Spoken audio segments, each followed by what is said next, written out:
What up, QC crew? King Day is in the mother building. Run it up for so. That bitch gon' not know when we so. Run that shit, we had all the show. Say that shit for your camera roll. Warning. Everything said in this video and on this platform is strictly my opinion and all alleged. Here, we speak about hot topics on YouTube and other social media platforms for entertainment and conversational purposes only. Viewer discretion is advised. What it do? It is your homie King Day here in King's Corner, and I am back with another reaction video for you. Now look, earlier in the month of July, I got a DM from Miss Paper asking me to react to this young lady on TikTok. So apparently she started going to a therapist, or maybe met a therapist somewhere, or got recommended to a therapist and fell in love, it seems like. The title of her series is From Trust to Trauma, Dating My Therapist. Now, she got about 30 parts, and it looks like they're pretty lengthy to say the least, all right? So we gonna be here for a minute. You know I'm gonna cut this thing up into a couple of parts for y'all, but prepare to sit and chill with me. All right, so look, I hope you guys don't mind my attire since we're going to be here for a long time and not a short time. I said I might as well be real comfortable. So I'm sitting here in my robe. I ain't do my edges. None of that. None of that. I just threw the scarf off and I cut the camera on. All right, look, I ain't going to hold you. I never do. If you fuck with me like I fuck with you, you know what to do. Hit that subscribe button, like, comment, share. We're going to get straight into this video. Let's get it. Let go. So it all started at the end of 2022. I was in the most vulnerable places ever in my life. I was a full-time business owner, a wig stylist, and everything just came crashing down. I had some financial issues going on that took a strain on my personal finances, and it just led to me spiraling like real bad. During that time, you know, I had a few people that I could rely on and talk to keep my spirit uplifted, you know, while I was trying to, you know, get myself together with my business and everything. At the time, my car had went down. When it went down, I had to pay so much money to get it fixed. And when I did that, you know, I got behind on like my rent in my apartment. And then I also had to pay rent at the shop, which just completely took a toll on me, y'all. Like when I say I literally was at the bottom pit of like hell. I was so depressed, you know, so stressed out, that I needed an outlet. Like I needed someone that I can confide in, someone that I could talk to really pick myself up and move forward, you know? So my best friend, we're gonna call her Jasmine. Jasmine was currently in therapy, and she was on a different platform than the one I decided to go with. Only because I was working this seasonal job, and they was really big on mental health, and they were paying for sessions. Okay.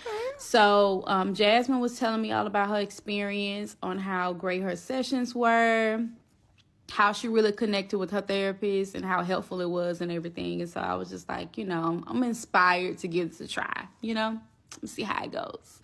So I ended up getting onto the platform where my job was paying for, and I ended up matching with a therapist.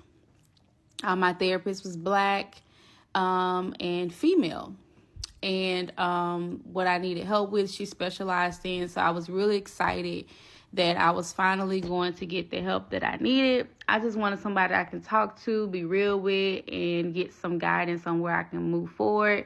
So the platform that I decided to join is actually a virtual platform.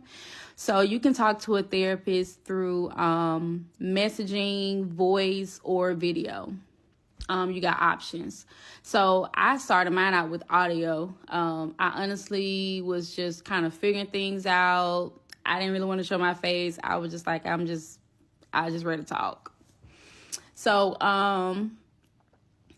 in January is when I started my healing journey. I went on and signed up in January. Remember, in December is when everything was going down of 2022. January of that new year, 2023, is when I actually started my sessions. It was actually January 10th. It was 7 days, a week after my birthday.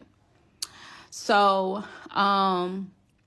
I ended up starting my journey with therapy. Like I said, I did audio sessions. I met with my therapist. The first session that we had was at night. Our first session was really good. It was an opening. She really thanked me for even giving therapy a chance. Because a lot of Black people don't really, prioritize our mental health like that. And so she was just saying how important and essential therapy is for us as a whole.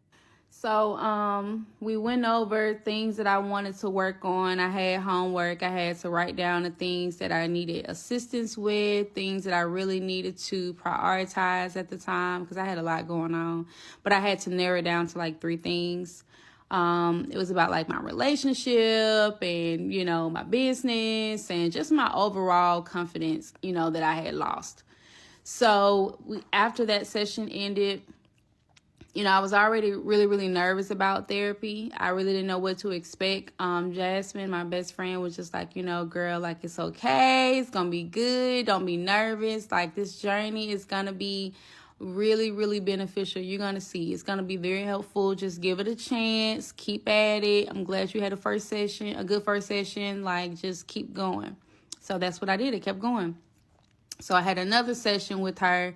It was really, really good. I talked about, just kind of giving her like the rundown of my business, how I got started, where I fell off at, all the things that I had going on. And so we end up, finding out that I had PTSD because I had a hard time getting back to where I left off with it. Okay, so then the third session that we had, now mind y'all, I looked at toe up from the flow up every session, but she never knew because hell, we was doing audio only. I was so damn stressed out, y'all. Like, I didn't give a fuck. Like, I looked at a hot mess. Like, it looked like I was getting ready to clean houses, okay? Like, it was crazy. So this third session, I was just talking about how I was trying to put myself back out there on social media because, I've always been really big on social media, inspiring others, giving business tips. And so she was just like, this is your journey. You should be comfortable with being you, be okay with putting that post out there. And then I was telling her how my ex had been commenting under my post. Every time I make a post, here she comes. And so it makes me not want to post. And she was just like, she got mad. She was just like, really? She was like, F her. Don't let her come and mess you up or don't let her interfere with. So I'm, automatically, which I shouldn't have done that. But let's be real. Automatically, I'm thinking this was a heterosexual woman. Is this some LGBT? I need to know. Yeah, I think this is some LGBT. Now, I don't know if she is a lesbian, bisexual, or any of the other sexuals that deal with, because I don't know all of them. I'm just going to be real with you. I don't know all the sexuals, okay? So I don't know if she bisexual or a lesbian or some other sexual that likes, women and men. But I think this is a little bit of LGBT. Is she gonna fall in love with this therapist? And I know she said therapist was a woman, but I'm just thinking that maybe, y'all, let me stop. Let's go. It just got that much more interesting that quick. Figure what you got going on. None of that. No. Just like really, really like got my back. You know what I'm saying? So she was just like, turn your camera on. Because I want to be able to see you say what I'm about to ask you to say. So at this point, y'all, like, I had actually looked it good that day because right after my session, I had somewhere to go. I had not intended on doing no damn video session showing my face. I didn't intend on doing none of that.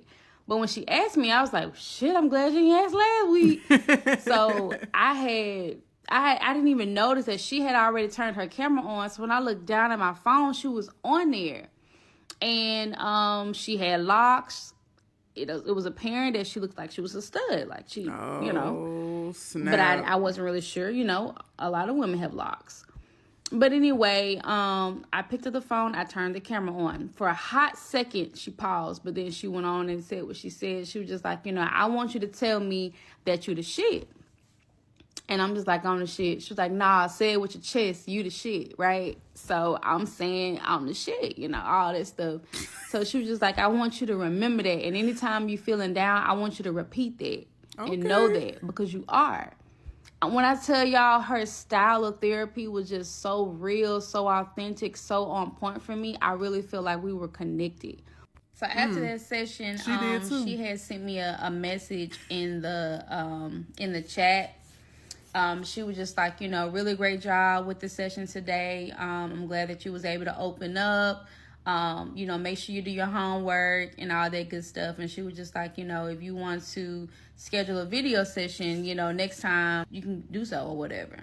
But I was just like, okay, yeah, cool. It was cool, connecting with you on a personal level. So due to TikTok's 10-minute timer limit, whatever, I'm going to have to create a part 2. So go ahead and drop part 2 in the comments, y'all. Follow me so you can follow the story. It gets deeper than deep, y'all. Clearly. Because the whole time y'all see me, I was just taking it in. I was just like, okay, sis. You know what I'm saying? And just that one little bit of information. Sis, look, I ain't gonna hold y'all. I'm about to go get a snack, okay? I advise y'all to do the same. I'll be right back. All right, y'all, I'm back. I got me some spicy and some original chicken bites, and we finna get it in. Let's go ahead and get into part 2. Let go. Welcome back to my series, From Trust to Trauma, Dating My Therapist, part 2. Okay, so in part 1, I talked about where I was in life emotionally, what I was going through, and the reason that I even needed to start therapy. It wasn't even a want, it was a need, okay? I was literally like about to take myself up out of here. Let's just say that. So I ended up meeting a therapist virtually on a platform that my job was paying for, that I had got. And I took advantage of the sessions. I talked about how we had a few sessions, and then we got to the third one where we actually saw each other face to face. So that's where we stopped at. Okay, so after my last session, throughout the week, my therapist would send me messages, on a daily basis. One time I was on the phone with my best friend Jasmine, and we were chatting it up, and I was just like, hold on, girl, I got a message from like my therapist, because the notification would come up from the platform or whatever, says your therapist sent you a message. So, I'm thinking that, it was like a reminder of my session, or like something like automated or something, how that happens. But she actually had sent me a message. And she would send me affirmations, saying things like, you are worthy, you're a goddess, you're halfway through the week, I'm so proud of you, just different things like that. I thought it was very, very nice. It was very thoughtful. My best friend, Jasmine, she was just like, she went with it. She was not buying it. She was like, you think she's sending these to anyone else? I don't know. It seems a little personal. I don't know about this girl. Like, I don't really know. I just feel like she like you or something. Like, I feel like ever since she saw you on video, she's been way more active. And I'm like, I don't know. Like, I think you're overthinking it. I really don't think it's that deep, honestly. So I can't. Baby, you said your ex be commenting under your post. And then you turned around and said your ex is a woman. Bump seeing your face. That lesbian therapist got that little bit of information that she needed, which was, are you into women? Bump all the other stuff. When she found out you were into women, it was over. I can't even lie, y'all. Like, I started to kind of get a little annoyed with my best friend because I was just like, what are you getting at? Like, hold on, because you was all for me getting therapy, you was all for me starting this journey, but now you putting thoughts in my head and you making me feel a little, you know, a little discouraged or whatever, like I'm not, like my therapist is not the one. You know what I'm saying? I don't know. It was just weird. I just felt like she was being extra or whatever. So I told her, I was just like, I just really think you're overthinking it. Like, I don't think it's that deep. So boom, we just dropped it. We just left it alone, honey. So fast forward that same week, at the end of the week, because this was probably like the early part of the week, maybe on a Tuesday or something, because my sessions be on Sundays. So at the end of the week, my best friend Jasmine, we had made plans for her to come to Birmingham from Tennessee, because she's from Tennessee. She was going to come to Birmingham for her birthday. We had a whole itinerary, a whole plan. We're going to come here, and she's going to come here. And we were going to hang out, and I was just going to treat her for her birthday. Just show her around the city and, you know, do some fun stuff. So she ended up coming that weekend or whatever. So time she got to the house, you know, like we're already ready to have a good time, you know. And one of the places that we had went to was a rooftop bar here in Birmingham. We had went like that night. It was probably like around like maybe 8 o'clock, something like that. So we went there. You know, it was real nice, city views, all that good stuff. We actually went inside because it was a little windy outside, so we had actually came inside. It's a little cold. This was actually like in I think at the end of January, I want to say. Probably, you know what? No, it probably was like in February. It was like the early part of February, if I'm not mistaken. Yep, it was the early part of February. I think it was like February the 9th or 10th, something like that. But it had been a month since I've been in therapy. I'll just say that. It had been a month. And so we were sitting down inside of the bar because, like I said, it had got cold outside. We came in. We were eating pizza, we were vibing, we were talking, we was having a good time. So I was sitting there and my phone had went off, y'all. So my phone went off, I saw that I had a text message. And the text message was from someone that was not saved.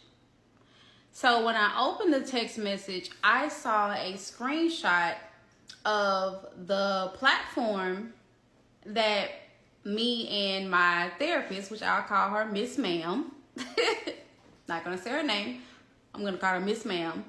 I saw a message thread from Miss Ma'am and myself, and apparently she had wrote me on the platform, but I had been out. I haven't looked at it or anything. You know, I'm having a good time with my best friend for her birthday. So apparently she had tried to send me a message to let me know that she can no longer be my therapist. And when I saw the screenshot underneath it, I saw a message that said, "Hey, a dream, I'm so sorry." And then I see the screenshot of her telling me that she can no longer be my therapist. She thinks that it is in my best interest that I find a new therapist, and that I needed to contact customer service to get my money back. And if they don't give it back, she will personally give it back to me. And like I said, she said this on my personal number. So the first thing came to mind was, how the hell did she find my number? Because on the platform, everything is supposed to be, what's the word? Everything is supposed to be protected. So the only number that she really was supposed to see was like my emergency contact. I didn't know that our numbers could be visible on there, so I was really confused to know that she found my number. I know that we had only been talking on the chat or whatever when we're not on an actual session, but your phone number is never revealed, you know. I don't know her number, she should know mine, but like I said, it came through on my personal number. So just keep that in mind, okay? Hold on to that. So, you know, I'm really startled at this point. My best friend is sitting across from me, and she's looking like, what's going on? Like, you good? Because my whole face had changed because I immediately felt hurt. and confused all at the same time. Because I'm like, is this a joke? Like, is this real? Like, what's going on? Like, what happened between the last time we talked and today? Because I hadn't talked to you. I hadn't done anything.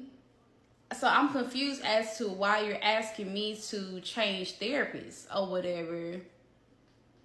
But okay. So I'm like, hey, you know, I ended up responding, and I was like, you looking at my phone, and I'm just like, hey, you know, oh no, I'm really hating to hear this. I'm like, I'm so disappointed because I wasn't expecting this. I said, but you know, I understand. And I was just like, what happened? You know, if you don't mind me asking. And this is what she said. Oh, so when she had told me that we could no longer, you know, whatever, I was just expressing how shocked I was and how confused I was and how, you know, I was really feeling like I was improving, you know, and I was getting better. My best friend was even talking about how great I came across. I seemed happier. I seemed like I was, you know, more motivated. And for her to just hit me up and like kind of end it or whatever, it pulled me back a little bit. Like, wait, what happened? And so, like I said, I do have those messages to this day. I've always kept them. I never knew why I wanted to keep them, but I did. I kept them. So I'm going to read verbatim exactly what was said.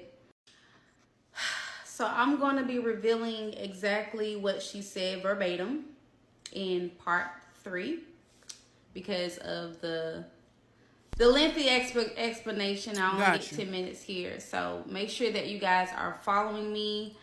We're going to make sure we do that. Now, look, before we get into part 3 and before we get to hear what was said, that was very inappropriate, in my opinion, for that therapist to message her personally. She could have said whatever she had to say on the app and moved on, you know, left the session where it was. When she got to it, she would have gotten to it. The therapist knew what she was doing. I'm trying to see, I wonder how many women she has done this to. Now, we haven't gotten all the way into the meat and potatoes of the story, but it is absolutely unprofessional for her to take whatever information, personal information, that was provided to her from that site. Now, I don't know, maybe she knows somebody who's on the other end that does the applications and say, hey, pull this person's name, what's their information, or if the site itself is lying when they say your information is confidential, we will not share this information with the therapist, boo bop to woo wop. I don't know who's, you know, doing the scheming and scamming and scamming and scheming. But either way, even though that therapist had access to the information, whether she went behind her company's back and met a friend in another department that can get the information, or if the site is providing that information to the therapist,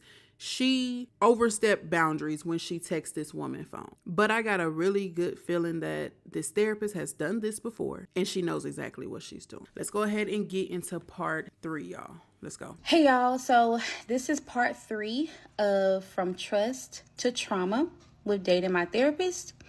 I just want to note that this series is for my healing and me being able to find my voice again.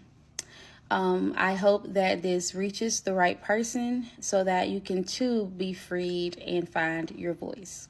So let's get into it. So I left off with talking about some things that my therapist said to me as to why she was ending the professional relationship, I would say. So I left off with telling y'all that my therapist confessed her feelings for me. And that she fell in love with me and all that good stuff. So we decided that we were going to go ahead and finish the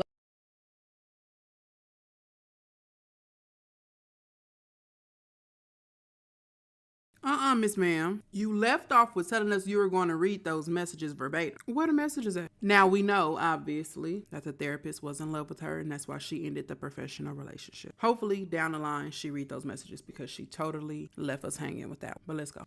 The last 3 sessions that we had before we ended. So we got to our final session. Session went good. At the very end, she told me, she said, all right, this is the end. You have an option. You can either text me after this session because you have my number. from when I text you, or we can end things here. You can continue on with your mental health journey and find a new therapist. So at this point, I'm like, it's the red pill or the blue pill? Like, which one do we take? So I get off the call like, okay. So I'm feeling all sorts of things after this, y'all. Like, I'm like, should I hit her up? Should I move on to another therapist? I was so fucking torn, y'all. Like, I didn't know what the fuck to do next. Like, so I ended up getting a text message, and it was like some dots. Like she was nudging me or something. So I'm like, okay. You know, that's when things got really interesting. So she started opening up to me about where she was in life and her whole reasoning for even reaching out to me from the get-go. So she started opening up to me about her ex, well, at the time, her fiance of 9 years had cheated on her. And I'm like, oh, damn. Okay. And she felt vulnerable. Sound like she need therapy. And that led her to reach out to me because she couldn't stop thinking about me. Can y'all believe that? So we started talking about meeting up. But she needed to sort some things out with her ex first, which I agreed because I wasn't really trying to like do anything serious like that. Like this all was just a lot for me, to be honest. So time went on. So I'm at work one day, right? It's Valentine's Day. I'm at work, you know, doing my thing. So I end up getting called to the front. And so when I went to the front, I saw this guy at the door, y'all, with 2 big bouquets of flowers and a bag of wine and some other miscellaneous stuff. And I'm just like, who this for? So when I finally got a chance to really look at everything when I got off, I realized there was a note on it, and it basically had her name. We're going to call her K. So it had her name or whatever. And there was the biggest bouquet was for me. The smaller one was for my daughter. And there was some cat food for my cat named Onyx. And there was a bottle of wine, my favorite. Girl, my favorite. How the fuck did you know that? So I'm sitting here like blown away because I'm just like, is this a coincidence or is it meant to be? Because, come on, universe, what we doing? So I started asking more questions about like her ex and, well, her, at the time, her fiance. We're going to call her Ashley. So I started asking about her and Ashley or whatever to get more understanding. So she told me that they lived together in a big mansion. And after finding out about cheating, she had her ex stay downstairs while she lived upstairs. And she said that she gave Ashley 6 months to get her shit together because she had to leave. So we started talking about like meeting up or whatever, but I told her I wasn't going to get involved with it because out of respect and for my peace, I just couldn't do that. So out of nowhere, she decided to speed things up. So instead of giving Ashley 6 months, she gave Ashley 2 weeks to get a job and get a place and get out. Now, mind you, she was the sole provider in this relationship. Ashley didn't work or whatever. Like, she just was, you know, housewife type situation. So she didn't have all that stuff going on. So this was a bit of an adjustment for her. And so when she told me about that, I kind of empathized, and I was just like, damn, like 2 weeks? How is that even possible? Like, I don't know. Like, I think you kind of rushing it a little bit. Like, we just met too. So, And it started making me question everything. Like, could she really end a 9-year relationship like that? Like, your whole fiance, y'all just got a house like a few months ago, like bought the house, 8-bedroom home. Like, how? So I found myself tangled up in a web of emotions because I just couldn't make sense of it. Like, it was just a lot to digest, honestly. So check this out. She told me that they communicate via email while living in the same house. Not text message, not phone calls, email. And they would have formal meetings at the house about their separation. And she'll tell me all about it. And I'll just be like, scratching my head. Say what now? I'm just thinking about all of this, y'all, trying to bring a full circle. So you're going from living with Ashley to wanting to start something with me in in a span time of 2 weeks. And then I just kept thinking about her Valentine's Day gesture. Like, I can't lie, y'all. Like, it blew my mind because it was the way that she remembered every single little thing about me.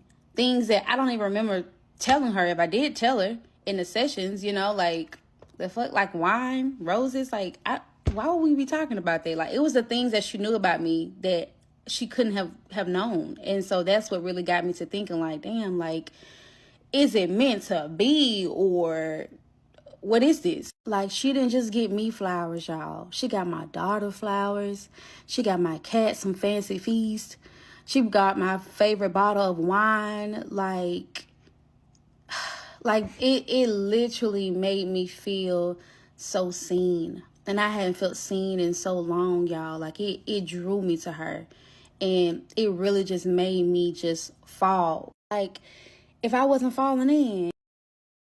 I had to pause it because this, for one, it's too many red flags going on. How she know where you work at? And maybe they talked about it. Maybe they discussed this and she just not telling us. But that's a question that I have, is how does she even know where you work? Now, it is sweet for a person to acknowledge you on those, holidays, Valentine's Day and all these other little girlfriend days and all of this stuff.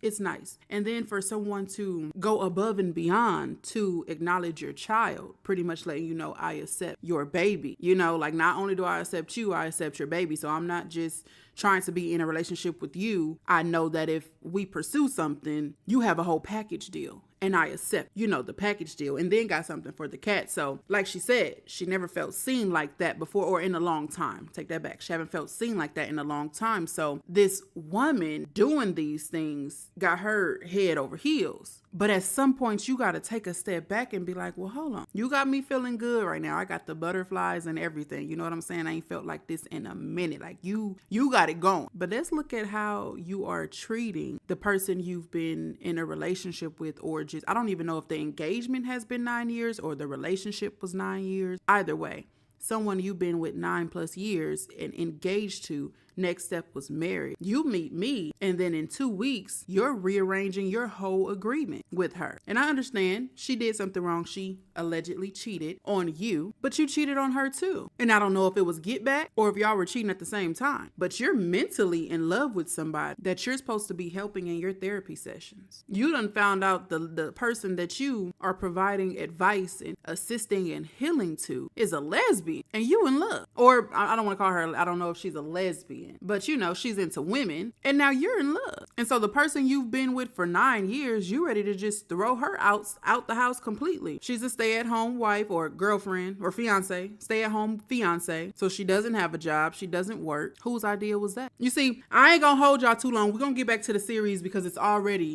pretty lengthy. But you guys have to watch what you ask for. And I'm not saying that this young lady is asking for it, but I'm just talking about in general. You want somebody to take care of you fully. You want to be a housewife or a stay-at-home mom or a stay-at-home wife or a stay-at-home fiance or whatever the case may be. You want your mate to go out and work, make that money, even if they making money and they sleep. Even if they've already built their businesses, they got people running their businesses, and all they do is get up, go to the gym, and y'all travel. They bank account is just racking up by the second. They don't even got to put no more work in, whatever the case, right? But you want this person to take care of you. You don't want to have to work. If you work, it's because you got bored and you wanted to, or you wanted to pick up a new hobby or something like that. So you picked up a job. But you guys also have to ask for someone who is going to love and care for you, who is not going to use and abuse you, who is not going to take advantage of you. Because see, most people that I've heard have, failed marriages, and their husband or the other party is majority husband. I haven't heard too much with lesbians, but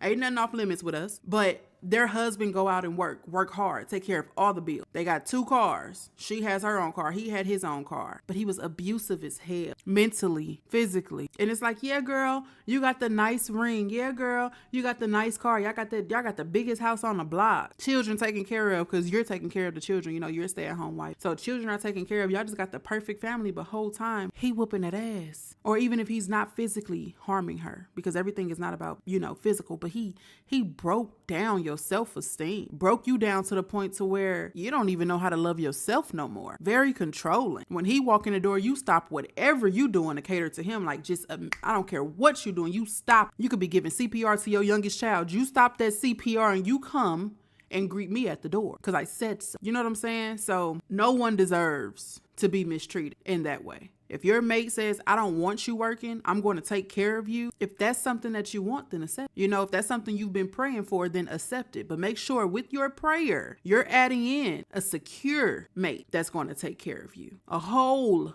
mate that is going to take care of you. Not some insecure, cocky, manipulating, narcissistic human being. All right, let's get back to it, y'all. Let's get back to it. Hey y'all, so welcome back. This is part 4 of From Trust to Trauma with Dating My Therapist. So where were we? Oh, Valentine's Day. So after Valentine's Day, y'all, we met in person a couple of days after. So it was a stormy night. When she got there, we had got cozy. We had poured up some wine and we just cuddled. We didn't really talk much. I think that we were just in the moment and shocked that this was really happening. We didn't get intimate at all. We were just enjoying each other's company. Whole time she was there, I was just thinking to myself, like, damn, my therapist is here in the 3D. Like, and honestly, I found it so hard for me to separate the fact that she was my therapist and she was potentially someone that I could be in a relationship with. Like, I just couldn't separate the two for the life of me. And honestly, I even found that I had completely forgot about the healing that I even was needing when I came into the whole connection. I had completely been distracted. So at this time, she hadn't met my daughter yet.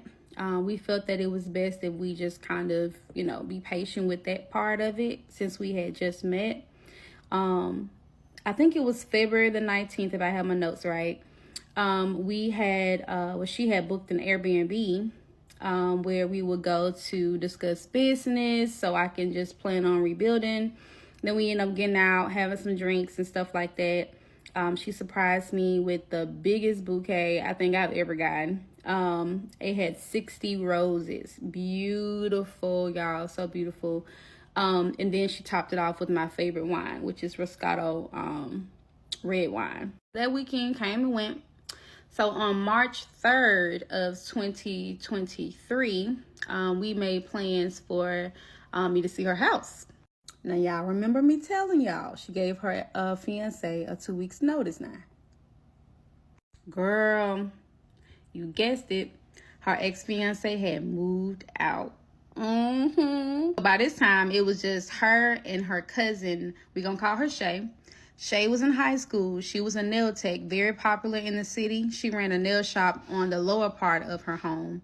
And Kay supported her through her entrepreneur journey because she had recently been living with her mom and they had been having issues. So apparently it's been working out for Kay and her cousin staying there. So when I visited her house for the first time, Kay, she was my therapist, she invited her friends over to meet me. Now, they were very welcoming. They actually knew a lot about me already. And I knew a little bit about them, so I was able to put faces to the names. So I ended up staying until the 5th, because remember I came on March 3rd. So before I went home, look at me, can't even talk. Before I went home, we walked around the neighborhood and she was showing me like different spots and different little places or whatever. And we had came across the house next door to her, which was abandoned. Now, the house looked like one of those old Victorian homes, but it was so beautiful, y'all. Oh my gosh, I loved it. And my daughter, she's a huge fan of Victorian houses, so I knew that she would love it if she saw it. So we had ended up going in, taking a tour and everything, and I was like, yeah, my daughter would like be all over this house. So she was just like, you should bring her so she could see it. So I had went to my mom's house to get my daughter, because she was there. My daughter is a teenager, by the way. At this time, she was like 13. So I was telling my daughter about the whole experience. I was talking about Kay and everything, and how her cousin Shay had a nail shop in the house. So my daughter was like, oh, that's lit. She hype. Like, oh, I want to see it. All that shit was hype about it. So my daughter was already familiar with Kay because, we would be on FaceTime, although she had never seen her, right? Kay had also saw my daughter on FaceTime. Most of the time that she saw her, she was dancing. My daughter is a huge NBA YoungBoy fan. When I tell y'all, like from the posters to the blankets with his face on it, she is crazy about this rapper. Kay knew that. She knew that Zaya loved his music because she was always dancing and blasting it whenever we would be on FaceTime. So they both were equally excited to meet one another in person. So we end up getting to the house. We were pulling up, actually. It was like nighttime. And so my daughter was like, where's Kay's house? And I was like, oh, it's coming up. It's right here. And she was like, that's the house? She was like, oh my God. Mama, you ain't tell me she live in a mansion? At this point, I'm just giggling. I wouldn't say it was a mansion, but it was a very large home. And my daughter and I, we had never experienced a large home like that. So for her, it was big as hell. So Kay was like, y'all can go ahead and come in. The door is open or whatever. So we end up going in the house. And as we're walking in, my daughter was like, wait a minute. So she walked around the corner and she heard YoungBoy. So she followed the sound. So it got louder as we got closer to the room where YoungBoy was playing. So it was nobody in the room, but YoungBoy was on the TV. So, and it was playing loud, and my daughter just broke out dancing. She like, hey, she hyped. She in the room, and she, my daughter loves black. Okay, her favorite color is black. The entire room is black. The comforter black, the furniture black. It's perfect. So Kay ended up sending me a message and was like, hey, it sounds like y'all are enjoying the house. She was like, I'm not even gonna lie, like I'm super nervous to meet your daughter. Like, I don't really know how to just walk in. And I'm like, you're good, come on. So she, walking into the room with a face cover. And I'm just like, oh my God. So my daughter's like, you nervous? It's like, it's okay. You don't have to be nervous. And it was so cute. So it broke Kay out of her shell, and she went on and introduced herself or whatever. So she ended up telling my daughter how we met, like the real story. Now, mind you, my daughter is the only person outside of my best friend Jasmine that knows the story. So yeah. So my daughter's very mature. So she's like, well, okay, so you met my mom as a client, how do we not know that, you're not gonna do the same thing again and meet someone else, and exactly. She was just like, oh, no, that would never happen. I don't even talk to my clients or anything like that. It was just something so special about your mom that drew me to her. My daughter, she's still in love with the house after all of that, and she's like, oh my God, Mom, like we deserve a house like this. We need to move here. Let's move here. I can go ahead and start looking at schools and stuff. And I'm like, whoa, shawty, hold on. She's a kid. I mean, the house nice and all, you know what I'm saying? But let's not get it twisted. Like, we don't know this lady. After our trip, we went home. And Kay had said that how much she enjoyed meeting my daughter, how it turned out better than she thought. And she thought it was a good idea if we all was to hang out. So we decided on making plans to go to a buffet where we can just kind of sit down, talk, just really bond so she can get to know Desire a bit more. So the conversation about us moving there came up. So I wasn't really into it. I immediately shut it down. Like, I just felt a feeling in my stomach, and I was just like, nah. Yeah. Like, it's way too soon to be talking about that. You know what I'm saying? Right. Like, they both were all with it. She convinced I convinced her. It was just like 2 against 1, and I was like, look, I don't want to keep talking about this. The answer is no. So they end up dropping it or whatever. and we was able to finish, you know, at the buffet. Now, something happened that made me start to question everything. But it was one of those moments where you just know things are about to change, but you just don't know if it's for the better or for the worse. I'll catch y'all up in part 5. Girl. Hey y'all, so welcome back. Welcome back to my series From Trust to Trauma with Dating My Therapist. This is part 5. If you remember from part 4, I talked about how Kay and I met for the first time after speaking with each other for about a month. And then we talked about our quick getaway to an Airbnb where she surprised me with 60 roses. And we talked about how I met her cousin, a couple of her friends after seeing her home for the first time. And I also talked about how my daughter was able to meet her for the first time and seeing the house and how in love with it she was. Okay, so let's jump into it. So my job started cutting hours like real bad, and I felt like they had started to mistreat me. So I was telling Kay about it, and she was just like, yeah, I really think you should consider leaving there because it's starting to affect you mentally and physically. And I noticed that it's what you've been talking about lately. I don't want you to... I know where this is going. Hold on. All right, y'all, I have to go get me something to drink. Let's get back to it. Let's go. What she said, she was like, I don't want you to suffer while trying to pay your bills. And she was so right. Can't lie, because it definitely was stressing me out. It became super toxic, and I just started looking for better opportunities from there. So the search wasn't going so well. I had been a full-time business owner for so long, so getting back into the job market had me looking sideways like, what is going on? Why is it so damn hard to find a job that pays money? Like, the economy is not the same. So I had to talk with myself. I was just like, okay. So it's a possibility that me renewing my lease is probably not going to be the best idea, because if I can't find a job that's going to be able to fully support me financially, me and my daughter, then I'm going to be back in the same hole. So I was thinking maybe I should take up my mom's offer of us coming back to her home just for at least 6 months to a year or so I can really rebuild myself so I won't get myself further into debt, because that's where I was headed. I had almost got evicted from the damn apartment, so I was just like, cool, I just can't go back there, y'all. It was just too painful. Kay had already helped me mentally with that transition, so I'm just glad it worked out before it went that far. So I had told Kay about my idea of moving to my mom's, so she didn't think it was a good idea, and I was just like, so what you want me to do, stay in this shit? She was just like, no, I think moving back to your mom's is going to make you complacent.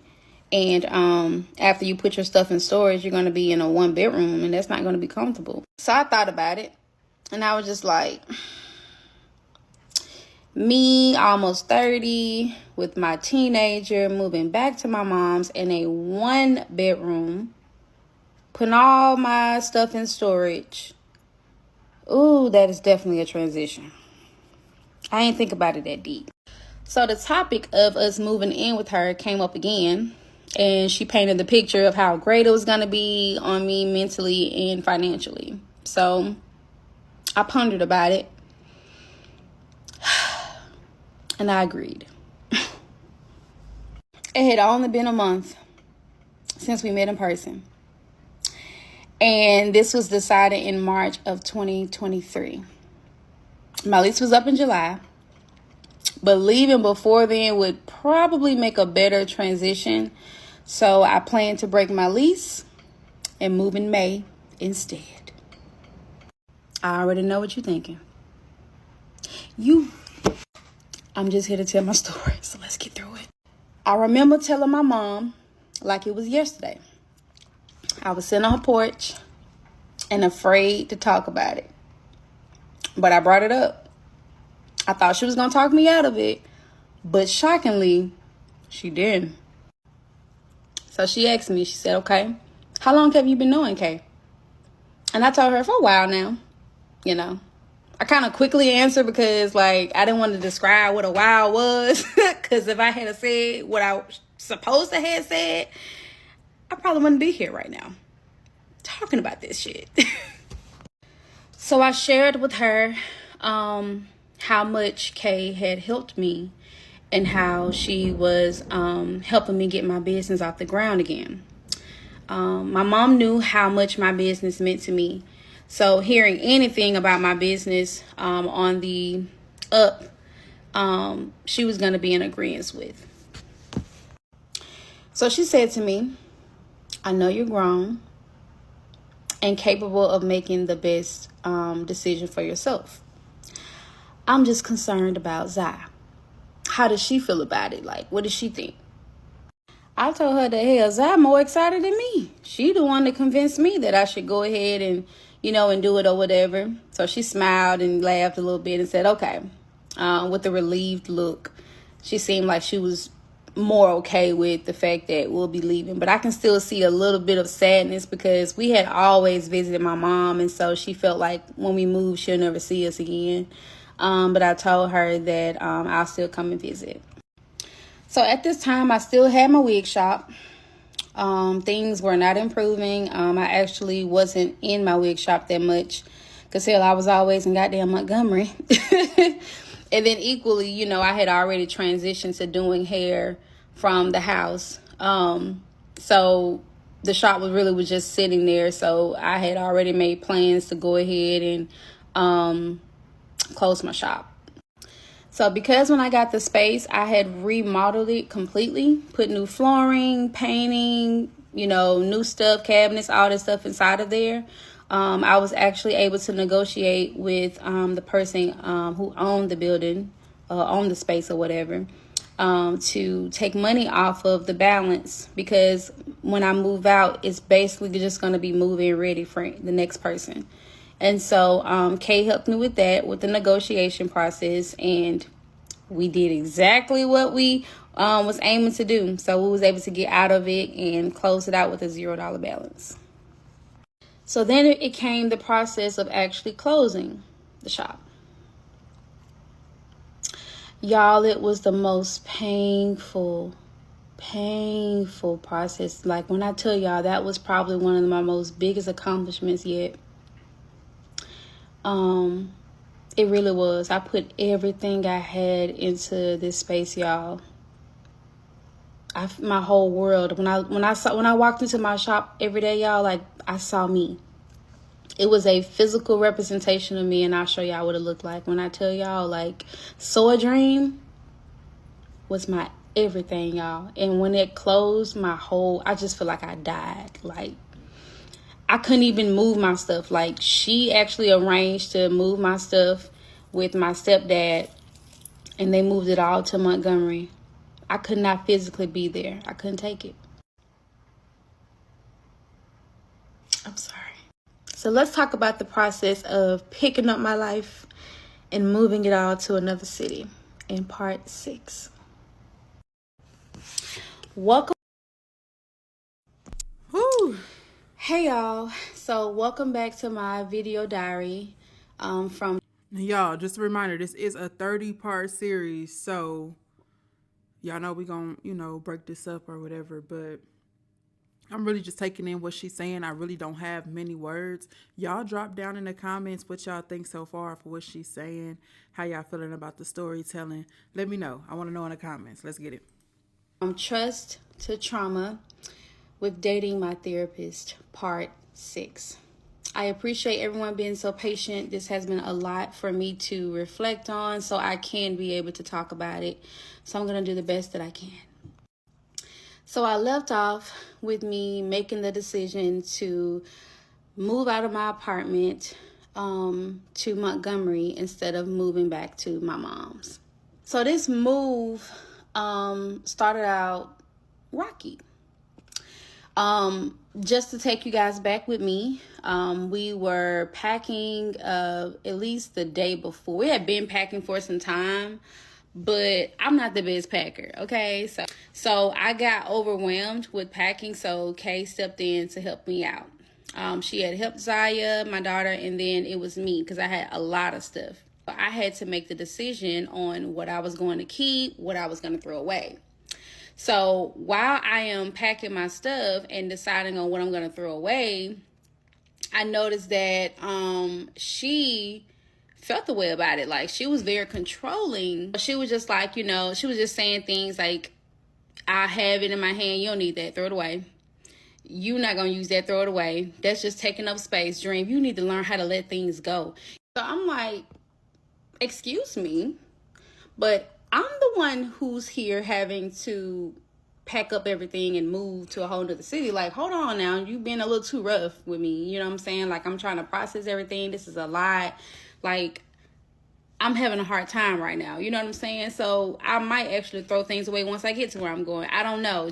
So we end up having some words or whatever because she felt like I understand both sides. Okay, I understand both sides of this is my stuff and I'm packing up my stuff. You know, I'm coming to your house, so don't tell me, you know, what to have or what not to have. But then I also understand Kay is like, I don't want all this junk in my house. And that's just one of the crazy things about it. It's like when you in someone else's home, they can tell you, don't bring this, don't bring that. That's not allowed here. I don't like that.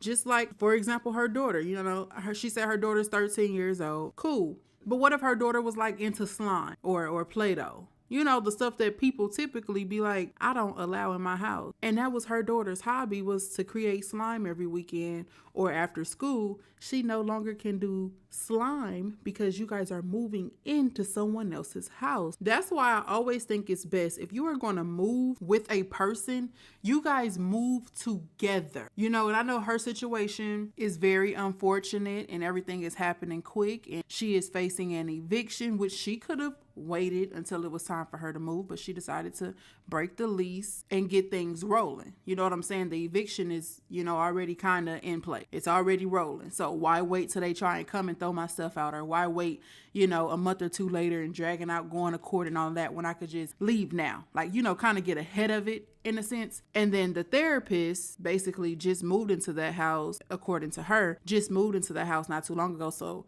she's not finna pack up her stuff and then they move together. So I could see where this situation itself is tricky, but I just believe in moving in together, you know, signing the lease. My name is on it. Your name is on it. You can't kick me out. I can't kick you out. You know, we can sit down and compromise with each other with what's allowed, what's not allowed. And then she has her baby, you know, in the mix. Now, if she was just a single woman moving in with her, or they're moving together, that would be one thing. But then you're bringing a baby and you have a pet, and now you got somebody telling you what you can and cannot have in their house, you know. And I understand her not wanting to go to her mom's house because her mom's house, you know, mama got a 1-bedroom. It's her mama.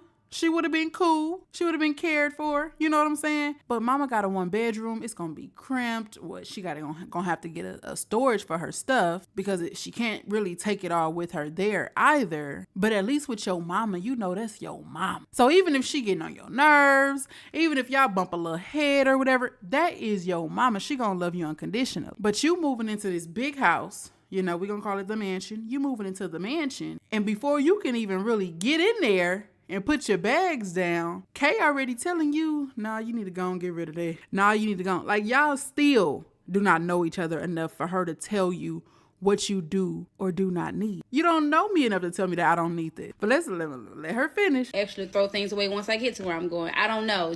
So we end up having some words or whatever because she felt like I was basically just not listening to what she was saying. So I'm just like, well, you can just go ahead on about your way. Let me do this. So something about Kay that I noticed quickly was that she was really good at feeling as though she had like all the answers. And I don't know if it was because of the dynamic of the connection or what it was, but it was almost like I couldn't make decisions for myself. I didn't have a voice, and I didn't like that. So one word led to another, and before I knew it, I was just like, bro, you being a bitch right now. Because she was. But she shut completely down. And that's something I want y'all to understand about her character, because as the story progresses and we get to the meaty part of everything, you're going to understand. So the movies were already set to come at a certain time. I was able to finish with packing up and everything. So it came time for us to go and get the truck before the movers came. It didn't go like that. And she even made a statement like, you know what? we'll just put your stuff in storage and you can go and live with your mom.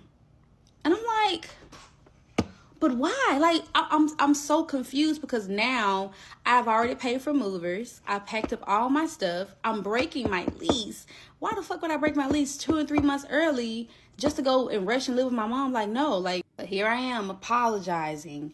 Like, can you please help? I'm so sorry. So we end up going to get the truck or whatever. Now, she drove her car. I rode with her to pick up the truck. Now, she was supposed to let me drive her car, and she was going to hop in the truck, and we was going to take it back to the house. To my surprise, she wasn't driving that truck. She said, I'll meet you at the house. So, yeah, the movers got there. We end up loading the truck and everything. So I pulled the guy to the side, and I was just like, I can't tell you all the details, but I really, really need you to do something for me, and I will pay you. And I told him, and he was just like, oh yeah, I got you. Like, my partner, he'll drive my truck, my personal truck, and I'll drive the U-Haul or whatever, and y'all just follow me over there. And I was just like, oh my God, this man. So we ended up making it to Montgomery or whatever, loaded up all our stuff. And in the process, I didn't see Kay anywhere. I'm like, where the fuck she at? Kind of find out she in the backyard just sitting down. I said, so you're not going to help direct anything? Like, this is your house. You know where you want your stuff. So the movers are done. The furniture has been placed. My daughter, she looked at me like in a confused look. And I was like, look, we going to be good. Okay? I don't want you to worry. I don't want you to stress. Let's go and let's get out and get something to eat. And so that's when Kay came out of nowhere, like, hey. So she's like apologizing. And so weeks pass. We end up, going out in the city. She ended up giving us a tour, just making us feel at home. Things were getting a bit better, I would say. We started out rocky, but things started to get really, really good. So fast forward, one morning she had texted my phone and was like, hey, want to have a quick meeting real quick or whatever. And I'm like, meeting? Okay. So I came downstairs or whatever to her office. So, she was just like, hey, I really been enjoying y'all here. It's been real cool. I'm not looking for any rent or any payments or anything financially from you, at least for the next 3 months. So within a few weeks of that conversation, I ended up landing a gig with her loctician. Her loctician was looking for a branding manager for her business. In addition to me being a wig stylist, I was my very own branding marketing manager. I was fire at it. I had a meeting with her. It went really, really well over lunch. And then we had a contract set up, and I became her branding manager. So after I had left brunch with the stylist or whatever, I had told Kay about the situation, and she was super proud. Like, she was just like, oh my God, I'm so proud of you. Okay, Dream, I see you out here making moves, doing your thing. Like, I love to see it. It made me feel really, really good. Kay was really big about celebrating, right? So it doesn't matter how big or small, she always wanted to celebrate. So I want to note something about Kay, okay? Kay was an impulsive spender, so she wouldn't care what the cost would be, okay? She would swipe her card, and if that thing go through, we all good. Now that you know that, put it in your back pocket. I started to hang out with the stylist quite a bit. I would go to her salon. We would do content. So we had a really great relationship, right? So one day we were just, riding in the car or whatever, and she was just telling me some stuff, So we were talking business stuff, and so she asked me about mind riding with her to Hobby Lobby. And I was like, yeah, girl. On the way to Hobby Lobby, before she dropped me back off to my car, she was just like, so how's everything been going? What do you think about Montgomery? So we're going to call the loctician Tisha, okay? So Tisha was like, I wasn't expecting to meet you so soon, I know Kay had been talking about you when she come in for her appointments, but I didn't know you were coming to Montgomery to move here. So I was like, yeah, I was like, things just kind of happened pretty fast. And she was like, yeah, it did. She was like, kind of too fast, girl. Like, dang, y'all doing it like that, type thing. She was like, I think you're a very beautiful girl. I think you're very ambitious. I love your drive. I just want to make sure that, you know, you're making the best decision for yourself, you know. So anytime you don't feel comfortable or, you know, like, girl, you got to do what's best for you. So when she was saying it, I was just like, what's she trying to say? So at this point, sis is speaking in codes. Girl, what you know? What's tea? I instantly felt judged. I was just like, damn, she probably just like, girl, you done made the biggest mistake of your damn life and you don't even know it, but it's okay. I'm your friend now. So after that connection, Kay had hit me up while I was in the store. So she was just like, what you doing? And I was like, oh, I'm in Hobby Lobby with Tisha. And she was just like, still? Like, y'all not done? And I was just like, well, we're almost done. And then she was just like, okay, it's just been a while. Like, you know, I'm just trying to see, you know. And that's when Tisha was like, don't worry, I'm bringing her home. It's okay. I almost felt like she was protecting me because she probably didn't know what the hell was going to happen when I got back to the house. You know what I'm saying? So when I got back to the house, everything was actually cool. Briefly talked about Tisha and our, you know, exchange or whatever for the day and what that was like. And, you know, she expressed that she was really proud of me. So, you know, nothing crazy happened. So after all of that, we started to have a discussion about what we were going to wear to, at the time, my best friend's wedding. Now, this best friend name is, we're going to call her Jay. It's a different friend from the one that I initially talked about that was also in therapy too, right? So just stay with me. So Jay was having her wedding in Birmingham, which meant that we would have to drive like an hour and a half to Birmingham. So this is supposed to be the first time that my best friend met my therapist, now girlfriend, if she gets a chance to. I'll catch y'all up in part 7. Welcome back to my series From Trust to Trauma. Hey y'all, welcome to my video diary series From Trust to Trauma with Dating My Therapist, part 7. As you have heard in the last one, we were talking about us getting ready for my best friend at the time wedding, Jay. And in this one, I'm going to explain how that went down. So stay tuned. So Jay was having her wedding in Birmingham, which meant that we would have to drive like an hour and a half to Birmingham. Mm-hmm. Kay and I had already had the colors of my best friend's wedding. And so we were going to be matching or whatever. For the wedding.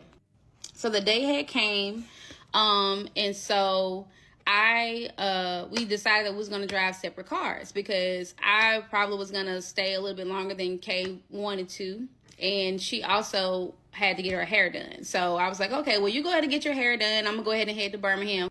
Okay, so boom. I'm in Birmingham and I'm getting myself ready. I had just did my wig, you know, and everything. I had just laid out my clothes, went to the cleaners to pick it up. Y'all, I had been on a roll, but I was ready. I hadn't talked to Kay until like it got closer to the time it was time for the to the wedding. I had noticed that when I had hit her up and I went back to doing what I was doing and I checked back, I didn't see a message from Kay. And I'm like, where's she at? So I'm like, hey, you good? I'm calling her or whatever. And she was just like, hey, I don't have the money to get my hair done. And I'm like, you don't have the money to get your hair done? What? Nah, I ain't got it either, sis, but I'm finna give it to you because you coming to this damn wedding. So she was like, oh, I went on and canceled my appointment with Tisha or whatever, so it's good. I'm going to just go ahead and do it myself or whatever. I've already started the process of retwisting it. Bro, at this point, if this girl don't show up to this wedding, I will flip because ain't no way you finna embarrass me like this. Y'all, like, I had called and called and called, like, hey, like, what's up? Where you at? What you doing? How far you got? Like, is you coming? Yeah, I'm coming. Yada, yada. Okay, cool. You on the way? Like, shit, the wedding gonna be in the next hour. It's gonna take you an hour to get here. Yeah, I'm coming. Okay. Okay. So at this point, my best friend is like, where's Kay? You know, where your boo? I'm just like, she coming. She's a little behind, you know. Allegedly. She had a rough start, you know, whatever. She's like, okay, girl, don't worry about it. It's going to be good. We're going to be fine. Even if she pull up late, it's all good. Like, we're going to have a good time. We're going to get through this. And I'm like, girl, like, it's your fucking wedding. Like, you ain't even got no business trying to consult me right now. So my best friend had got married. She had walked down the aisle. And I was there. But there was no cake. Can y'all believe that? Yep. She stood me up, bro. She stood me up. But why? What was she doing? Like, what was the reason you didn't come? Like, this was a really big moment, and I was supposed to be a part of it with a +1. Like, really? I can't even make this shit up, y'all. Like, was she with somebody? Like, did the ex come over? Like, somebody else came over? Like, y'all, like, when I tell y'all, my mind was all over the place, and I was getting pissed because I'm supposed to be engaged in this event, and you're all the way a whole hour and a half away. Girl. And I still got to go to the, you know, the reception part. Like, so the wedding came, and it went. The reception came, and it went. And still no okay. So at this point, I'm calling you, I'm texting you, I'm not getting no answer. At this point, I'm no longer enjoying myself where I'm at. I'm just focused on what's going on. So my best friend is like, you know, at the time, she was just like, it's good, you know, girl, go ahead and check on her. You know what I'm saying? She's showing that she cares. You know, she's like, go check on her, make sure she's okay. Because it's odd that she was supposed to be here and now you can't get in contact with her. Like, that's so weird. So I decided that I was going to hit the road and go to Montgomery and pull up on her to see why the fuck you ain't show up and what's going on. What are you doing? So the closer I get to Montgomery, the more worried I got. Like, as I was getting off the exit and driving down the street where we stayed and turning on the street, my heart started pounding because I didn't know what I was going to walk in and find. I didn't know whether she was with somebody, or I didn't know whether she was mentally unstable. I didn't know if she was going to be laid out, somebody did something to her. Because, you know, I did tell you that her ex used to live there, you know. So it's like, at this point, I need to make sure she's alive. So I'm doing a welfare check at this point. So when I pulled up, I saw her car. And it was just her car. And, like, y'all, like, I got chills right now on my arm. Like, I literally didn't know what the hell I was going to see. I couldn't believe, like, when I walked in and saw what I saw, I couldn't even believe it. Because I was just like, bro, what the whole fuck just happened? Like, she was okay before I left. Like, I had just talked to her earlier, and, you know, I mean, she did sound a little off or whatever because she said she couldn't pay for her hair and she had canceled her appointment, which was very weird because she never did that. So I'm just like, what the hell? Y'all, I walked through the door. Girl, push that shit out. And I saw shit all on the floor. Like, I saw, like, alcohol bottles, clothes, food. And so as I was turning the corner from everything I was seeing, hell, I was scared to go to the room. Because I was just like, I don't, and I'm like, Kay, you know, Kay, are you okay? Can you hear me? No answer. I'm like, bruh, if she dead, I am fucked. Because this is going to be a crazy ass explanation. I walked into the room where she was. And I saw she was covered up. And y'all, like, I took my hand to, like, pull the covers back. This motherfucker looking dead in my damn face when I pulled the covers back scared me shitless. Eyes open. She was asleep. She was asleep with her eyes open. Y'all, I thought this motherfucker was deceased. I'm like, wake your ass up. She get up, she look. She like, I said, are you serious? So she had like the clips in her head, like when you get rid of retwist or whatever, your locks, she had those twists all over her head. Like, she was like, oh, I was doing my hair and I guess I had fell asleep.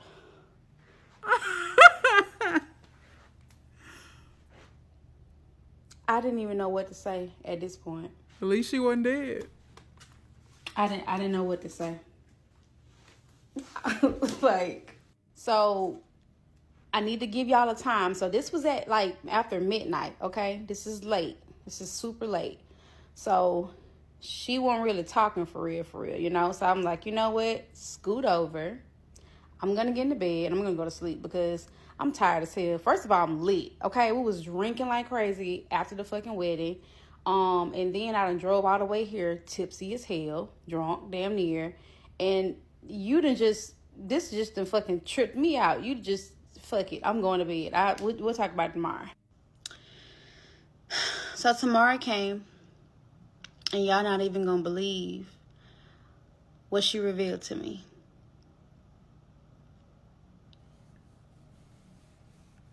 I still can't believe it to this day. But you know what? I'm gonna tell y'all about it in part 8 though. Ooh-wee. Hey y'all. Ooh-wee. Y'all, what y'all think she revealed? We gonna figure it out, you know, on the next video. I'm gonna end this one right here, all right? So y'all let me know what y'all think in the comment section, all right? I will be looking for y'all thoughts down in the comment section. I want to hurry up and get to part 8. I'm ready to get into the meat and potatoes, okay? So I keep seeing this question and I wanted to address it. Okay, so my best friend in the story, Jasmine, the one that, remember, she was in therapy just like I was. Okay, so remember that night when she had came to Birmingham so we can hang out for her birthday, my therapist had ended up confessing her feelings for me. It completely pissed Jasmine off because he completely shifted the attention and the engagement from her birthday. So she was ticked off, and from there she was completely off of it. Even before that occurred, she had already been saying, like, I don't know, like, I'm not getting good feelings about her. Something is off about this lady. Like, she's not supposed to be sending messages like that. Like, I don't know, I kind of feel like she like you, right? So when the situation happened, I told Kay that, you know, my best friend felt disrespected by you messaging me at night, telling me how you felt randomly like that. Like, it just completely ruined the mood. So Kay at the time was just like, oh, I'm so sorry. I can understand how she feels. I'll tell you what, I'll make it up to y'all. Let me pay for y'all next outing. And so at that point, my best friend Jasmine was like, I don't fucking want her damn money. I don't want that. Like, I'm good. Like, I don't need that or whatever. I just don't want to have nothing to do with it. And I don't think you should either, you know? And she was completely like serious. So it got to the point where Kay felt like Jasmine wanted me. Like, she liked me and was in love with me. And that's why she was upset about Kay confessing her love for me. Because she was like, she shouldn't be that mad if that's your best friend, yada, yada, yada. Like, all this stuff, right? That's what she felt. And so at that point, it made it super uncomfortable because I couldn't even talk to my friend without Kay intervening. And then when I talked to Jasmine, I couldn't talk about Kay because she would have her feelings against her. So there was just like in a wrestling match, basically. And so I took some time away from Jasmine because it was just a lot. We were still friends, but we just didn't talk that often. So she missed out on a lot of the things that I had going on with Kay until the end. And she had to catch up. So that's what happened with Jasmine. Very interesting. Maybe a dream. Again, I think her name is A Dream or Dream. Maybe she felt like kind of torn between the two. Now, I can understand a situation that night. You know, you're kind of messing up the vibe with the text messages. My vibe is off. I'm telling my best friend not comfortable with it, you know, but then continuing on. I don't know. I'm not her and I'm not in her shoes. I just kind of feel like she chose a therapist over her best friend kind of in this situation. Ooh, what y'all think about it? I'm trying to find the right words. They not really coming to me right now. Kind of feeling like a dream wanted to pursue the therapist. You know, she had a little bit in her that wanted to pursue the therapist, because I would think, okay, this is just my opinion. I would think if I have a professional relationship with somebody and I don't think of them in that romantic way at all whatsoever, and then they come at me like, hey, let's try this, but it's not really something I'm into, and then my friend is against it. Not saying that my friend determines my love life, but I'm just saying if I'm not into you like that, and I don't have to really like physically see you, I don't have to go to work and walk past your desk every day. This is something I can cut off on the therapy app, and I can block and delete your number on my phone, and I can report all of this stuff that's going on and put it to a stop. If my friend is like putting me up on game, like this should not be happening, and I don't want to pursue you, then I'm gonna take the necessary steps to put that situation to an end. So that's why I say a part of me feels like she kind of wanted to pursue that therapist too, but she was just trying to figure some things out. I don't know, y'all. Let me know what y'all think in the comments. You know, I like to talk, not tussle. Let's get it. This is the text messages from part 2. So if you have not seen part 1 through 7, please go check that out, or you're going to be completely lost in the sauce. She never read those messages. I believe she's finna read them right now. Let's get it. Did I miss the verbatim text? Oh, come on. I'm finna give it to y'all. So the very first text came from my therapist, said, and I quote, "A dream," because that's my name, and she sent a screenshot of what she sent me on the platform, because I didn't get a chance to see it. In the message, it said, "Good evening, a dream. I think it's in your best benefit to match with another therapist.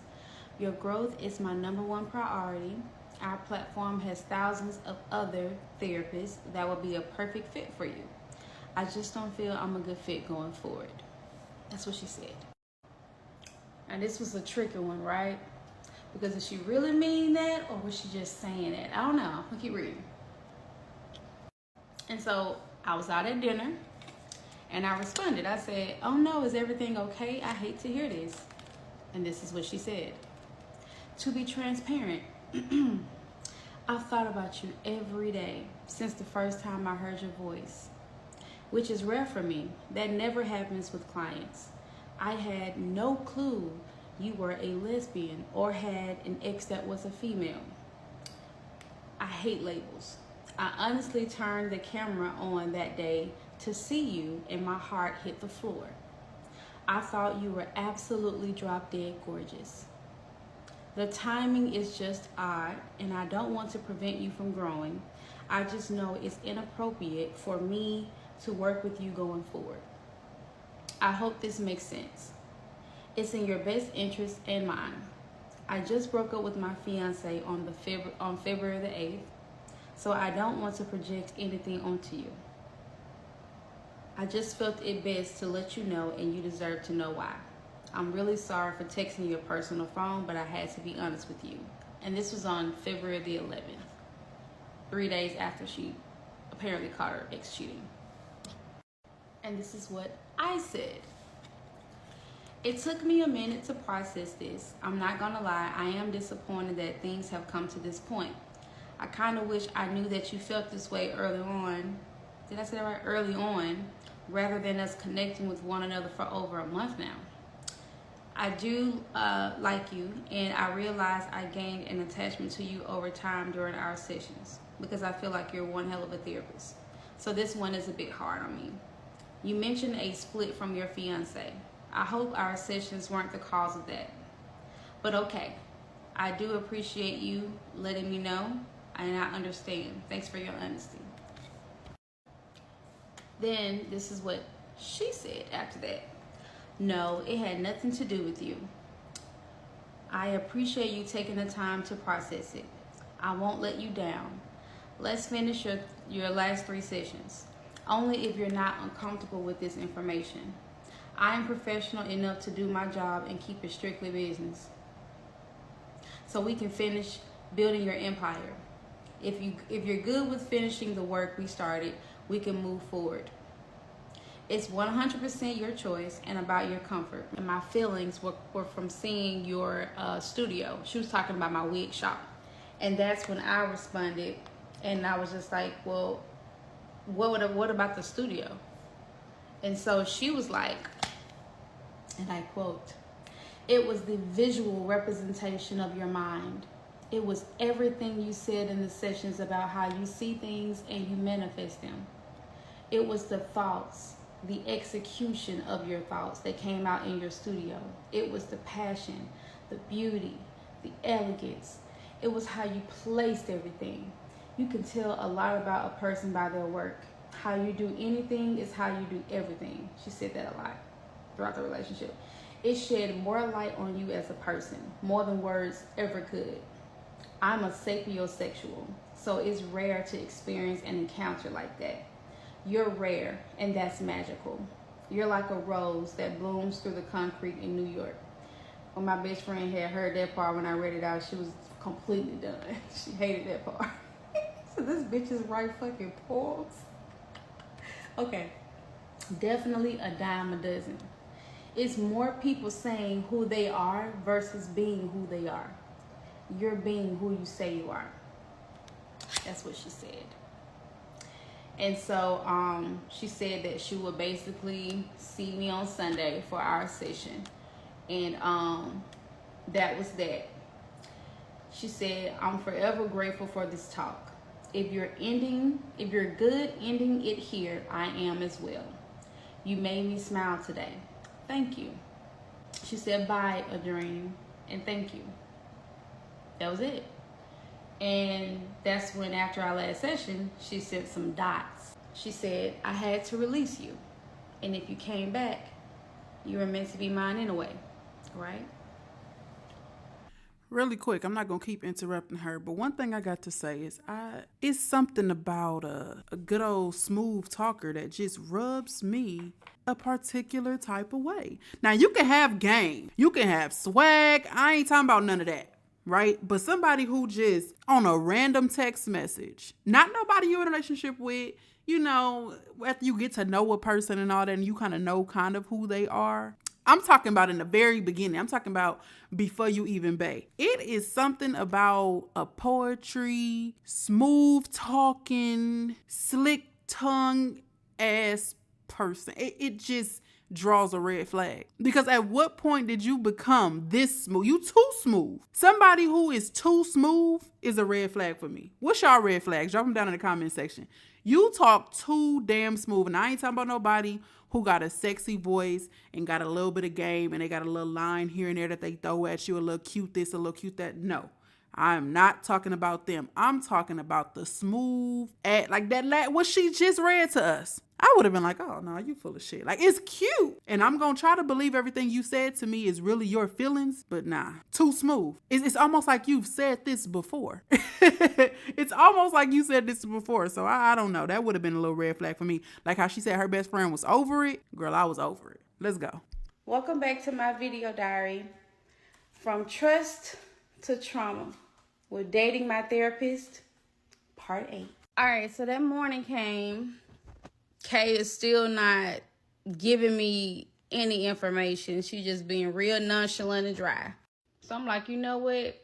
I got to go back to Birmingham. I got to pick up my daughter because I only came here to check on you or whatever. So I ended up getting in the car, hitting the road. So on my way back to the house, my best friend at the time had hit me up. And I'm talking about Jay, not Jasmine, but Jay. The one that got married. So she called me and she's like, "Hey, you know, is everything okay with Kay? You know, I never did get a call back." And I'm like, "Oh my God, girl, I'm so sorry. Yes, everything is good with her. Apparently she's alive. I still don't know, you know, what's going on. It seemed like she just had a really bad day and she overslept." So she was like, "Girl, okay, well that's fine or whatever." You know, she didn't make a big deal out of it. So we just started talking or whatever. Once again, making excuses for her, and I hated it. So I ended up getting a call from Kay on the other line while I'm on the road with, you know, on the phone with my best friend Jay. So I picked up the phone. I'm like, "Hello," and she was like, "Hello," and I'm like, "Hey, what's up?" You know, and she's like, when I tell you her tone is like so mellow, it's almost like neutral. So she tells me Yeah, this is probably the hardest part of this story. One of the hardest parts. I think it's best for you and Zai to move back to Birmingham. Oh, yeah. She said it. And I was like, say what? Like, when I tell y'all, I had to literally chase behind the word because I couldn't get it out. I literally felt like my soul had left my body for a minute, y'all, because I couldn't even find the air in my body. Was just, it was gone. And I'm like, what do you mean? Like, why? What happened? Like, I don't understand.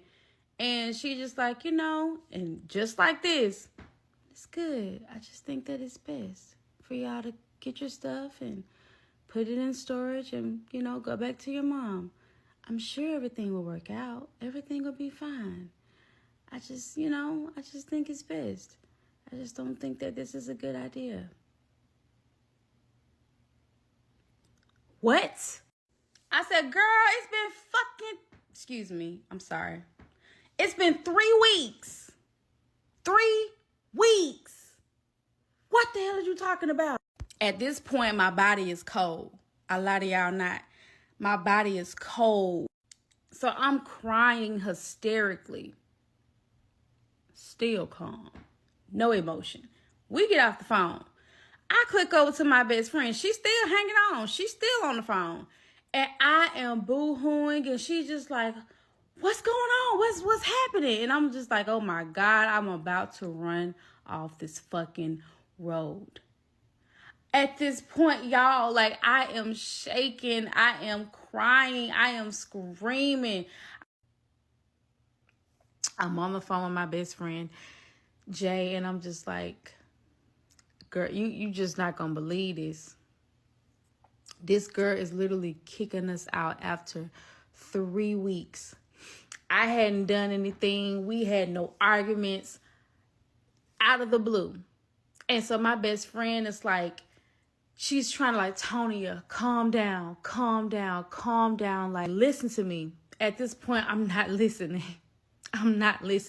Y'all, I tried to run the car off the road. Ooh. I'm good. The whole time my best friend just like on the phone.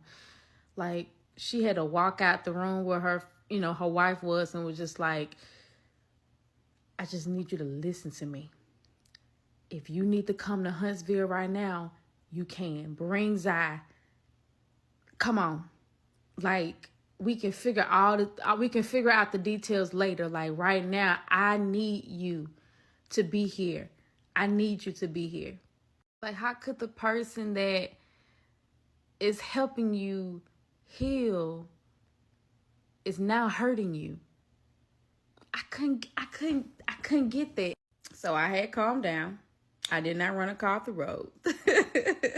So after I had calmed down and didn't go off the road, I just felt this calmness that came over me. And it was so reassuring that everything was going to be okay. And it got me through my 1 hour ride. Because, y'all, that was a drive from hell. I'd never forget it. Okay, so after I had got to Birmingham, I had talked to my best friend at the time some more about the situation, and I felt a lot better because in that moment I couldn't see a way out, but then I started to look at it like worst case scenario, I was going to be right in the spot where I initially was planning on being anyway. So it's like, it's good. Yeah, it may cost me a couple of dollars, you know what I'm saying, to get everything back moved here. And it was such a waste of time. But you know what? It's good. So although the move was in the plans, the plan was not executed like it should have been. I know. We did move right away. We did. Whew.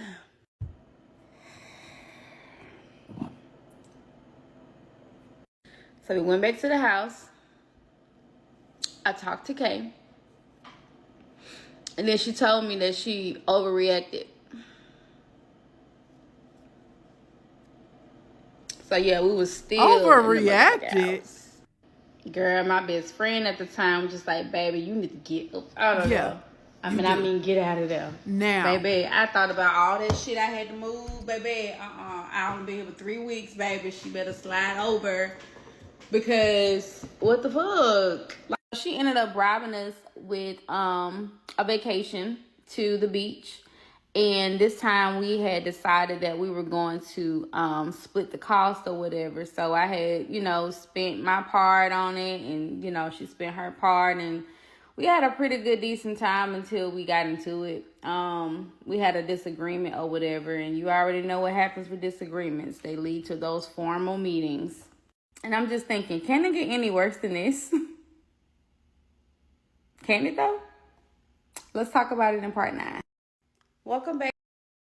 So she wake up and she just like, oh, let's not be together no more. Or wait, that's not what she said. You need to get out. In so many words. Very calm though. Like, I don't think you should be here no more. Just pack your stuff up and leave, It'll be a really good idea if you got your shit and got your child shit and got the fuck up out of my shit, I think you should work on that. Drove your ass crazy. You almost going off the road. You done almost hit a whoop whoop to swoop scoop whoop swoop whoop. Luckily you were on the phone with your best friend. She calmed you down. You went and got your child, went back home, and she said, I overreacted. How?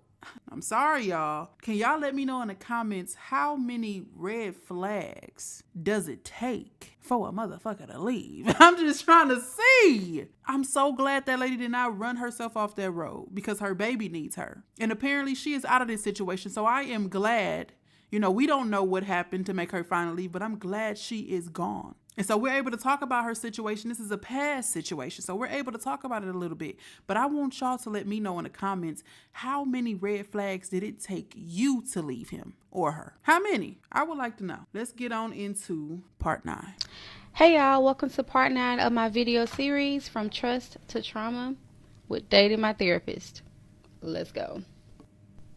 Okay, so I forgot a big chunk of details that happened after she initially asked us to leave the first time. So let me catch you up real quick. So remember, don't be forgetting nothing. That she initially asked us to leave or whatever while I was on the way back to Birmingham to pick up my daughter, right? So when she said that, I did not return back to the house for at least a week. Okay? I stayed at my mom's house trying to figure out, like my next moves and everything. And just trying to figure out what I was going to do, right? So in the process, she had ended up contacting me, like on some, hey, what you doing? And I'm like, why are you calling me?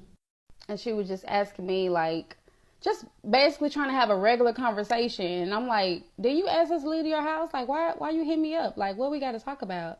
I was just trying to check on you. I realized that, Okay, yeah, that is very, very, very important because I'm thinking she picked her daughter up and went right back like in the same day. So she was actually gone for a week. But let's get back to it. I had some personal things going on, and I took it out on you or whatever, and I shouldn't have done that. And I'm just like, what personal stuff? She still wouldn't tell me what personal stuff she was talking about. So at this point, I got off the phone with her because since me and you are not even like this, like we're not here, like at all. So then later on that day, I had got a notification that I had been added to her Ring camera. I done been living here all this time for 3 weeks, not too much on me, and I hadn't gotten access to no Ring camera, but today I did. So later on that day, I had got a FaceTime call from her. She was sitting on the porch or whatever, like literally sitting on the porch with her back up against the door.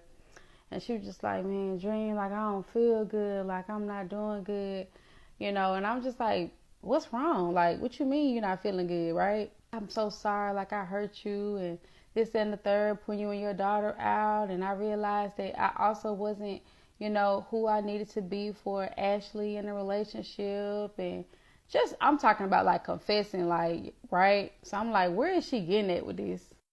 Before I knew it, the phone dropped. And I'm like, hello? It's still connected, but I don't hear anything. So my mind remembers earlier that day, she sent the Ring notification that I was added as a user. right?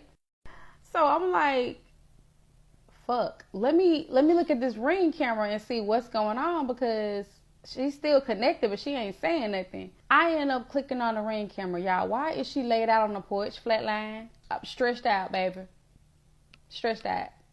And I'm like, oh my God, she's been laying there for a minute, and I'm calling her name, and I can see her breathing, I see her body moving, so I know she's alive.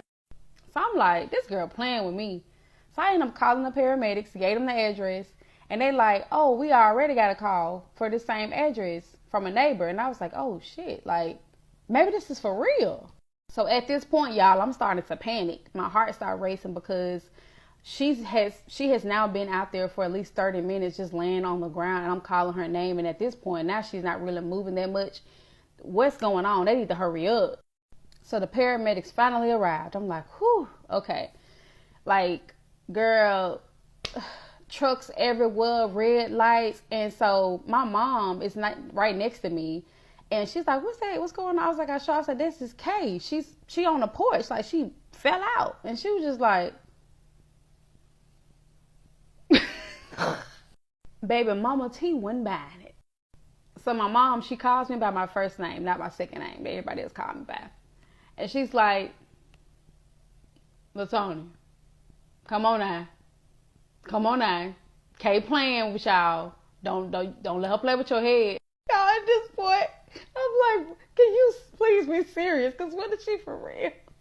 So the paramedics just out there, y'all, like they trying to, get her vitals and get her to respond. And she wasn't really giving them anything. So they were just like, oh, ma'am, I'm going to need you to speak to us. You're going to have to tell us what's going on, so what's your name? How old are you? All this stuff, right?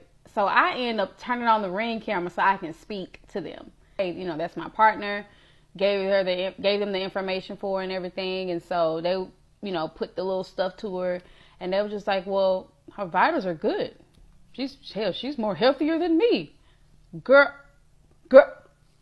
big. So at this point, I'm like, okay, she's spiraling. Maybe this was false. But she's spiraling. And I start feeling bad for her. You know what I'm saying? And once I start feeling bad for her, whatever, I end up talking to her thereafter or whatnot. So maybe about an hour later, I end up getting a notification of Ring going off the camera, right? While I see her walking outside to a white truck. Who this is? Now, mind you, I still live there. So my stuff is in there. Who is this popping up at the house? I just know this ain't Ashley. I just know it's not. So you already know, baby. I got on the phone. I called her immediately. She couldn't even open the door to the girl car. Who is that? Are we for real? Who the fuck is that? I just know it ain't who I think it is. She's just like, no, I had called her too or whatever because I wasn't feeling good or whatnot, and she was just coming to check on me. It's nothing like that. I'm just like, bro, you know what? I'm finna come blow your ass up in that damn house. So you ain't call your mama. You ain't call your cousin. Okay. At this point, I'm furious. You called your ex-fiance. I hang up the phone. Hold on. We're going to get right back to it. But the thing about it is, see, she played too many games. Okay? I've been at your place for 3 weeks. Never had access to the ring. Never asked for it, right? But I never had access to the ring. None of that. All of a sudden, I'm gone for a couple days to a week. And you want to grant me access to the ring. Not only that, you want to fall out. Not only that, you want to talk to me through the ring. You want to be all out on this ground for 30 minutes, 45 minutes. Got the neighbors calling, they worried. Got me calling, I'm worried. And then you're going to have your ex-fiance pull up to check on you. And like she said, you ain't call your mama, you ain't call no cousin, you ain't call no brother, whatever. You called your ex-fiance. My stuff still at your house, my child stuff still at your house. And your ex-fiance pulls up to check on you. That's crazy. And I'm on a Ring camera. Y'all still out there for at least an hour. What y'all talking about? Girl, I almost lost my damn mind. So at this point, I'm about to get in the car and I'm finna come up there. Because now you got me fucked up. You being disrespectful. You already done asked me to fucking leave. Then you gonna turn around and fake a heart attack, whatever the fuck it was. And then you gonna turn around and have this girl pull up at the house? Ma'am, I'm gonna kill you. So long story short, I end up calling again. And she's like, hello. And I'm like, I said, you can put me on speaker, honey. You on there? What's up? What we doing? I said, do I need to talk to her too? I said, because what y'all not finna do is sit here and play with me in my face. Like, we not finna do that shit at all, period. So I just need to know. The girl ain't saying nothing, right? I'm doing all the talking and Kay's doing all the talking. So she was like, no, I had just told her, you know, how in love with you I am. She was like, I already told her that I want to be with you and I done made a big mistake and I realized it and that's what led to me falling out. And so let me get this straight. Let me get this straight.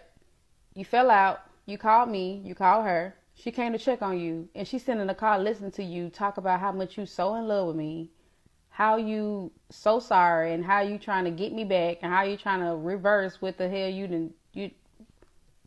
And she's just sitting here listening to this shit. Oh, this whole fucked up too mentally. At this point, we all fucked up.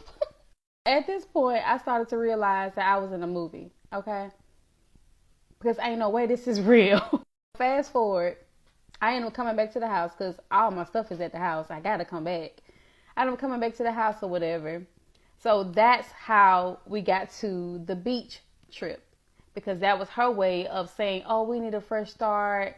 We need to fix things. I'm sorry I left that big chunk out. I feel like y'all needed to know so y'all can understand the level of fuckery. Okay, so let's keep going. Now that we're all caught up. So we went to the beach. We split the cost down the middle. We had a disagreement. And then now she had asked me to have a meeting with her, right? I went down to the office. When I get in there, she's like, I wanted to discuss, you know, like finances or whatever. And I'm like, okay. Mind you, in this meeting, she is not looking at me. I am looking directly at her just like this, right? This is how she's sitting. Dream, I feel like since y'all been here, I've been spending more money than I have ever spent.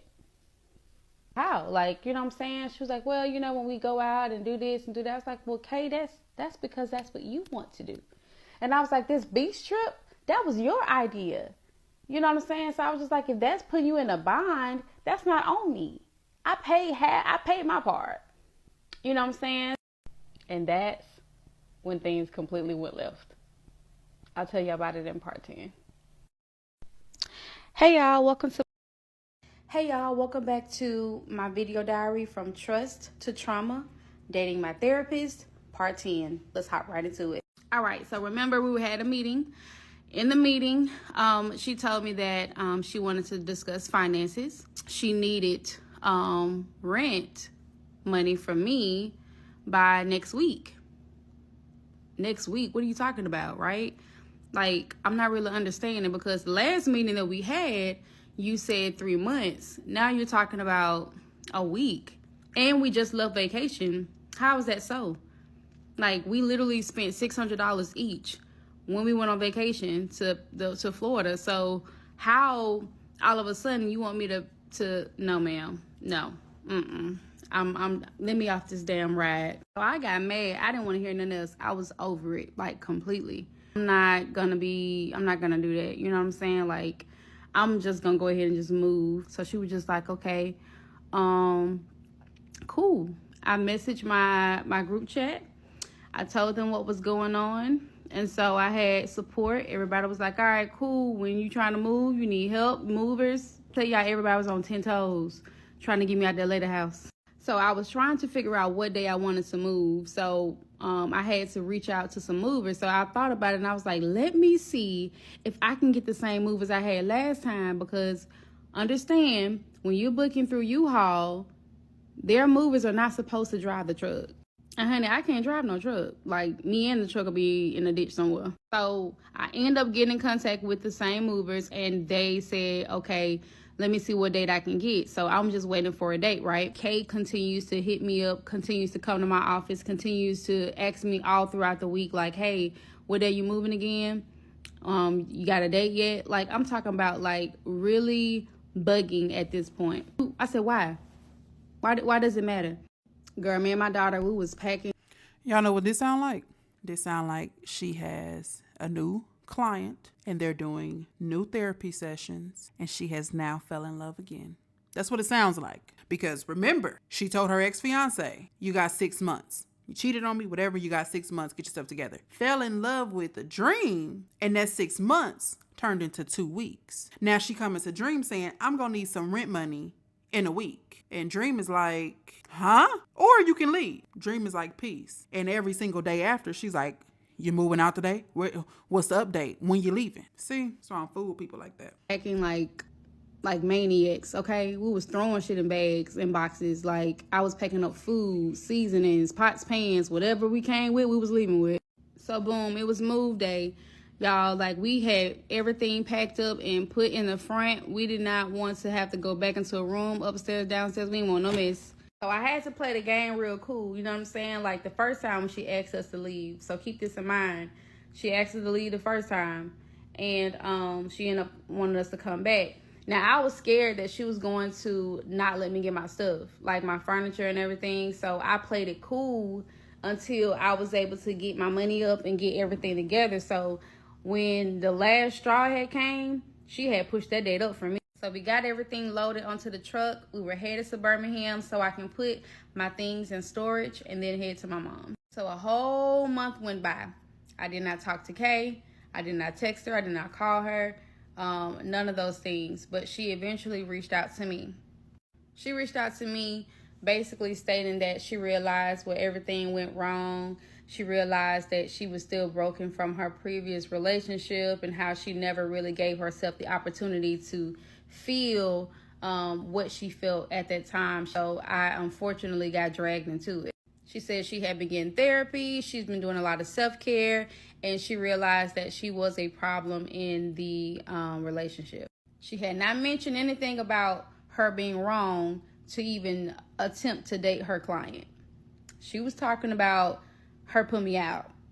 Then when she sent that, I just, I acknowledged it. I just read it and went on by my way. Right? So one day me and my mom, we was out and about, you know what I'm saying? And we ended up coming to the house. Flowers are on the porch. And that good old Roscato Sweet Red. I looked at my mom, she looked at me, and she was like, that damn K.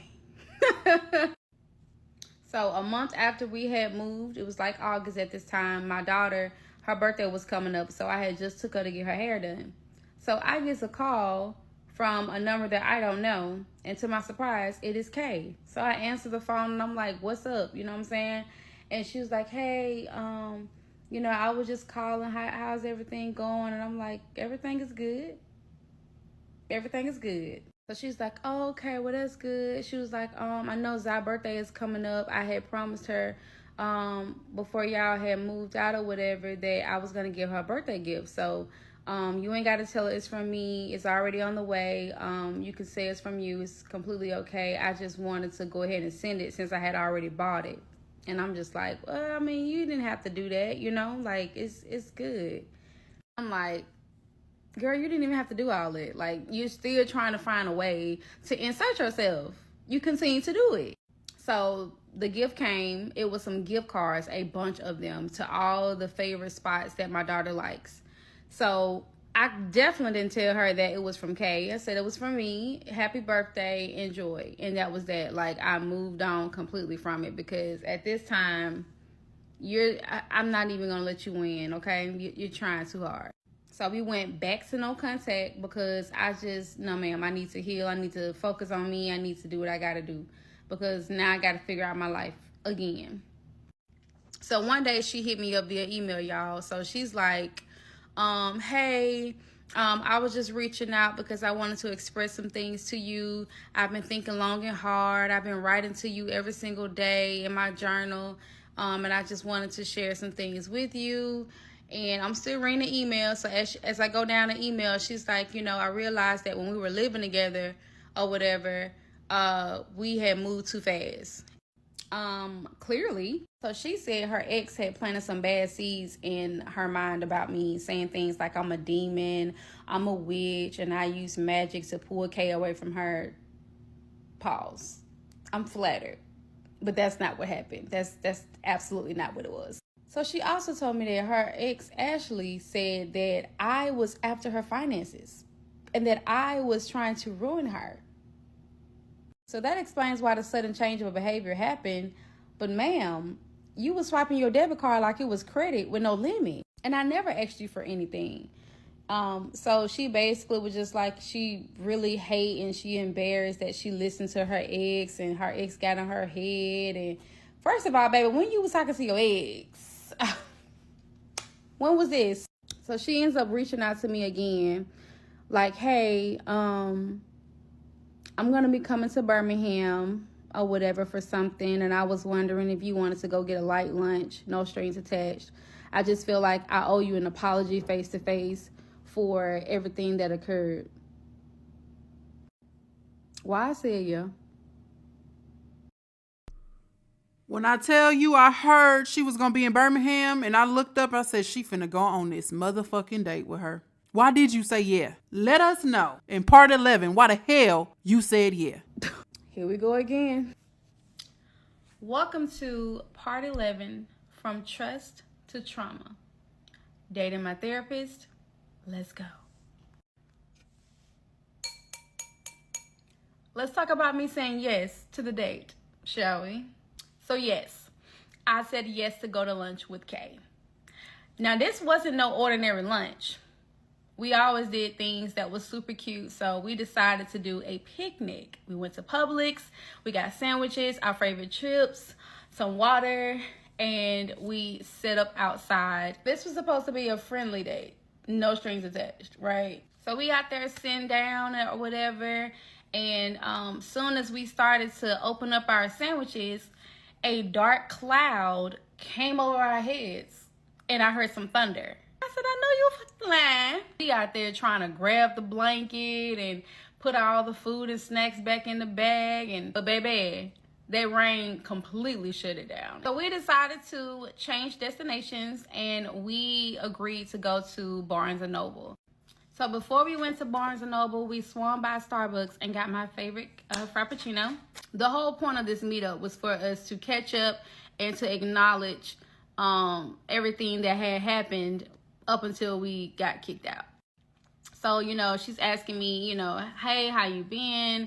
I tell her that, I've been really great. I'm still working for Tisha. Although I'm not in the same city as her, I'm still able to work remotely. So she tells me that she's been doing really good. She's been journaling and she starts to share with me some of the letters that she had wrote to me while being away.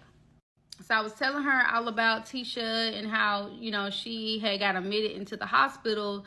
So she wasn't able to post and keep things going. So I was taking over with helping out with her posting while she was away.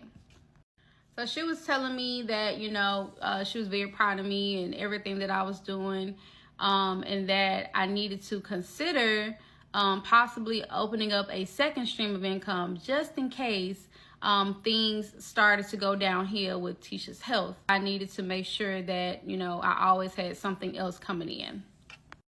So from there, we started brainstorming about the different things that I could do in the meantime to help myself. I had already told her that I had been doing DoorDash and Spark and Grubhub, but we both knew I wasn't gonna be doing that for too long because as we're in Barnes & Noble, I'm not even realizing the real reason that we're there, and it's for her to apologize in person.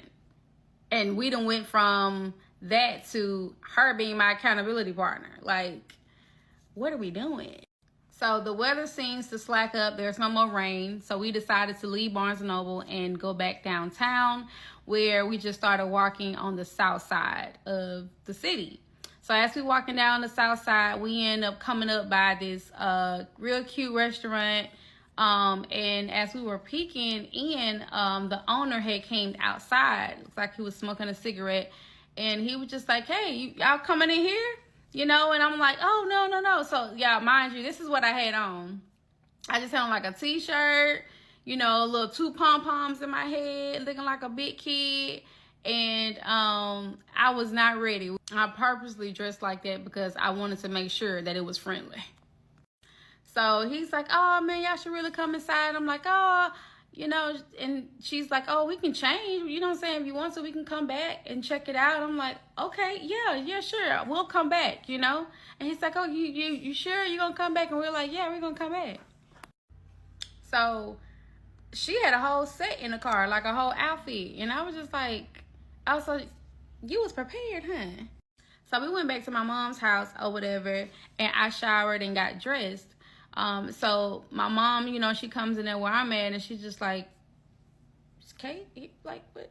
It's just a friendly thing. She just wanted to come and apologize, and, you know, yada, yada. She's just like, okay, be careful with that, you know, because I don't really trust Kay like that. You know? So we end up heading to the spot, and when you first walk in, y'all, like, there's candles on the table, chandelier, a minimalistic like vibe, modern. I have a picture here so you guys can see. It was so freaking cute. Like, it wasn't giving friendly vibes, but I mean, it was cute. So the owner ends up seeing us, and it's like, what's up, y'all came back, you know? And so we're like, yeah, you know, we told you we was gonna come back, you know, we really wanted to check it out. So Kay sits across from me at the little table or whatever, and they come over and they light the candle or whatever. And so we end up looking over the menus to see what we want. So she decides to try a dish. I tried one, and then I get her to do my content since I couldn't really get it today. So first the drinks came out, right? So I had like this little cute lemon drop Cosmo like drink or whatever, and I asked her, I was like, hey, do you mind like taking this video of me, because I want to see myself in a different point of view. And so she ended up, you know, recording me with my drink. I was feeling cute, as you can see down here. Yeah, honey. And then the food came afterwards. So the appetizers came out. She let me try her appetizer, which was really good. It was like this sweet potato soup type thing, and y'all, it was amazing. I can't even lie. Oh, and so then you know, my food ended up coming out, and so, you know, I had her record content of me, you know what I'm saying, rating the food or whatever, and just talking about like how good it was. So at this point, we having a really good time. We laughing, we giggling and everything, creating content. And I started to thank her. I was like, you know, I know that this wasn't in the plans outside of, you know, the light lunch picnic that we had. So I really appreciate you treating me. You really didn't have to, you know. And she was like, nah, Dream is good. You know what I'm saying? Like, I got you. I feel like you deserve it after everything I put you through. I really feel like I deserve to bring you out, get you in a different atmosphere. I know you've been thinking about being on grind mode since you came to the city. You know, I just want you to relax a little bit and enjoy yourself. So at this point, you know what I'm saying, we're done with the food, we're done with the drinks, and so, you know, the check comes. So she gives, you know, the waitress the card or whatever, and we're still chopping it up, talking, you know. Why they came back to whisper at the table that her card declined? Say what? Girl, yes.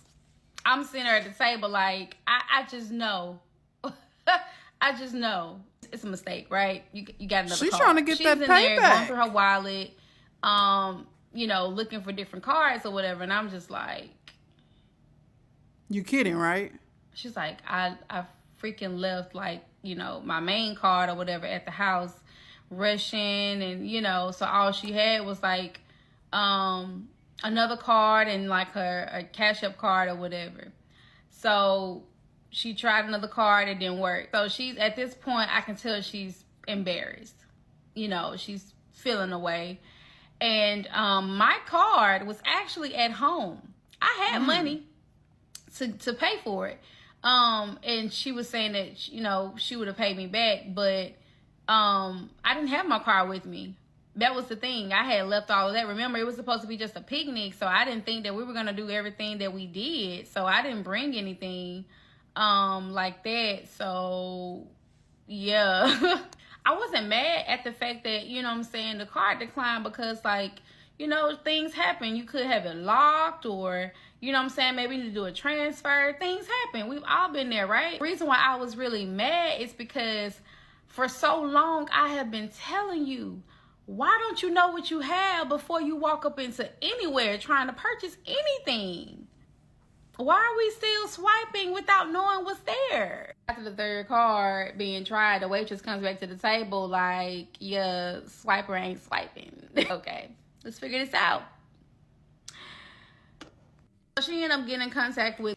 I mean, instead of just constantly giving out cards, I'm just wondering, why didn't she open up her mobile banking or go to the website, you know, log in? Like, who just keeps sending cards? Like, you know that there's no money on those cards. You're, I guess, crossing your fingers that it's just going to go through.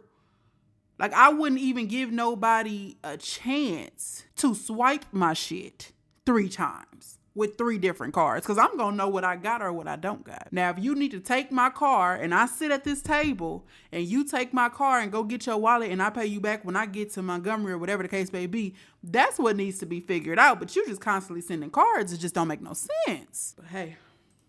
With one of her friends who actually sent her the funds via cash. The date should have stopped at that dark cloud. That's where it should have been like, you know what? We ain't going to be able to go to the park. Let's try another day. Take your ass back down to Montgomery, and I'm going to take my ass back over here. Soon as that cloud got a little dark, a little gray, that should have been it. That should have been it right there. Cash App, and then we were able to pay for the ticket. So leaving out of there was, you know, very awkward in a sense.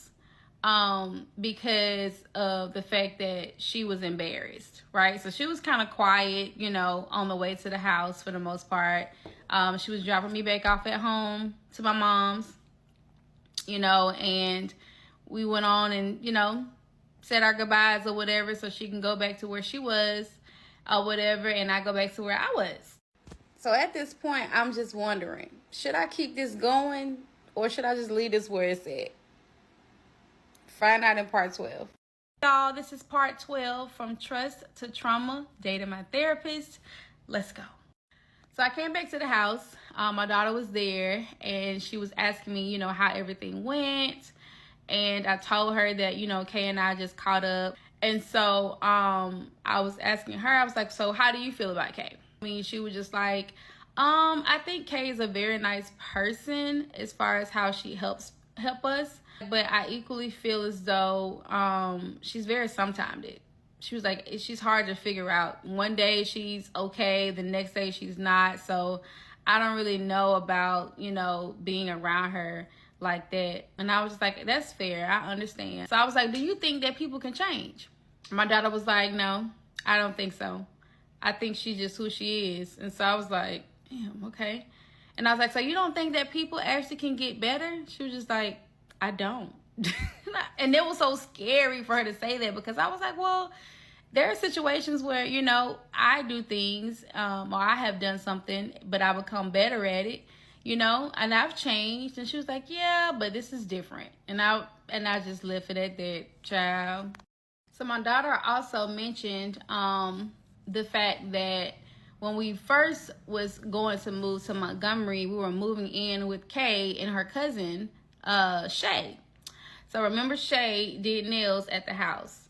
So before we even moved in, Shay had moved out.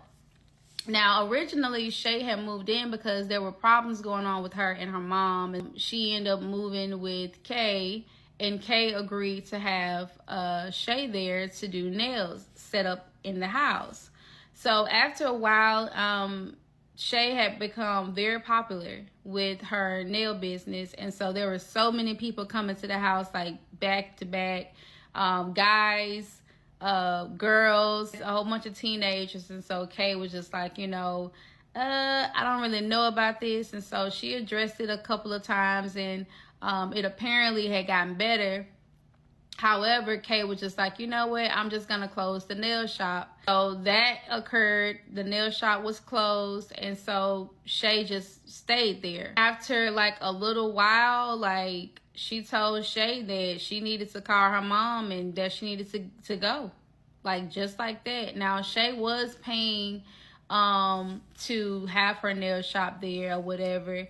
But Kay was just like, there was a big old thing with the mom, you know, because for one, the mom was upset that Kay took her in without even consulting with her. And so when she put her out, then it's like, oh, so now you want me to be involved. It didn't end too well. And so my daughter, she felt the way about it because she thought she was going to have like someone in the house that she could talk to. And Zai had felt the way about it ever since.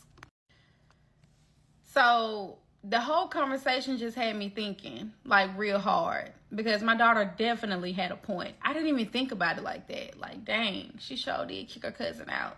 And she was only in high school. So I can only imagine how bad that would have made her feel. But was that enough for me to cut it off? I guess we'll see. So one morning I had got a phone call from Tisha, the loctician I was working with. And when I saw her name pop up, I got super excited because I'm like, okay, she must be doing really good. You know, we can get back to work and all that, right? So when I answered the phone, it was a FaceTime call and she was calling me from the hospital room. And I was like, hey, girl. She's like, hey. And I'm like, you okay? And she's like, well, not exactly. I have a couple of, you know, procedures, surgeries or whatever that I have to get. And so I'm not really sure how long I'm going to be in the hospital. And so I'm like, oh, my God, like, you know, are you okay? Like, what's going on? And so she's telling me all these different things. And so she's like, I wanted to tell you that I'm not really sure how long I'm going to be in the hospital. And so we may have to actually pause the contract. Y'all, like, I'm like, oh my God, no. So it's crazy because we were at the very end of the month and normally I would get my payment on the first of the month. And so we're a week away from the first. And I'm like, my income is completely just shut off just like that. And I started to think about the conversation that I had with Kay. So I just sat there for a moment because I needed to gather myself. I literally had bills like lined up, you know what I mean? Car note, car insurance, storage, all those different things. And the income that I thought was coming was not coming. I panicked. And so, you know, I immediately set up my account with DoorDash, Grubhub, Spark. Like, those three was in full rotations. I'm grabbing my keys. I'm throwing on a hat, some, you know, jogger pants. I had my little wagon. Y'all, I was out the door. So, you know, my daughter was like, where you going? I'm just like, I'm finna go drive. And she's just like, let me come with you. So we end up driving or whatever. We end up coming to the suburban area. And we started to do some DoorDash. So we were making money. As we're making money, we're eating. And I'm starting to realize that, dang, like, I feel like I'm spending more money in gas than I'm actually getting. So we end up going to this neighborhood. It was so nice, y'all. When I tell y'all, they had like the most amazing looking houses, like big, beautiful yards, the landscape. So my daughter looks at me and she was just like, man, like, you got to get one of these. Like, you know, we deserve one of these houses. Like, these are so big and pretty. Like, I would love to have a house like this. And so I instantly felt a little sad inside because we were living in a really big house just a month ago.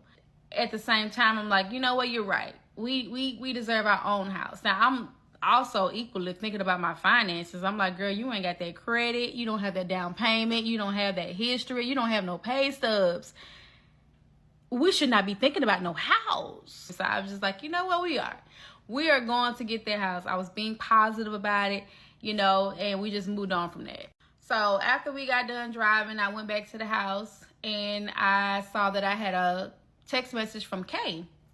And I was like, damn, she must have felt me, because I sure was going to send her a message and tell her about today, because it was just wild. I told her about the situation with Tisha, and she was just like, I told you. She was like, I told you, like, it's time for you to open yourself up to where you can have more opportunities, because you can't depend on that. And I was like, yeah, you're right.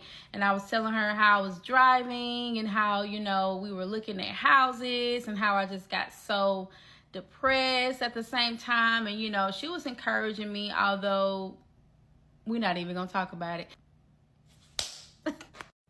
So my sister had 2 cars. She had a car that she was driving and her boyfriend was driving the other.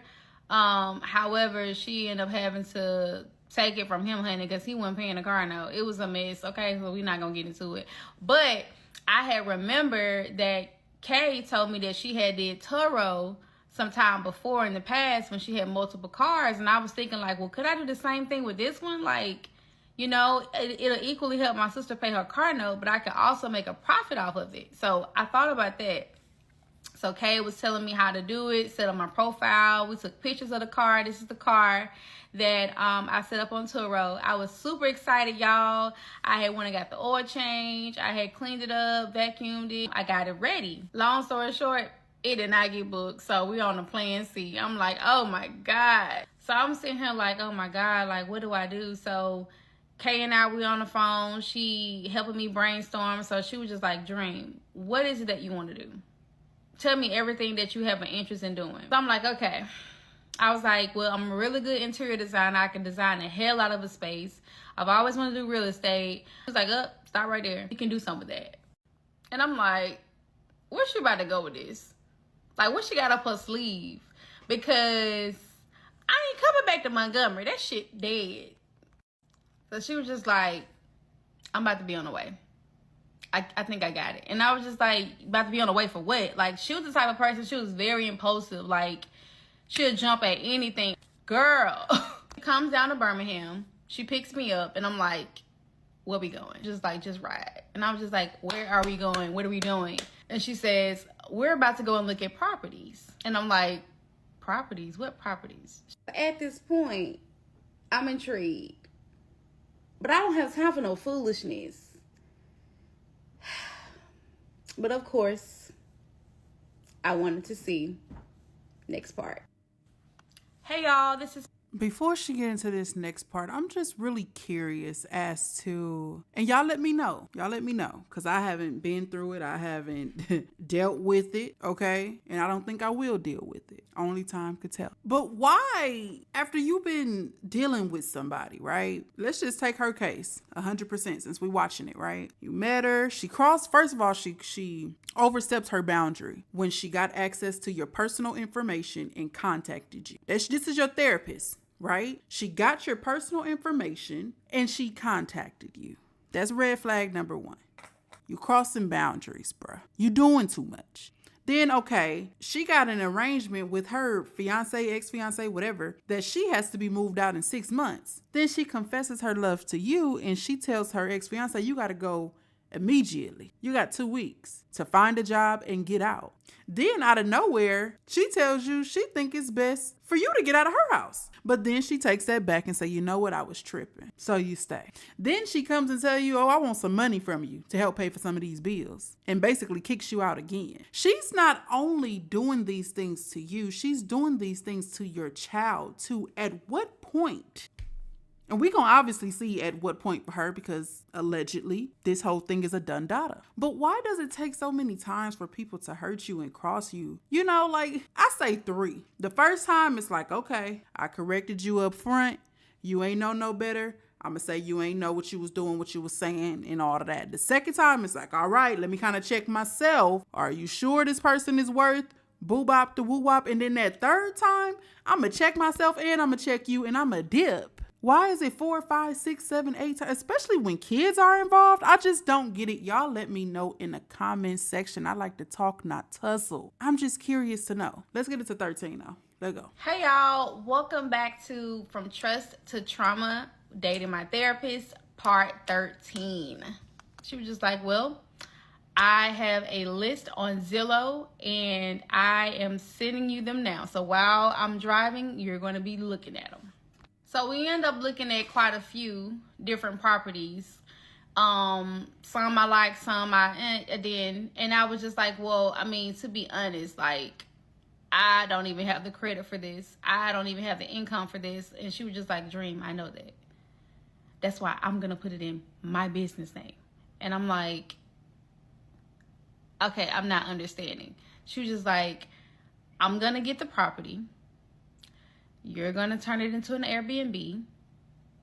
You're going to take your furniture out of the storage and you're going to furnish the house with the Airbnb. I mean, for the Airbnb. And you're going to turn a profit. And I was just like, this bitch might be a little smart.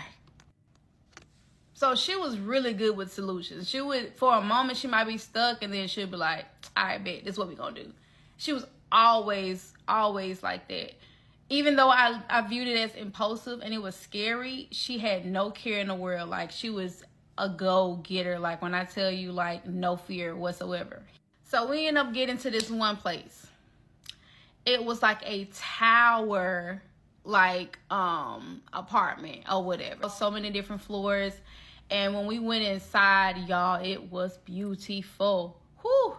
Like, when you first go inside, it puts you in mind of a really nice hotel, like, lobbies type situation. They had, like, the whole coffee, like, bar situation. They had the outside where you can sit around and grill, and the waterfall patio situation. They had a pool table in another room. It was phenomenal, y'all. I'm like, this is it right here. We ended up viewing the actual apartment, and it was beautiful. Like, it had like the whole view of the city. It was surrounded by like restaurants, bars. It was like the perfect hot spot. And I was just like, yo, this shit gonna go. So we ended up meeting with the apartment manager, and we're like, hey, like, do y'all do corporate leasing? And they're like, yeah, we actually do. Some of our residents are actually in corporate leasing. They have like short-term leasing up in here. And I'm like, oh, come on with it. So Kay sits down, you know what I'm saying? And she ends up like applying for the apartment. She, you know, makes it seem as though she lives here or whatever. And I was going to be listed as the person that was going to be managing it. So that part was working out pretty good, right? So while she's doing that, I started to leave out the room, and I started to, the office or whatever, I started to look around a little bit. So as I do, I had passed by this office, and so a girl was like, hey, excuse me. And I looked back, and she was just like, hey, girl. And I was like, hey, girl. This was somebody I used to go to school with. So when I seen her, I was super excited.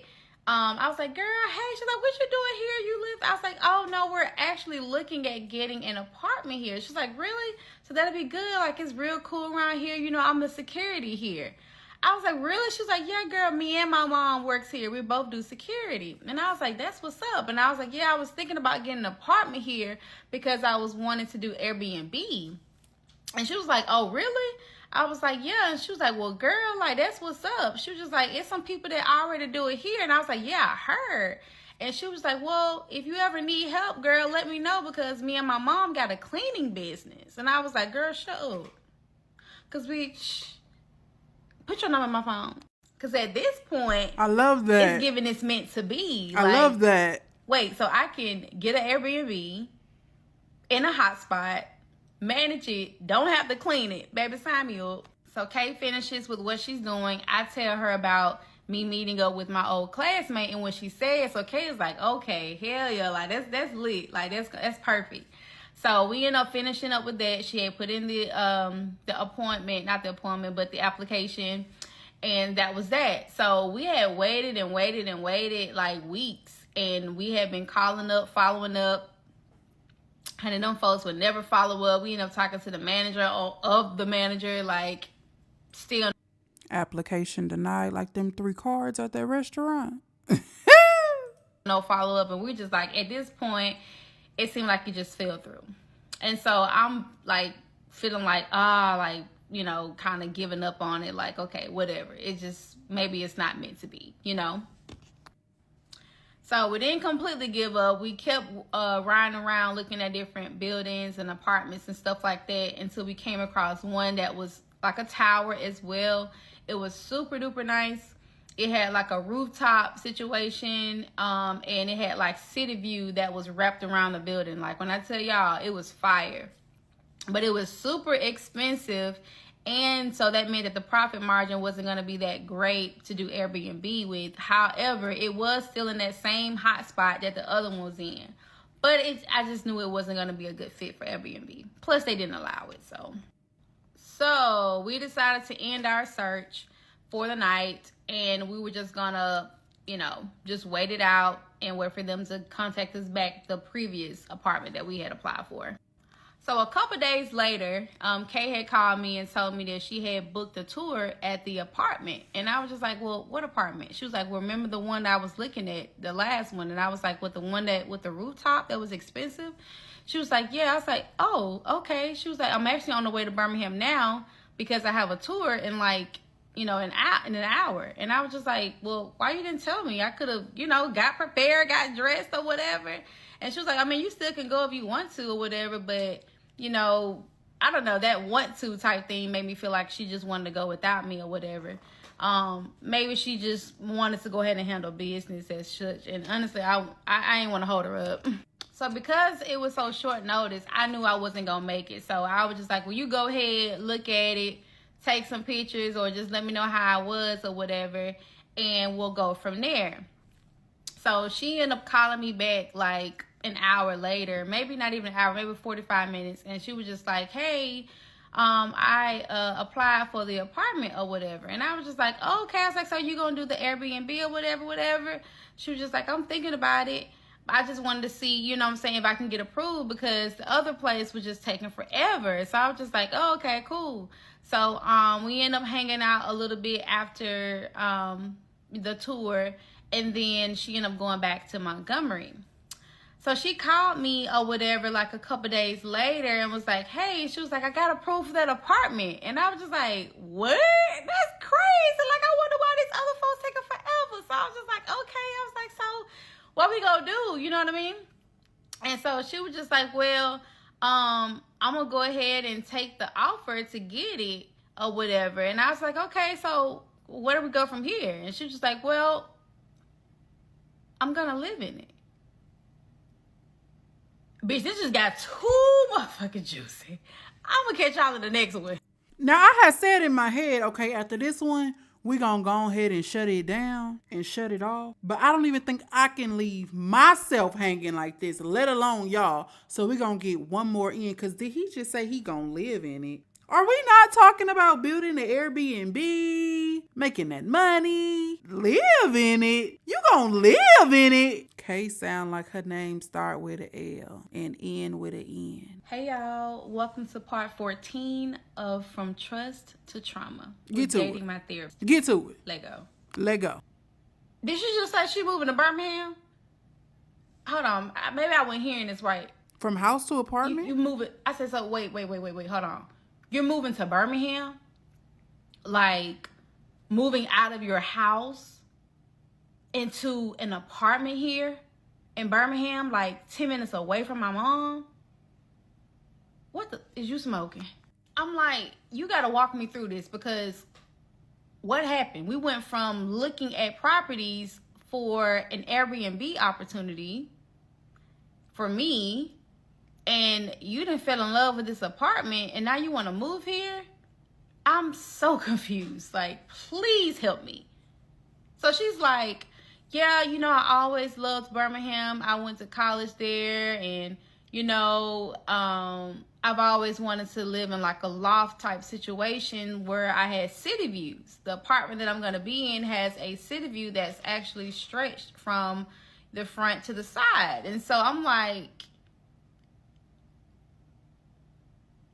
congrats, bitch. What?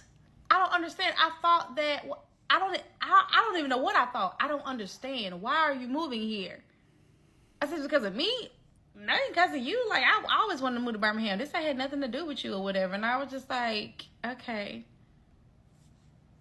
I was like, so what about? I was like, okay, cool. All right. What's gonna happen with your house? Like, what's the move? Like, what are your plans? Like, are you selling your house? Like, what? She was like, no, never that. She was like, I'm gonna rent my house out on Airbnb. I said, how are you going to? I'm gonna manage it. Like, I'm gonna go back and forth or whatever to it. So we done went from me having an Airbnb down here to now you getting an Airbnb up there. Oh, this twisted. This is just a lot. Like, when I tell you this is You set up on the phone with me and asked me what I wanted to do, what type of business I wanted to run, and I'm just expressing ideas to you and what I like and what I don't like. And I say I'm good with decorating and real estate, and I want to see what that do or what that's about, just expressing to you. And you act like you were interested in doing something to help me. And the whole time you wanted to help your motherfucking self. And so now, one of the apartments that we were going to use for Airbnb to help me, right, build a business, you gonna move into it. And then you gonna take the house that you already have and rent it out on Airbnb. And I'm not a part of none of the equation. This would have been the last part for me. Part 14 would have been the last part. We got 16 more parts of this mess, y'all. But let's finish what she got to say in this one. And I need a real break. I need like a smoke break, and I don't even smoke. To the next degree. It is just too much.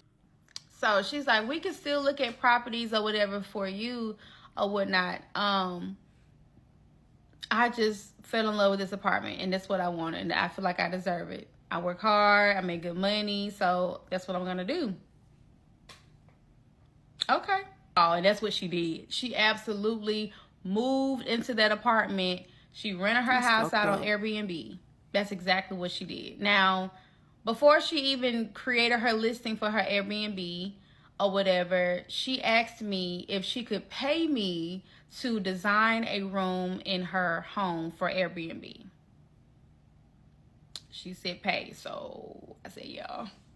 So all I kept thinking about was the fact that I had no income coming in, like I was just a month ago. And I'm like, yeah, sis, you're going to have to say yes to this one because we need some money. So after I agreed to design a room, I had to go to the house.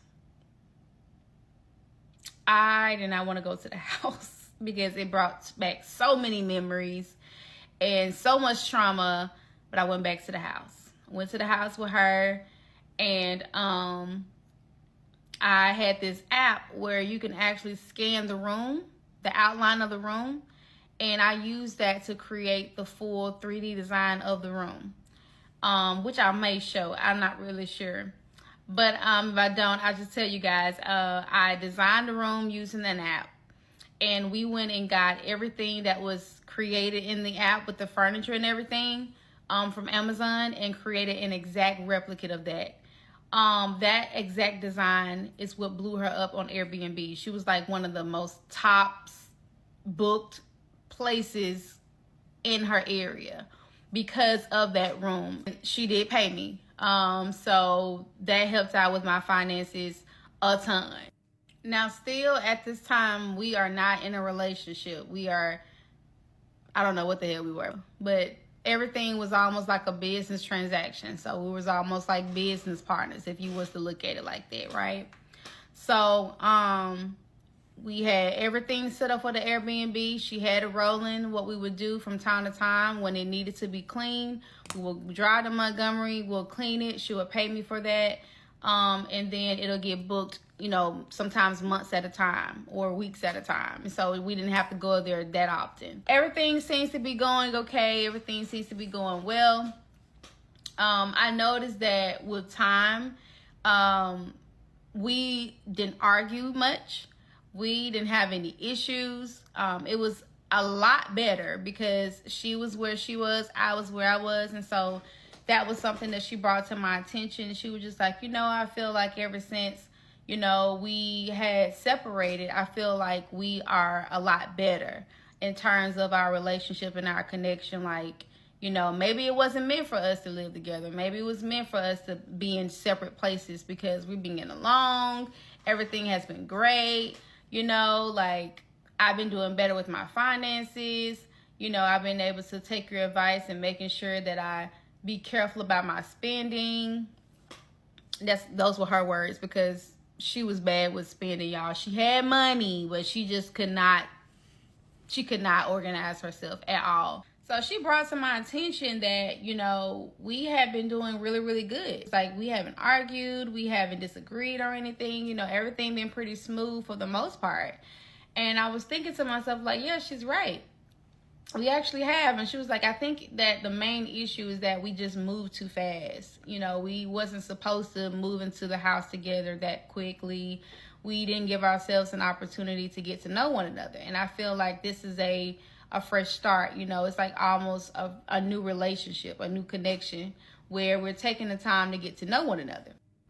So Zai started coming around. Zai had came and see her apartment or whatever and was just like, okay, this is really nice. We ended up going out to our favorite little buffet or whatever, and it was pretty cool. So we all were just hanging out all together. And it was actually going pretty good, I have to be honest. So there were quite a few things that were going on in the city for Kay. Her birthday was coming up. Her homecoming was coming up. And we needed to get prepared for those, right? So I helped her build up an itinerary for her birthday. We hung out. It was pretty cool. Had a really good time. Homecoming came. We took pictures. It was really, really nice. I looked really, really pretty, y'all, as you'll see right down here. Okay, I had my little heels on, honey. Super cute. And that night, we decided that we were going to begin dating again. For the first time, y'all, I started to feel more positive about Kay. The red flags were no longer there. They were all green, at least for what I could see. My mom started to allow her to come around a bit more. So do y'all just erase the past?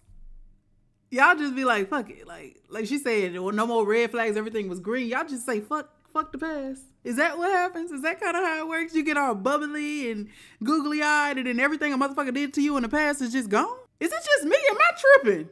Let me know in the comments.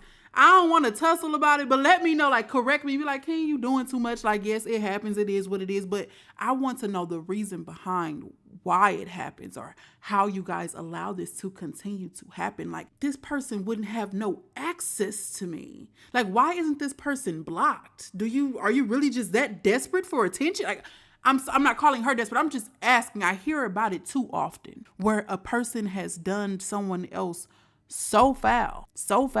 And I understand you have good times that you do not forget about. But a lot of the things that I hear, it's like the good don't outweigh the bad. The bad overflows. You probably got 4 good lines of good and 8 books, 800 pages each of bad. And how do they just keep getting chance after chance after chance? I'm really trying to understand it, y'all. Let me know. Everybody was starting to, I'm going to say, forgive her in a sense. You know, I was telling, one of my friends or whatever Does she about want to it. be forgiven? She's like, that's good that y'all are getting a fresh start and starting over and everything. Just be careful, Although the Airbnb situation for me didn't work out initially, I just started to just look at it as it just wasn't meant to be. So I started to get back on my search for and that was getting just a new snaky career. to me. Doing something different because I had got so tired, y'all, of doing the delivery thing. Like, I have plantar fasciitis in my feet, and so being on my feet too long hurts them really, really bad. Okay, knew that. So, a lot of times she would massage my feet, she'll soak them and use all these different creams and oils and everything. Very, very attentive. We sat and we talked, and she was just like, I think we should start, working on your resume. And maybe look to you getting a job, at least for the time being until your business can get back where it needs to be. We started working on my resume, cleaning it up, doing some mock interviews. So I started putting out applications, going to interviews or whatever. Still wasn't landing anything. It was just rough, y'all. I started to get discouraged. So one day I got an email from this company that told me that they wanted me to interview and to set a date. So at first I thought it was a scam because I had never heard of the company before. I tried to look them up and I couldn't find much. I did find a website, but I equally didn't see any reviews on their Google profile. So I was just like, I don't know about this. So I told Kay about the job opportunity and how I thought it was a scam because I couldn't find any information on the company. So find out what happens in the next part. Welcome to part 14 of From Nah. We on 15. Welcome back to part 15, From Trust to Trauma. Let's go. Dating my therapist. Let's talk about it. So I told Kay about it. And Kay had contacted them and made it seem as though she was trying to inquire about their service. So this particular company was an IT company. They sold IT solutions. And so they sounded very legit on the phone and everything. So I felt comfortable after she made that call.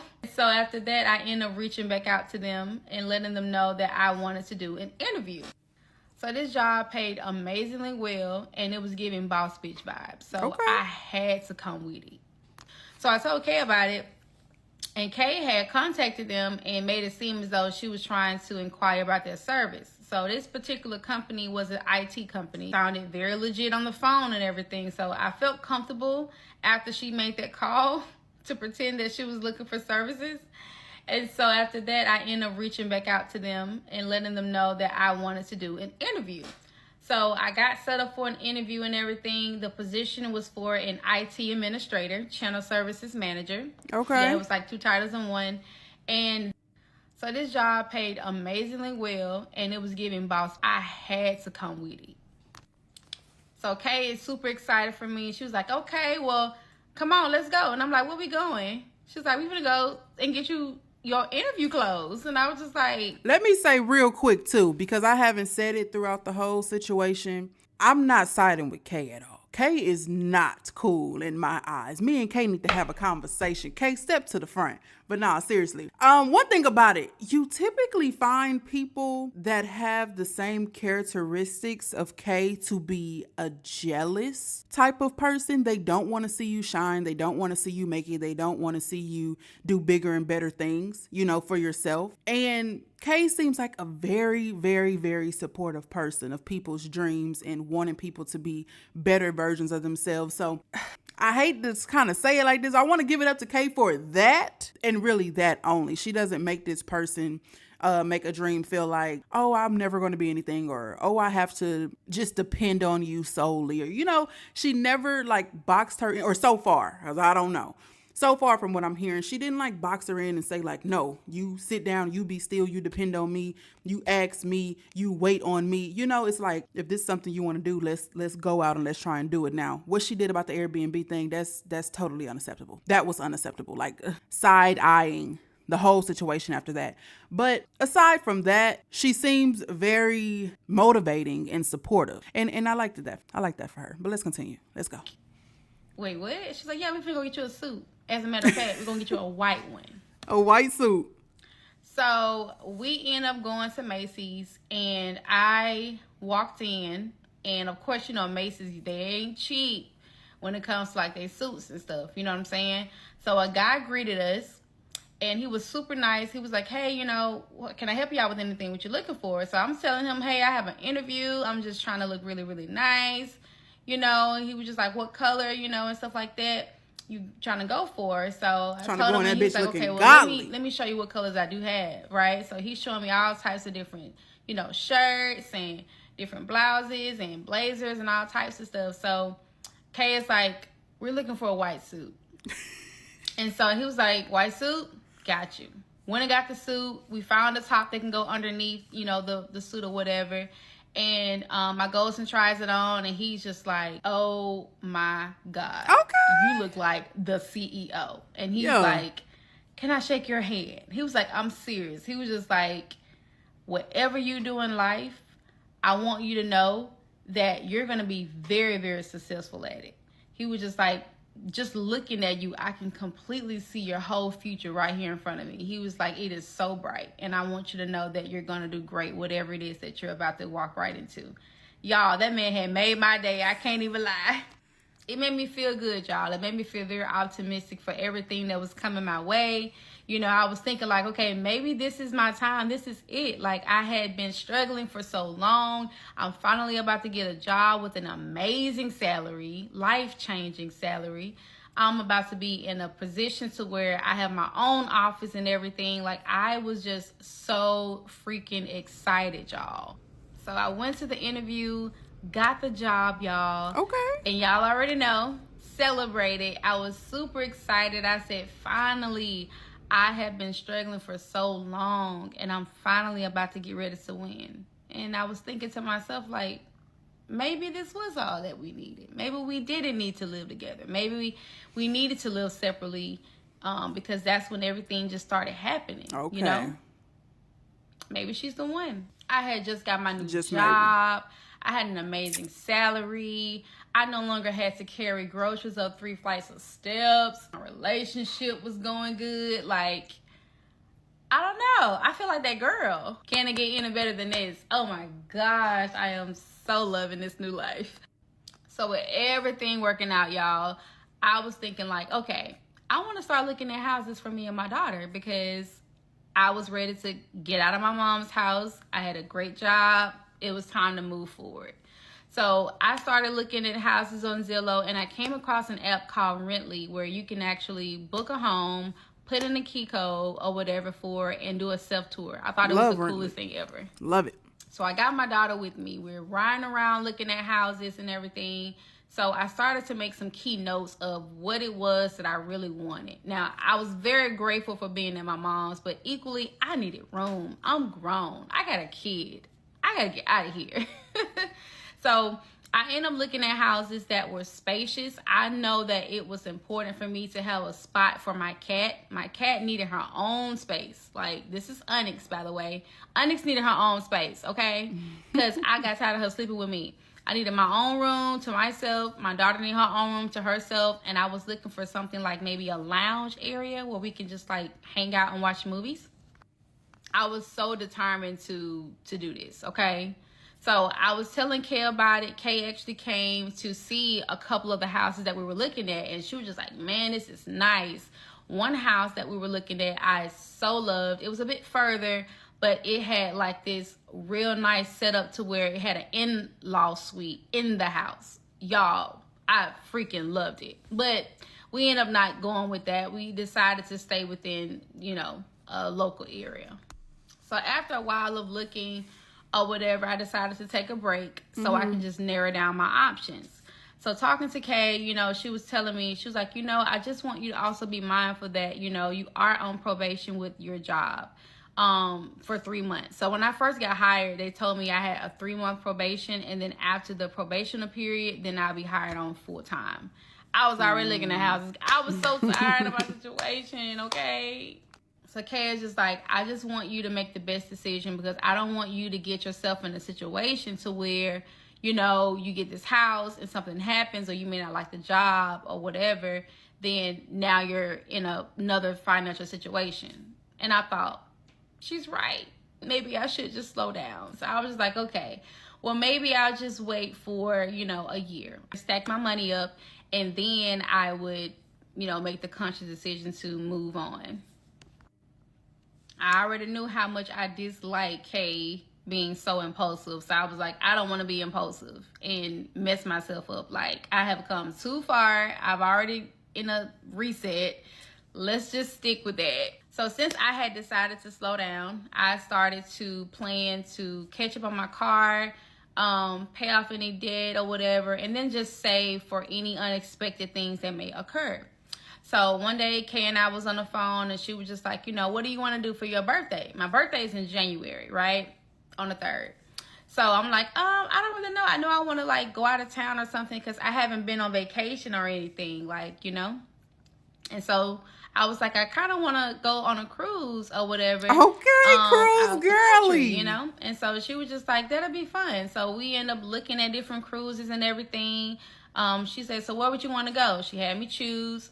We talked to someone on the phone or whatever about it, and just inquiring. Next thing I know, she sent me an email confirmation that the cruise was booked. And I was just like, oh my God, you booked the cruise? She was like, yeah, I did. Happy birthday. So I was super excited about it. I'm like, okay. So we end up getting ready for the trip or whatever. And prior to us leaving for the trip, Kay had decorated my office for my birthday. So when I went in there on the next day I had to work, I had 2 bouquets of roses on my desk with a gift bag with a card. And inside the gift bag was all my favorite snacks like hot Cheetos and grape flavored candy and some wine. So everybody at my job, She gonna get you with that wine she every came time. in, you know, when you were off, and asked us if it was okay, if she could set everything up, and we said yeah. We thought it was so adorable. Like, oh my gosh, we love it. So I felt so loved, y'all. I really did. I felt so loved. I was just in awe. Baited your ass. Just when I thought I had one, Baited you. January had became the most scariest month of my life. Damn. What happened? Welcome back to part 15 Damn. from Trust to Trauma. I was trying to get a little kiki in, and she got all serious. Y'all, this is part 16 from Trust to Trauma. Let's get it. Dating my therapist. Let's go. So we are 3 weeks away from our birthday cruise. Flights have been booked, clothes have been ordered, PTO has been placed. I am good to go. So originally, I wanted my friends to come too, but neither of them could come. So it ended up just being me and Kay, which was cool because we always have a good time when we get together. So I wasn't tripping. I knew my birthday was going to be a blast, but I didn't know how much of a blast it was going to end up being. So before I left, because of the position I was in, I had to set some clear expectations for my colleagues to pick up on my tasks before I left. So that way all installations for the IT team goes through smoothly and there's no type of hiccups. So I ain't want nobody to be on fire when I get back.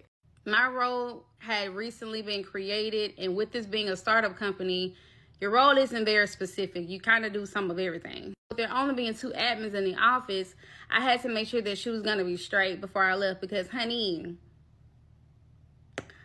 once airplane mode comes on and I'm on that plane, I cannot be reached. Good luck. So it's the night before it. We just now packing, black folk.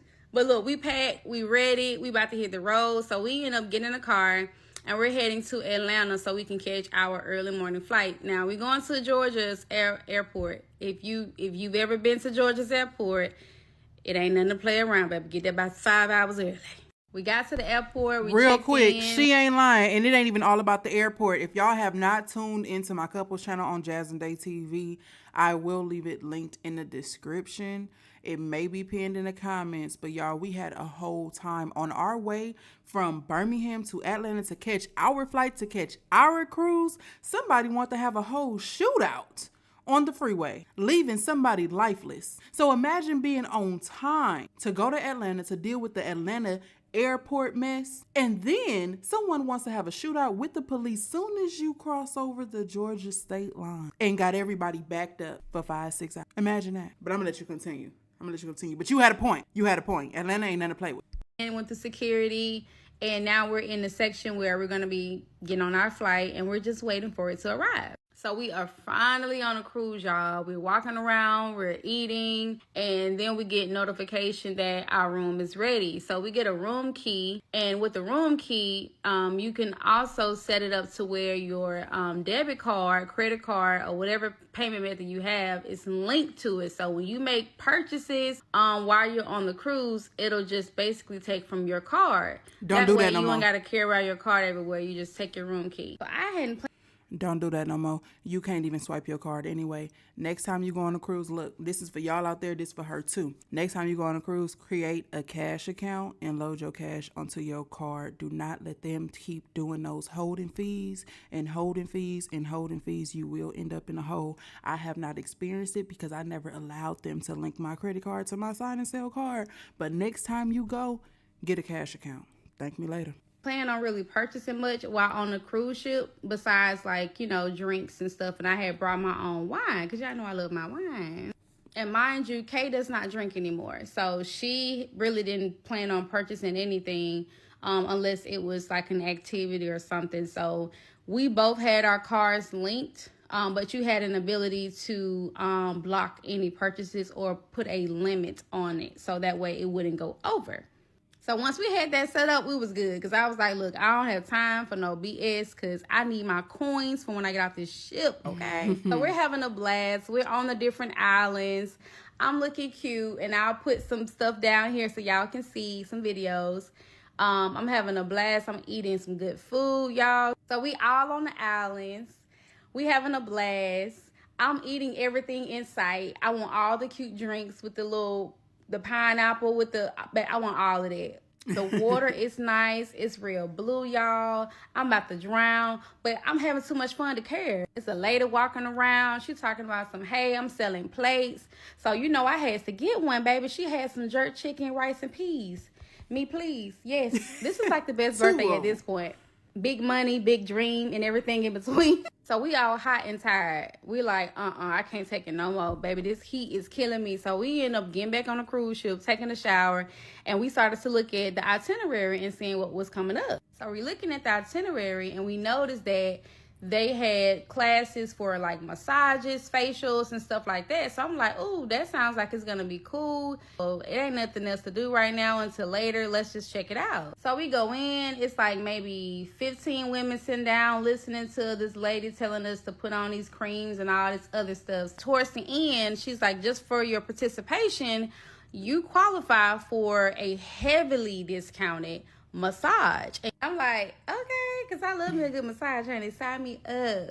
So we end up booking a massage. I chose the 90-minute massage with the foot and all that stuff. So the massage was going to be scheduled for the next day. So they didn't charge our cards right then.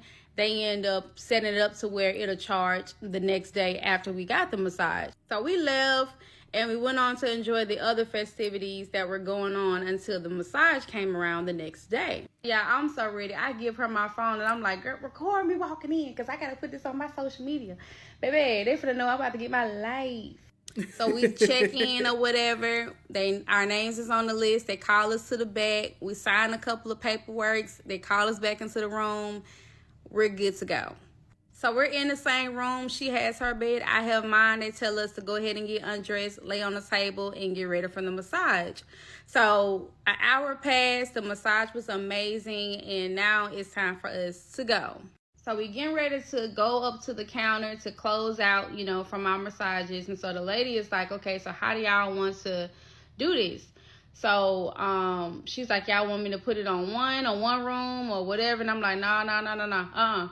I got my own card. She got her own card. I'm going to put mine on mine. As a matter of fact, I already got the amount that the massage was on my card. So you can just go ahead and use that. And Kay set herself up to where, you know, it'll go on her card, right? And I already know what y'all thinking. Don't y'all start that mess. Don't y'all start that mess. Lord, that lady had printed out a receipt for us both. I was like, whew. Because, baby, don't play with me. So the it ain't massage declined. was over with, y'all. We was cleared from that. I saw they had took the balance from me. I was okay. Okay? I was good. So we, you know, having a good time. We went back to drinking, going to different bars. So we are approaching the end of the cruise, y'all. So they are dismissing everybody by certain room levels so that way it wouldn't be too chaotic trying to get off the ship. So I'm in the bathroom doing my makeup because I'm trying to take pictures in Miami. Period. Kay, you know, she's outside or whatever. She had took all our luggage and all our things and put them outside the door so that way when it's time to go, we wouldn't be still trying to drag stuff out. We can just grab and go, right? Girl, the phone had rung or whatever. So I'm just like, ooh, child, this must be them telling us we can go. I'm so ready to go, y'all. Like, I am all turned out. I'm telling y'all, don't do it. Like, oh, yeah, we just been having some issues with charging her card or whatever. So we're just trying to see if she can come down to the spa to make her payment. And I'm like, make her payment? I'm like, well, how is that so? Because when we were up there, you know what I'm saying, we closed out everything and we also got a receipt that shows that we did or whatever. And they was like, well, we see here that she put a limit or block on her card or whatever, so we couldn't actually charge it. So now I'm confused because I remember going to the little kiosk thing with Kay, and we both had went down there and we had put how much money the massage spa was so that way, you know what I'm saying, they can go ahead and take that and then anything over that wouldn't go through. Baby, the massage lady said that wasn't the case. But at this point, they is looking for Kay. So I open up the door, and as soon as I open up the door, Kay is coming in, and I'm like, hey, like, the massage spa is calling, asking for you. I was like, it was about a payment. And she was like, a payment? Like, what they talking about? Like, I had already... You ain't getting off that shit till you pay is what they talking about. Well, let's just go ahead and go down there so that way we can take care of it. That way, when it's time to go, we ain't got to get back in no lines and do all that crazy stuff. We can just go ahead and go. You know what I'm saying? When I said we, I was talking about her because I already did mine. So Kay and I, you know what I'm saying, we head downstairs or whatever, you know, to where we supposed to go. So they end up calling our floor anyway. So it was like, oh, this is just on time. So we going down there and she was just like, get in line or whatever. So she was behind me. So we get in the line or whatever. And I was just like, so we're not going to go to the spa? She was like, Dream, get in line. And so I'm just like, so the man's gonna asking stop for you the at that room key, door. right? He scans mine. It turns green. I go ahead. And what happened with He hers? scans hers. It turns red. Oh, all right. Several times. You ain't going Y'all nowhere. would not believe what happened. I'm going to tell y'all right now. I'm talking to us, okay? Don't think you finna get on here and be able to scheme and scam and scam and scheme and scheme and scam and scam and scheme. No, that sign and sell card is basically your debit card, your identification, and your room access. Don't think you can finesse these people. She thought she was just finna get up off this ship and not go down there to pay that balance. You thought wrong. Baby, they will have you on the next selling, mopping floors. You will probably come up missing, not trying to pay them their little coinage. Y'all, don't get on these ships thinking you can scheme and scam and scam and scheme. This is not a dine and dash situation. You are not here on land. Those people are not playing about their coin. You hear me? You hear me?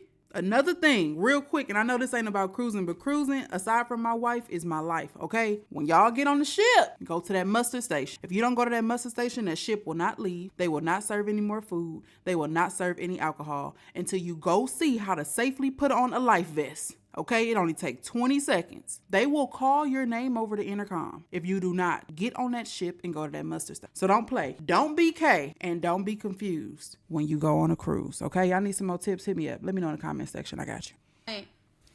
They got security surrounding her ass and not letting her go.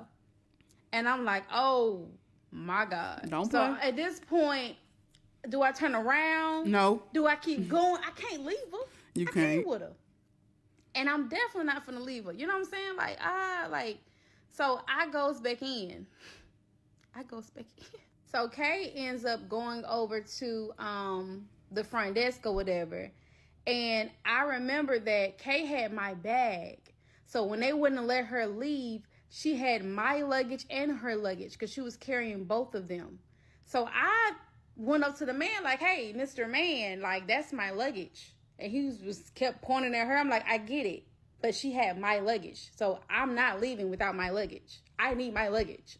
So me trying to be slick, I grabbed both of our luggages. He was going to let me take it. However, it was too goddamn heavy. So I couldn't take both of them. So I ended up getting one. And I was trying to come back to get hers. Because at this point, I got a feeling in my stomach that this is not going to go well at all. So I'm hearing a lot of commotion behind me. She is acting a fucking fool at the customer service desk. Like, she is going back and forth with the lady, the massage lady that came from upstairs down to customer service talking about yes, we have been trying to reach you. We've been calling you, you know, you need to pay your bill. You need to pay your bill. Like, at this point, they are loud. Everybody in the damn cruise Everybody know your ship business. is looking like, and for me, I'm embarrassed because I'm just sitting here like, I don't know what to do. You know what I'm saying? So at this point, all I'm thinking about is let me just grab her luggage and let's go. You know what I'm saying? Because I don't know what to do. So, like I said, I couldn't get her luggage. And before I knew it, y'all, I heard Kay say, I ain't had no massage. I haven't even been up there.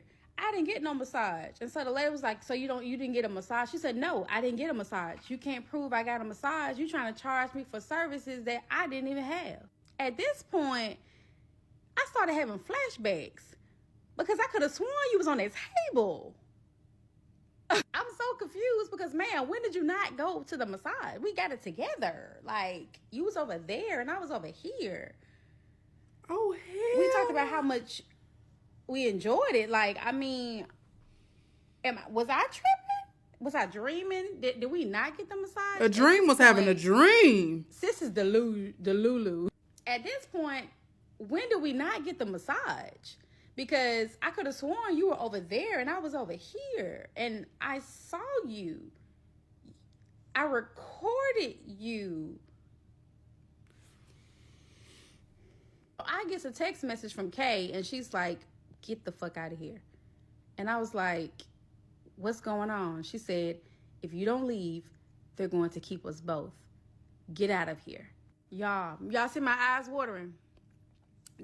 That's how freaking spooked I was. Because at this point, I got to go right back through security and they got to scan my shit again. They was about to shut me down. And we was about to be stuck on the cruise ship. Yeah, because y'all in the same So I am stateroom. shaking. I got my luggage and I'm literally shaking because this girl is refusing to pay her bill, even though she knew she got a massage, and I am about to get stuck in this fucking shit.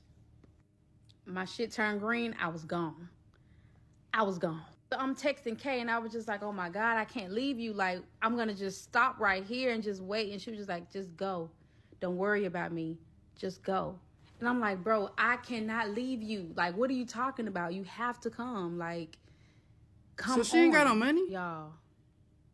It's at this point, I have no clue what to do. And so I'm walking with the luggage. I'm looking lost. I'm looking confused.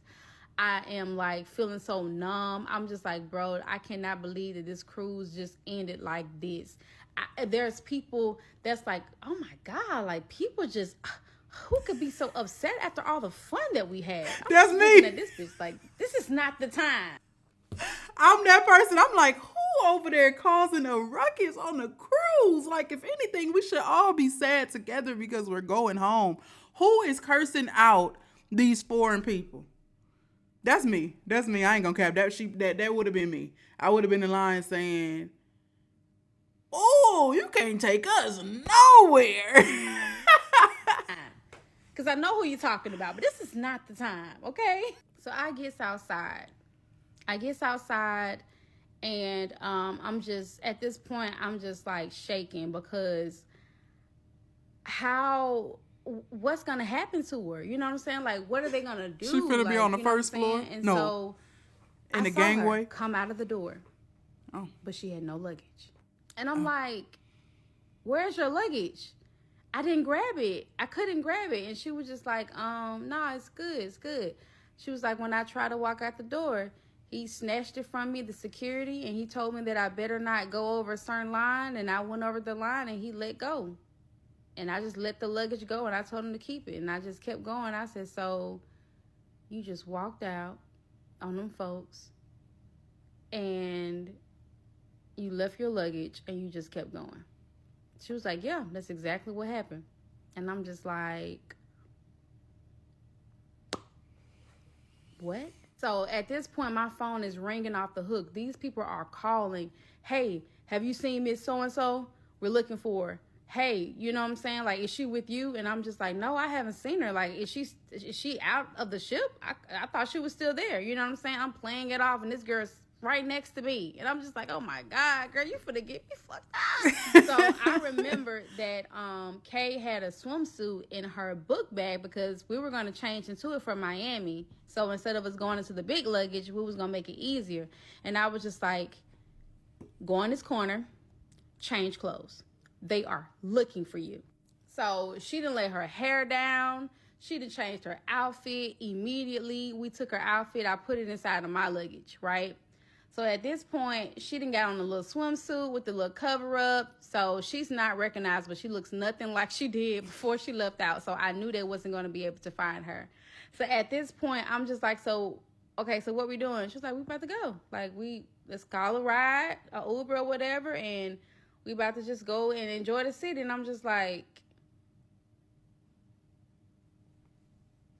why the hell this girl ain't got no goddamn emotion? Girl, you lost your whole luggage. What are you talking about? So many questions, but I can't even form one. Because the level of delusional. My thing is, oh my God, there are so many ways around this situation. So many different things she could have done. So for one, I don't know if it's her first cruise. I don't know. Hopefully it's not. If it's not her first cruise, then she should have known. Not saying that this is fair and not saying that anybody should do this because it's totally unfair to do this, but she could have got a reimbursement for the automatic tip applied, and she could have applied that to her massage. I'm pretty sure the massage was probably no more than, well, I don't know, it's a couple. It probably was no more. I would say somewhere between $80 and $150, but if they got a discount, probably was cheaper than that. And that would have covered that. Or, I mean, if you're going to leave your luggage, I don't know if the lady wears a lot of designer, but you have to replace everything you left in that luggage. That's cologne, hygiene products, underwear, shoes, clothes. Like, by the time you replace all of that, you could have got 8 massages, I'm sure. So did you really just not have any money? And then, but the thing that got me is, hold on, because I was finna press play. But the thing that got me was I never even got a massage. Hold on now. You trying to play these people in their face. Then you have no emotion towards it when you leave, and you talking about, let's go explore the city. Do you know they have all of your information, ma'am? They have your credit cards, so they can keep trying to run that up to, I know the bank I used to work at, it was up to 10 years. They can run your credit card. When you give someone permission to take out a particular amount of money through account and routing number or even the actual card number, they can run your shit up to 10 years. You be sitting somewhere 5 years later talking about Carnival. Yes. So depending on what type of card you had, they can run your stuff up to 10 years. They got your address. They have a picture of you. They took a picture of you when you got to the terminal. They got your ID, got your birth certificate. Baby, pay them folks their money. What is wrong? It was just off the charts. So back when we was in the Bahamas, this guy had gave us this voucher for this 1-day pass at this hotel in Miami. We were supposed to have like the little walk-up beach situation where we had our chairs and the umbrellas and drinks and stuff like that. It was supposed to be like a really cute like VIP type special thing. This is to the hotel, y'all. You know, we go up there, you know, I'm showing them the voucher of the VIP experience we're supposed to have. So they're like, oh, yeah, I can help you out with that.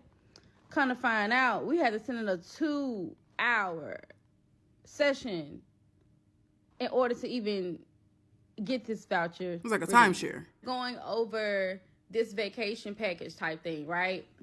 And so timeshare seminar. they're selling a dream to us at this point. So Kay is like not interested. She's not giving much information, not much energy. I'm the only person that's showing some type of energy. Look, I'm just trying to get through these 2 hours so I can get on this damn beach, y'all. Like, I'm just so over this shit. We end up getting to a positive point before we ended, right? So Kay is just like, you know, okay, so it sounds pretty good. So, you know, it ended up not being a timeshare. It was slightly different from that. But they explained it in a way where we will be able to go on vacations and not have to pay much at all or whatever. Because she was just like, look, I didn't have experience with timeshares. I don't want to do that. But they explained that this was completely different. And so it started sounding good to her. So at this point, she's the main person that's talking. I ain't saying nothing. With no money. I'm just ready to go outside. Okay, it's like, cool, like, let's do it. So they coming over, y'all. They got like the little fake champagne, because it wasn't fake champagne, it was juice. But I'm gonna let y'all slide. Everybody in the room is clapping. They taking pictures of us.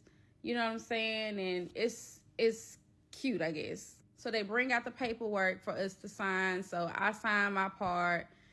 Then Kay gets to signing her part. Or whatever. And so then, you know, they're like, okay, so this is how much you're going to have to pay up front today, and you're going to be covered for like the whole year, right? So she negotiated. So she finally gets to the point where it's like, okay, yeah, let's go ahead. So she ended up giving the card information and everything, right?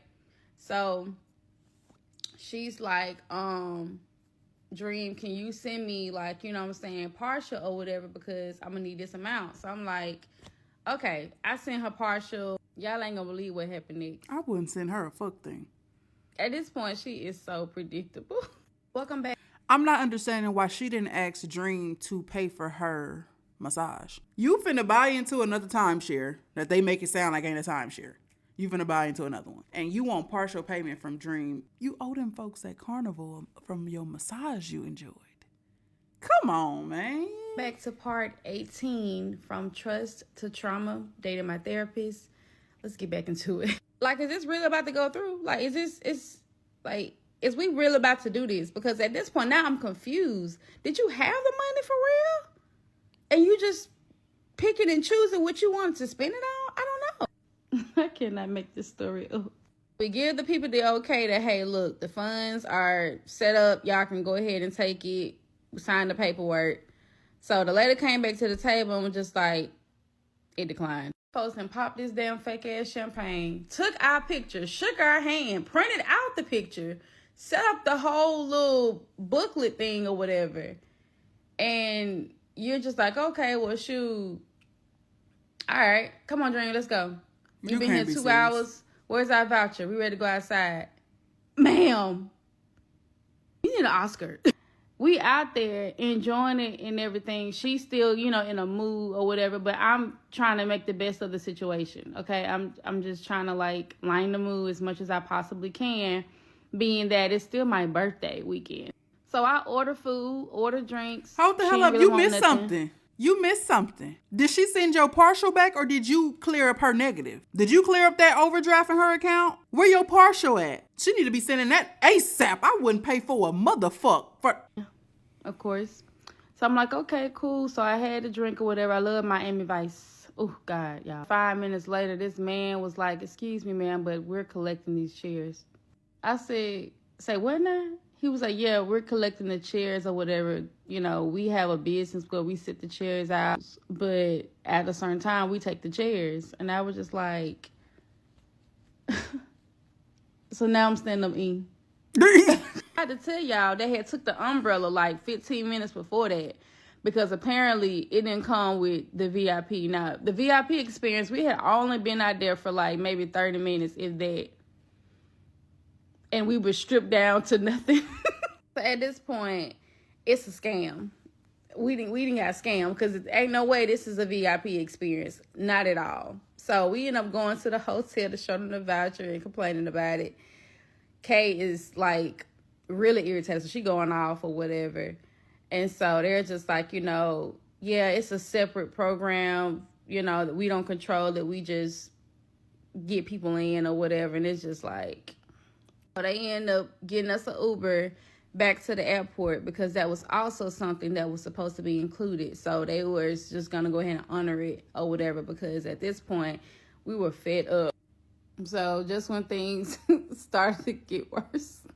So shortly after, it got worse? She has completely shut down. She's not really talking. She's not really in the mood. So now here I am, thinking that Miami about to be a movie, honey. It's not. I'm just wow. I got 3 other outfits in my bag. Girl, let's go out and have some fun. She wasn't with it. She was not interested. She was so pissed. But literally just 5 minutes ago, you said F that luggage. Keep that same energy so we can turn up. I was so pissed, because I had never had a good time in Miami. I never got a chance to really just enjoy the city. Mm-hmm. I had only just came there so I can, go to the cruise ship. So we get in the Uber. We head back to the airport, because at this point, I'm not in the mood for anything else. To me either. At all. So mind y'all, she still got on this damn swimsuit. And looking like a bad bitch. It's cold as hell now all of a sudden. And I'm just I'm looking at her. I'm just she looks so uncomfortable. So I'm like, hey, I'm sure I got something in my luggage that you can put on just so you can be comfortable. So I end up giving her a big old, my sweater hoodie or whatever, some leather tights that I had, because I knew they stretched. So now she was warm. Solved that problem. So I'm sitting up at this airport. So sweet. And I'm just I saw the money in her account when I sent mine. Did she have her card locked? Possibly. Why? What's up with these funds? You holding on tight. Why you just can't say no? I don't have it, or just don't do it till I get the bill. I don't. At this point, I didn't even bring it up no more, because she already irritated, and I just didn't want to fight. It's my birthday, y'all. So we ready to board the flight.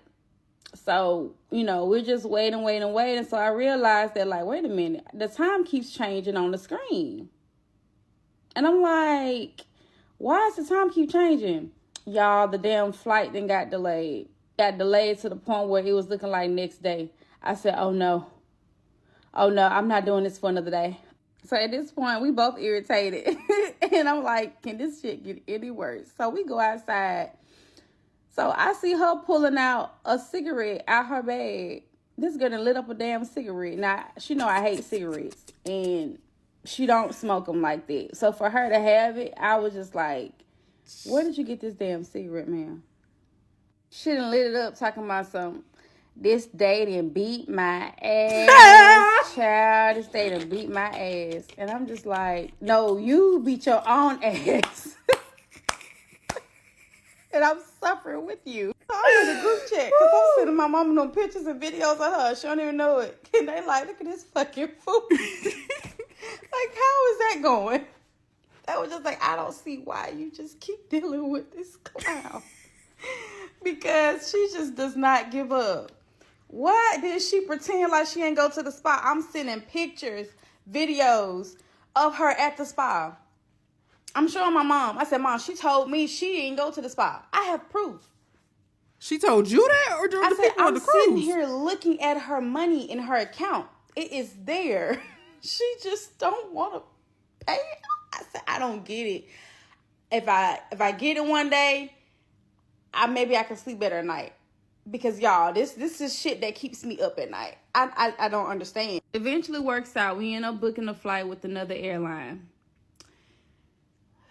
We had the funds to do it. And at this point, I'm just like, I don't care. Like, whatever I got to do, whatever I got to help with, like, let's just do it. We finally got back to Atlanta. We had an Airbnb for that day because the plan was to also enjoy Atlanta. So it was supposed to be the cruise, Miami, Atlanta, and then back home, right? So we enjoyed Atlanta. We went to like this Jamaican spot because I love, that type of food.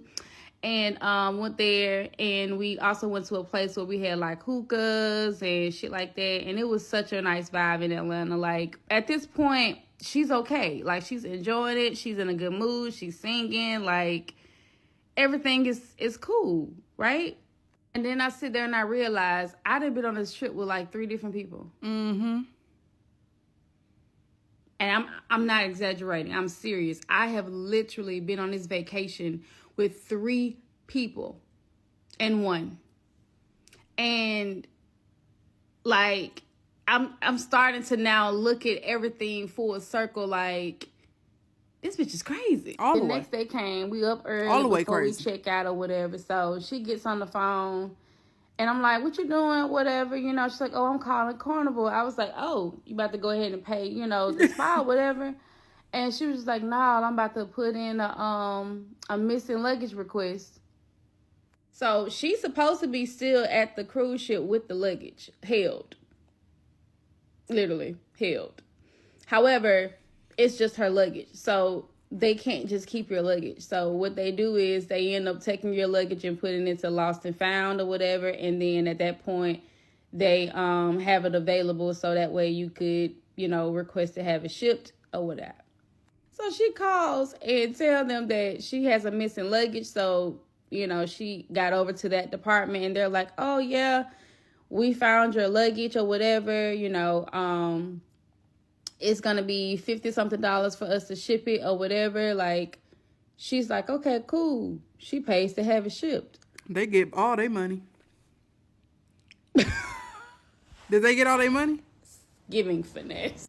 At this point, my brain is fried and I no longer care. So we end up moving on. I guess not. We getting ready to check out and head back to Birmingham. So she in the car talking about some, yeah, ain't paying no spa. Da-da-da-da-da-da. Y'all got me effed up. I'm going to get my luggage. I ain't worried about it. See, it all worked out. And I'm just like, why do I love this girl? Why do I keep going through this? Why am I dealing with her? I don't know. It's because, do I feel bad for her? Am I now trying to save her? Have I become the therapist? That's what I say, shit, you the therapist. I don't get it. So let me catch y'all up on the post-trip. because life started to just life real bad. Welcome back. This is part 19, From Trust to Trauma, with Dating My Therapist. Let's go. After we came back from my birthday trip, we are back in Birmingham, and it is time to get back to reality. So we back to my Monday through Friday routine, y'all. So in the mornings, I typically take Zai to school every morning, and we'll have our little morning talks. I ask her, hey, you know, how you feeling? How's it going? Anything you need to tell me about, you know? And she'll be like, I'm okay. Everything is cool or whatever. Now, one thing about Zai is that she will always say she's okay. Never say good, just say, I'm okay. And I just be like, nah, I want you to try something different. I want you to tell me that you're having a good day and that you're going to have a good day. Even if you don't feel good, I want you to say that you are anyway. So she'll say it because I told her to say it. With this job, you know, it had been like 2 months, you know, working this job.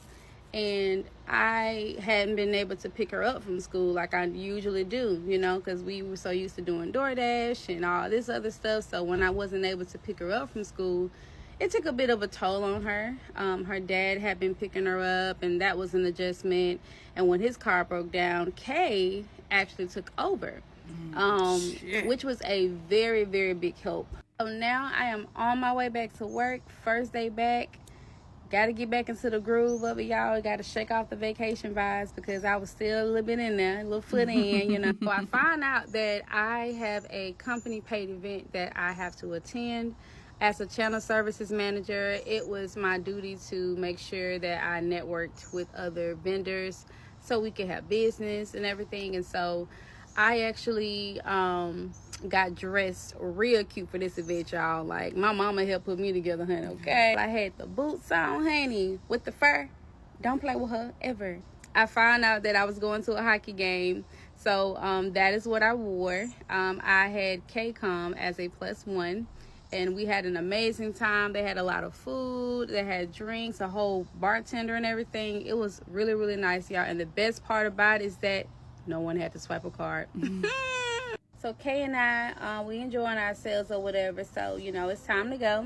She pulls the car to the front so I don't have to walk far. Ooh, child, must be 95 degrees, baby. I got to go back in. So, child, I get back to the house or whatever. My mom was like, how did it go? You know, how was everything? And I was like, oh, it was real, real nice. So she's like, girl, you're going to have to do something about this Onyx, honey. She acting like a little bitch. And I was like, Onyx?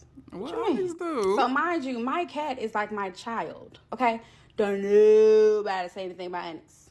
Nobody. So she's like, yeah, she around here talking about some hello, whining all day, all night, can barely sleep. Honey, it's just a lie. What's going on with her?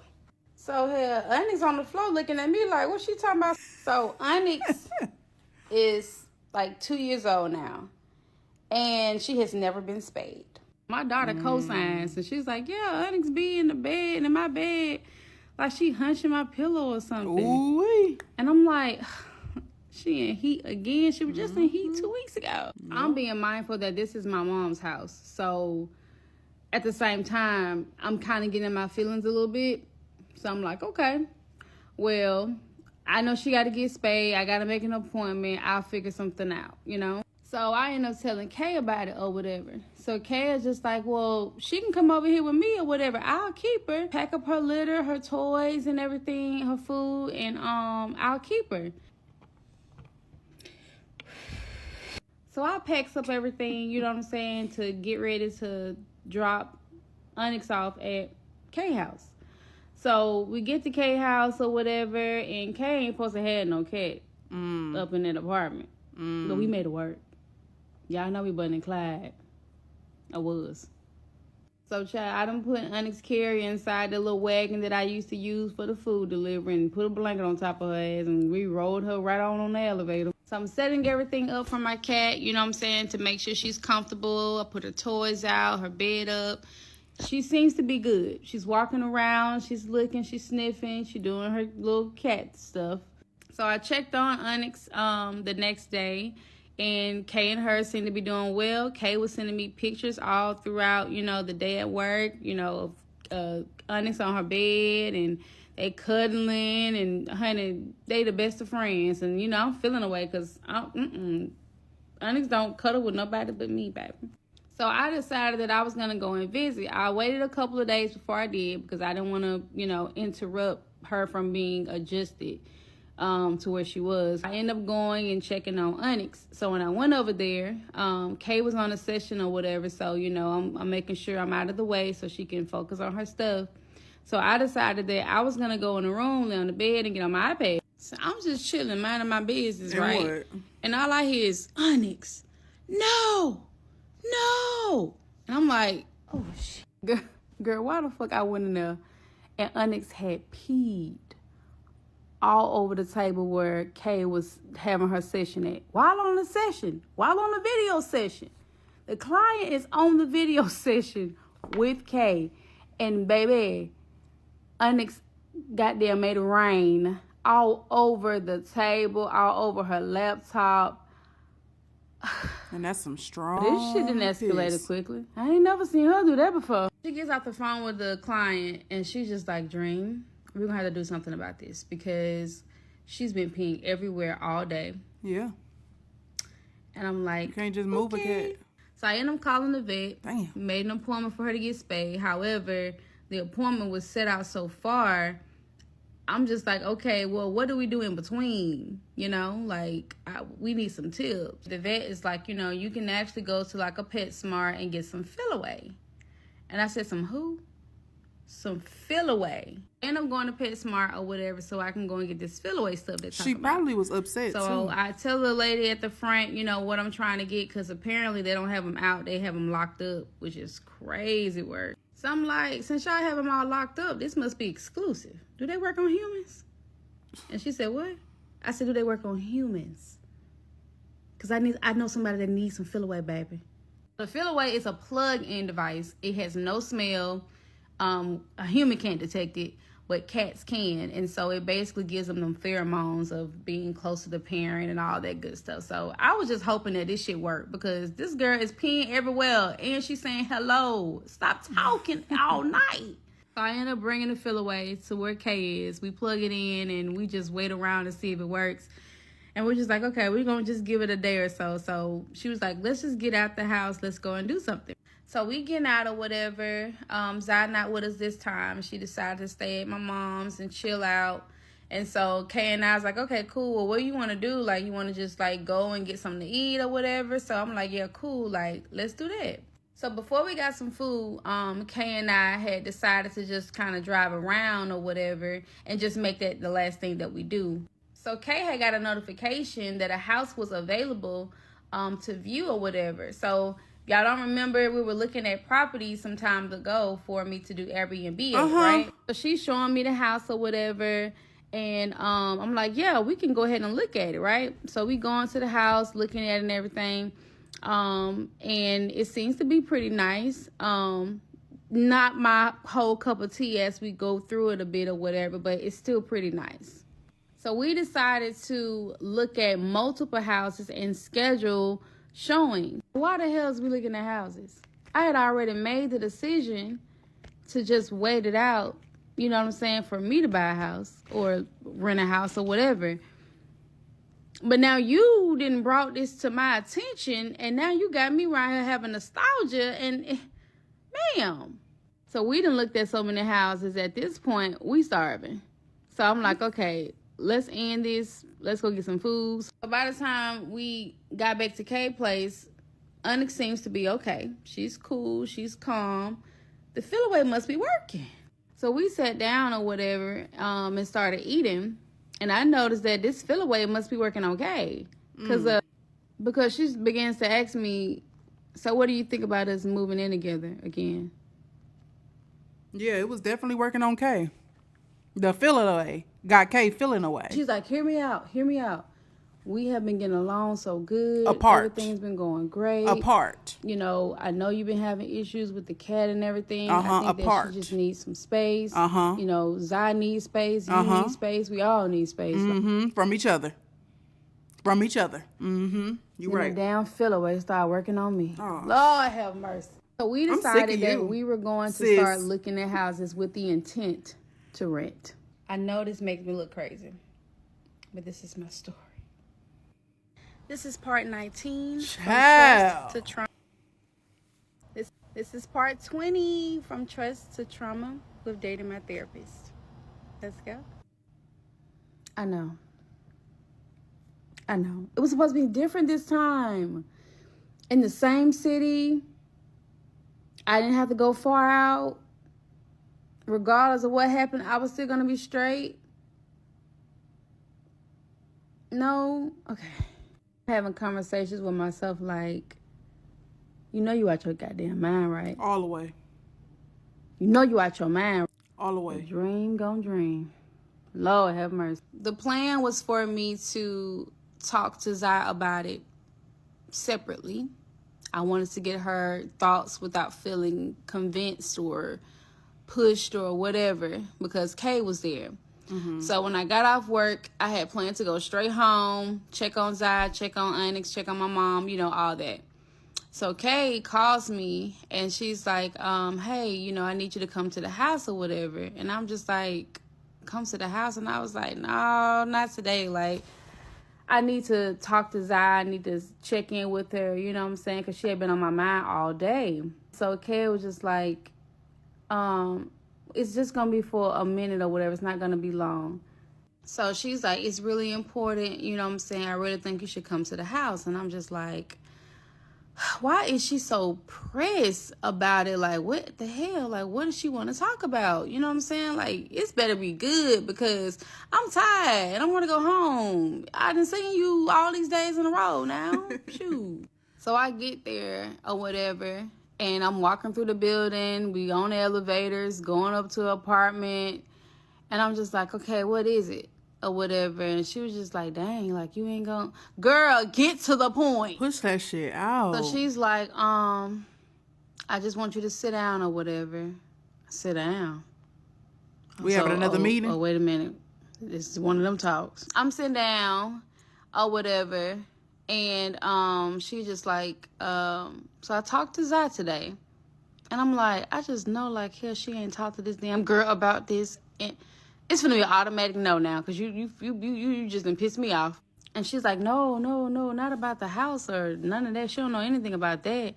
You know, she was just like, she shared some stuff with me that I think that you should really know about. It's very serious. And she was scared to tell you. And so she decided to tell me because she knew that, you know, she wasn't really sure of your reaction.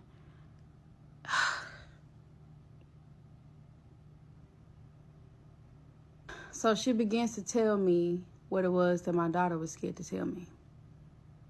And I wish I hadn't heard it. My daughter done got herself in some trouble at school with some people. I can't share the details, but it wasn't good. And so now it's a possibility that when it gets back to the school, she's done. Being bullied. She's been called names, all types of stuff.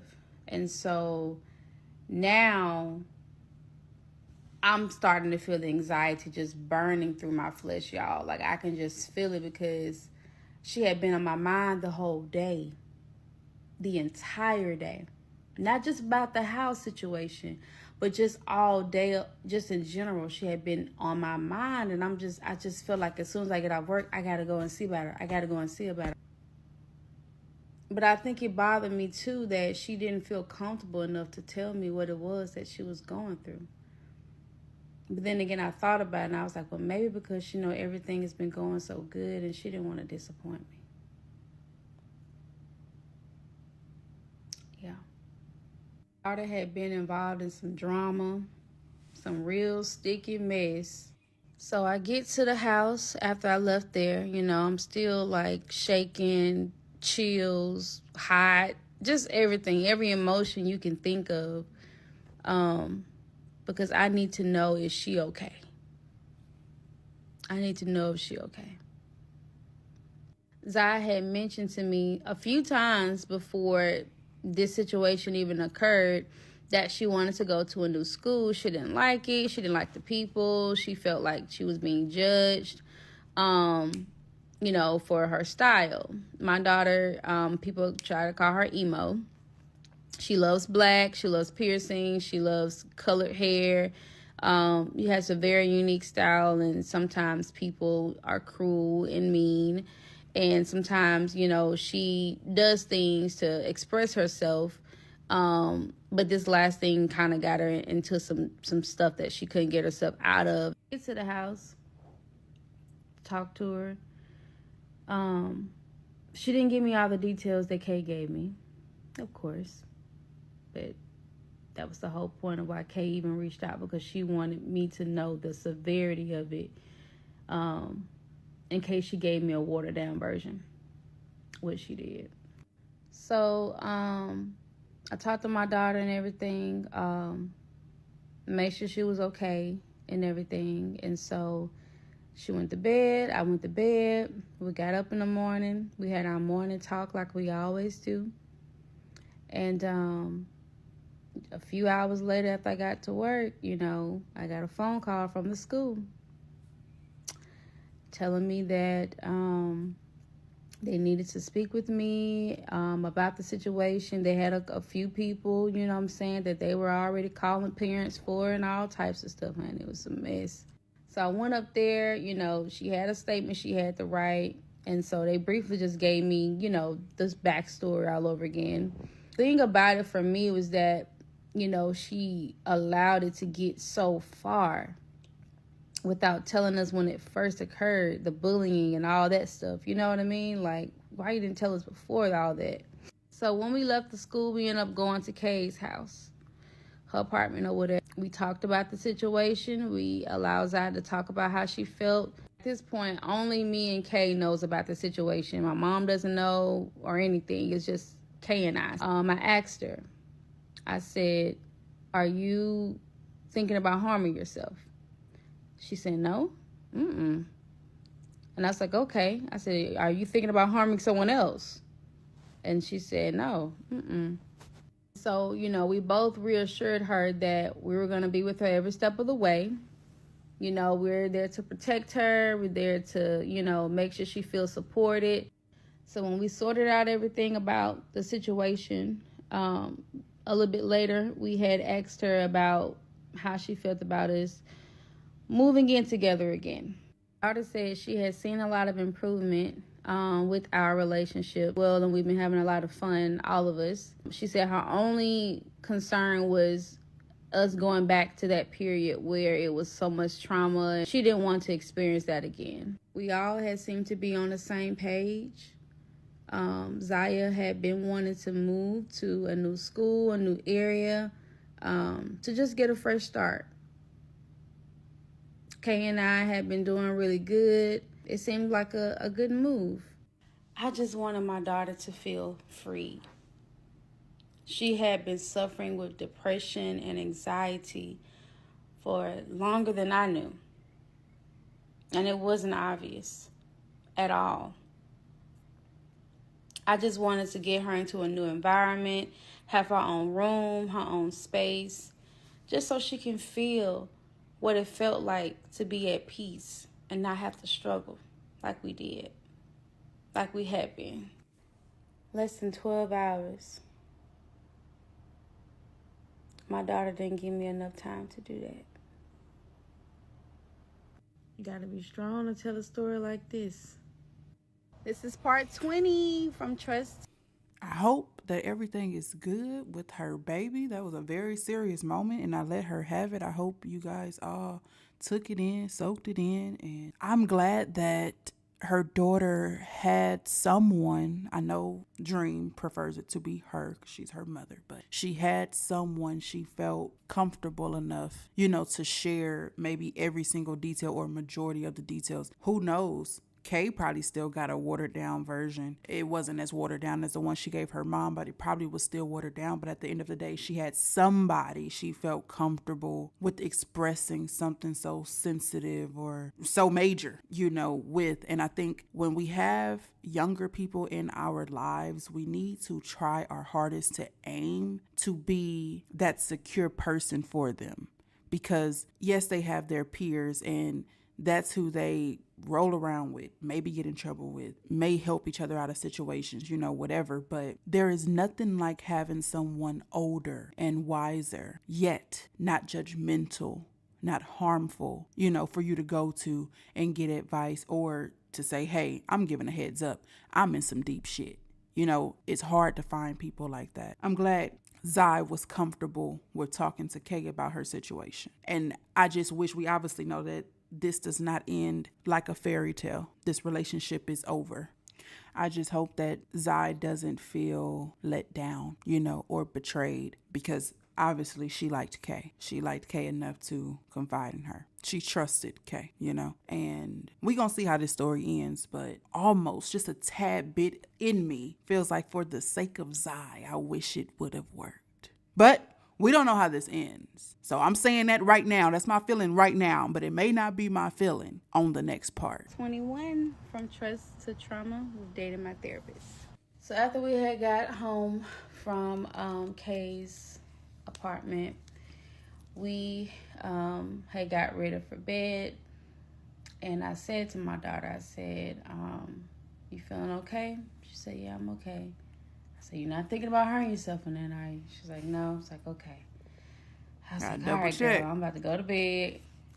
And because, we got work tomorrow, you got school, let's go ahead and get this day out the way. It was a Friday, by the way, that morning. Friday morning. I never forget it. So it's Friday morning. I'm getting ready for work, per usual. Usually, Zai is up way before me. She would get up at like 5-ish in the morning, like at least an hour before I do, and get herself ready. That was just her routine. So when I had got up, I had realized that her light was on. So I was just like, oh yeah, she up getting ready and stuff, So, I'm getting myself ready and everything. And so I end up going to her room, and I noticed that the door was locked.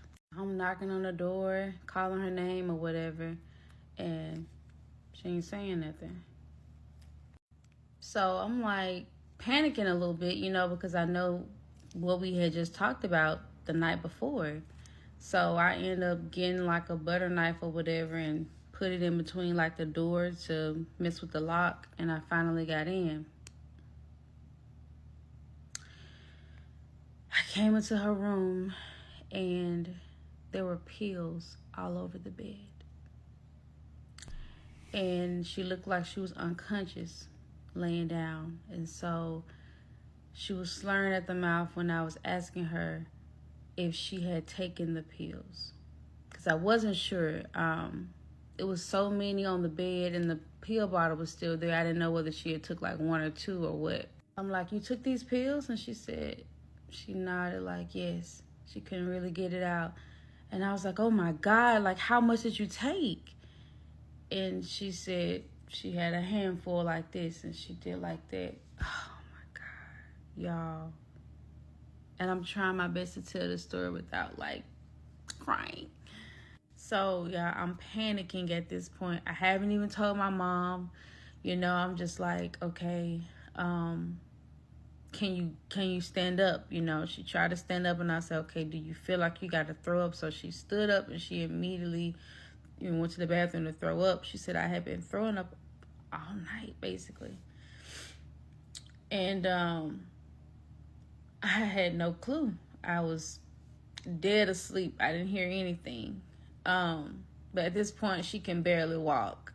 And the pills that were on her bed were Tylenol.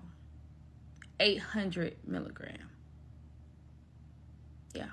So, I got my daughter into the car and I just drove to the hospital. I'm texting my job like, hey, You know, I told them the situation, and they're like, oh my God, I am so sorry. We're here for you if you need anything. Keep us posted, but please focus on your daughter. Don't worry about anything else. And I was so grateful for that, because y'all, like, I felt like my whole world was coming to an end. So we get to the hospital. I tell them what's going on. They immediately rush her to a room. They got her on the stretcher quick. They had her hooked up to so many different things, and just seeing her body looking so lifeless, just laying there, it just really pained me. After they hooked some things up to her, they end up giving her some different type of medications to help, you know, with balancing out the poison that was in her blood. They started doing like some testing and everything, and they said that her the count of the Tylenol was so high that her liver was starting to become damaged. So they started to give her, you know, different doses of medicine. So it went from, you know, like 4 hours to like 8 hours to like 12 hours. And so at that point, I knew we weren't going anywhere, no time soon. I had been reaching out to Kay. She was asleep because it was so early in the morning. So when she finally got to me, she immediately was on the way. So I ended up reaching out to my mom after the first dosage, which was like just a couple of hours, and I told her the situation. Of course, you know, she's hurt and, you know, confused and asking about how she's doing and everything. And, you know, after a few hours, they ended up moving us to another room where she was stable for a little while they ran dosage and everything on medicine and stuff.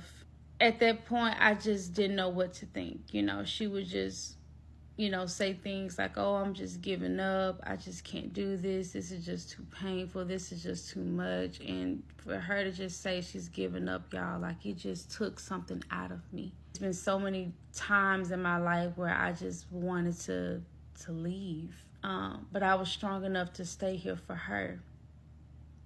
But she was so quick to just, you know, to try to leave. That just broke me, y'all.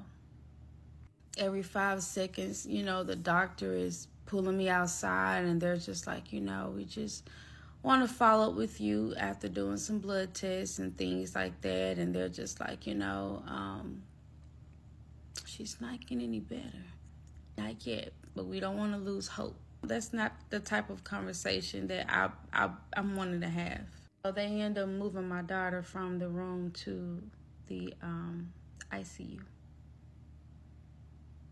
No, she's not eating, she's not really drinking, she's not really doing much, but just laying there really in pain and throwing up every second. And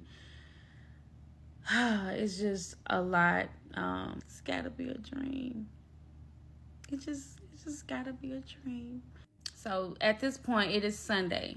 2 days that we have been in the hospital with Zaya, and I ended up reaching out to my vice president. I worked under the vice president, so I reached out to her to let her know what was going on with Zaya, just giving her an update. And I asked her, you know, hey, can I work from home, work from the hospital, whatever, because a lot of the tasks that I had required for me to just be connected to Wi-Fi. We had no installations that were coming up, so it actually worked out pretty good for me to work from the hospital. Monday comes, Zaya is stable enough for me to be able to, you know, work or whatever from my laptop. So I find out that Zaya is going to be in ICU for at least a week, the rest of the week or whatever. So I end up reaching out to my vice president again, you know, and I'm like, hey, you know, this is the update.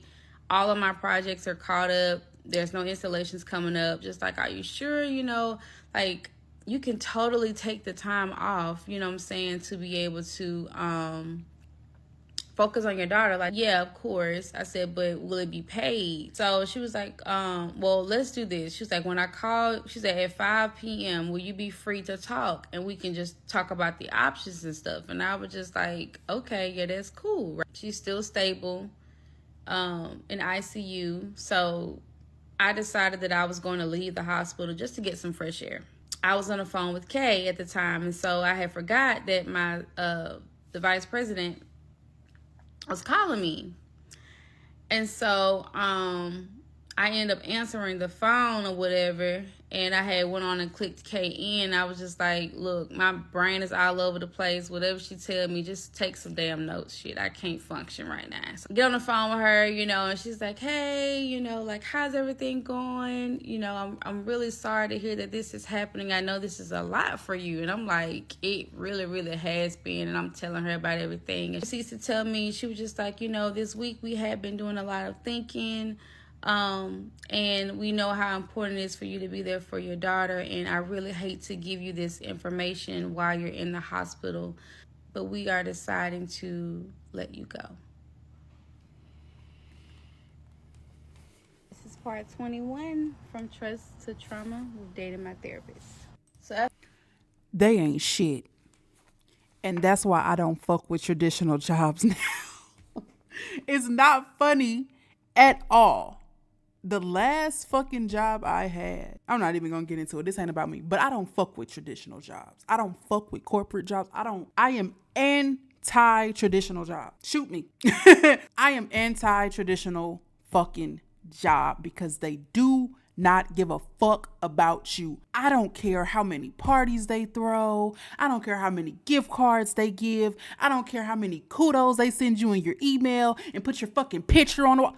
That you are replaceable at any given time. Now, I do applaud the jobs that acknowledge your hard work, because some jobs really just don't give a fuck about none of that. So the jobs that do applaud your hard work and acknowledge you and, you know, reward you for doing the best you can, bringing that business money, bringing that business customers, you know, that's all fine and dandy, but it's not good enough for me to promote get a traditional job. I'm sorry. I am so anti-traditional job, and I've had some great jobs.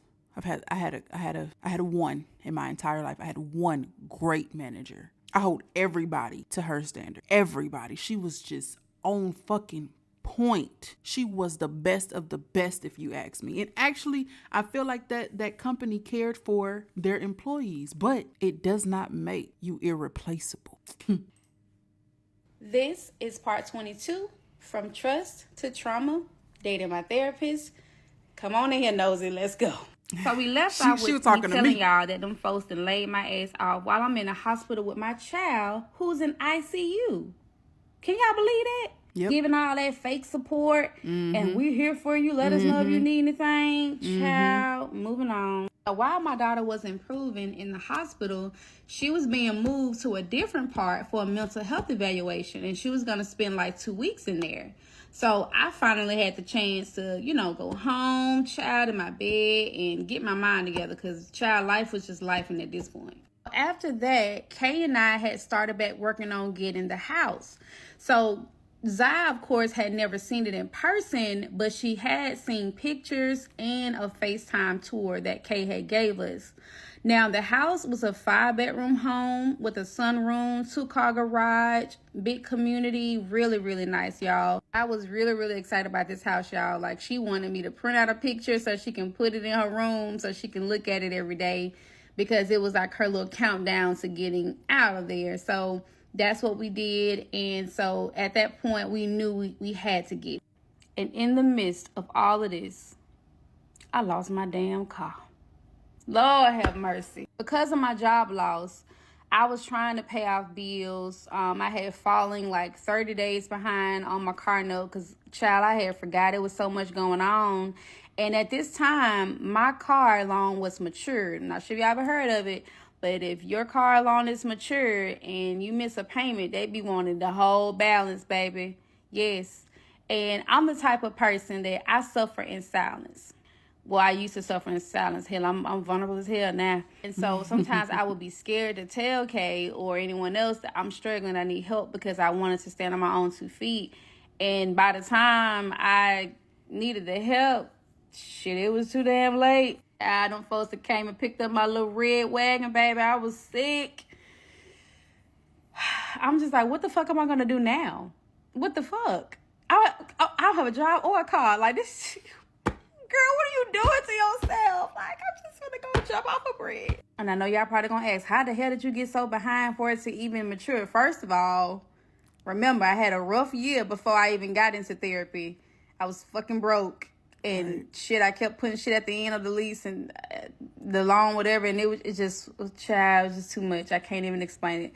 At this point, life is turning me every which way but loose.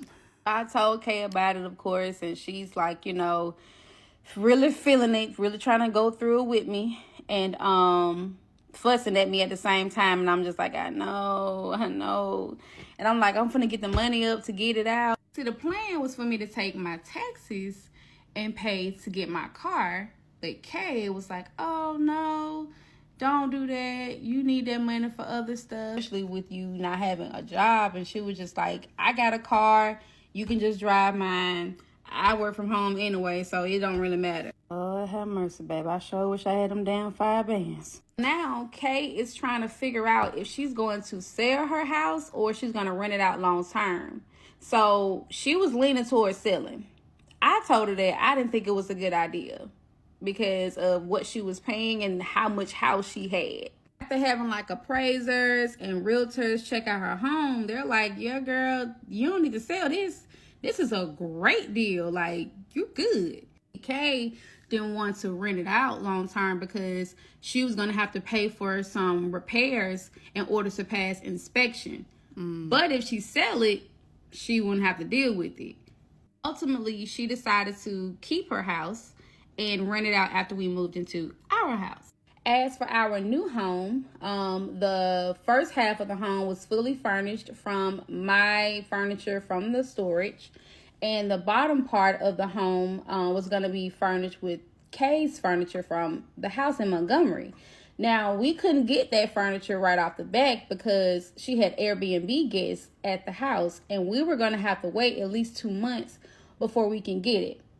So everything in the house was mine. So Kay also had a lease at her apartment, and it went in for at least 2 weeks until we moved into our new home. So we had the option to keep Onyx there. We kept Onyx there while we got the house ready and everything for her because she had an upcoming spay appointment.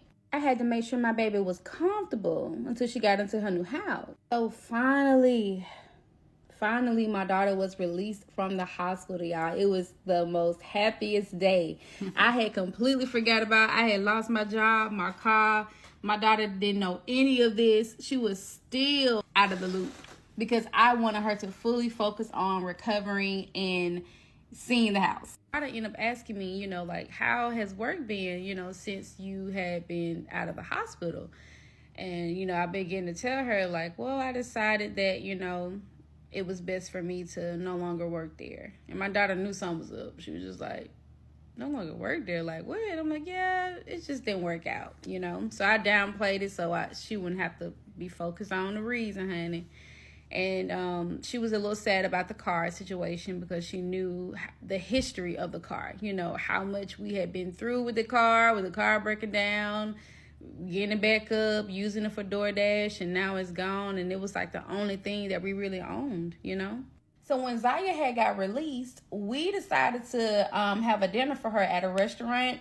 I got all my family members, child, and we came out to eat. Zaya was excited because she didn't have to eat no hospital food. It was good. So after a couple of days, we spent our first night in the house, y'all. We hadn't got the furniture or anything yet. It was literally at midnight before we was, scheduled to have the move in. So we had went and got some wings. We sat on the floor. We're eating, we're talking, we're laughing, just basically visualizing how much fun the house is going to be. The move-in date came. It went really well. A lot smoother than the first time when we moved. And I still had to manage Onyx and help with her transition. So, I would still go to Kay's apartment, feed her, make sure she got her water and everything. Eventually, we brought her to the new home. She had a room set up. You know, I had her in her little carrier, and we were preparing for her to get spayed in a couple of days. So my baby had her appointment. She got spayed. She recovered really well. And I monitored her for like a week, child, because I wasn't buying no more fill away. But let's just say, when she fully recovered, oh, she had a surprise for us. As we settled into our new home, it was Onyx who marked the beginning of our new chapter. And we quickly found out who was running shit. I'll tell you about it in the next part. This is part 23, From Trust to Trauma, Dating My Therapist. The moment we've all been waiting for. What's tea? So let's just talk about it, right? So I left off with telling y'all that Onyx surprised us, right?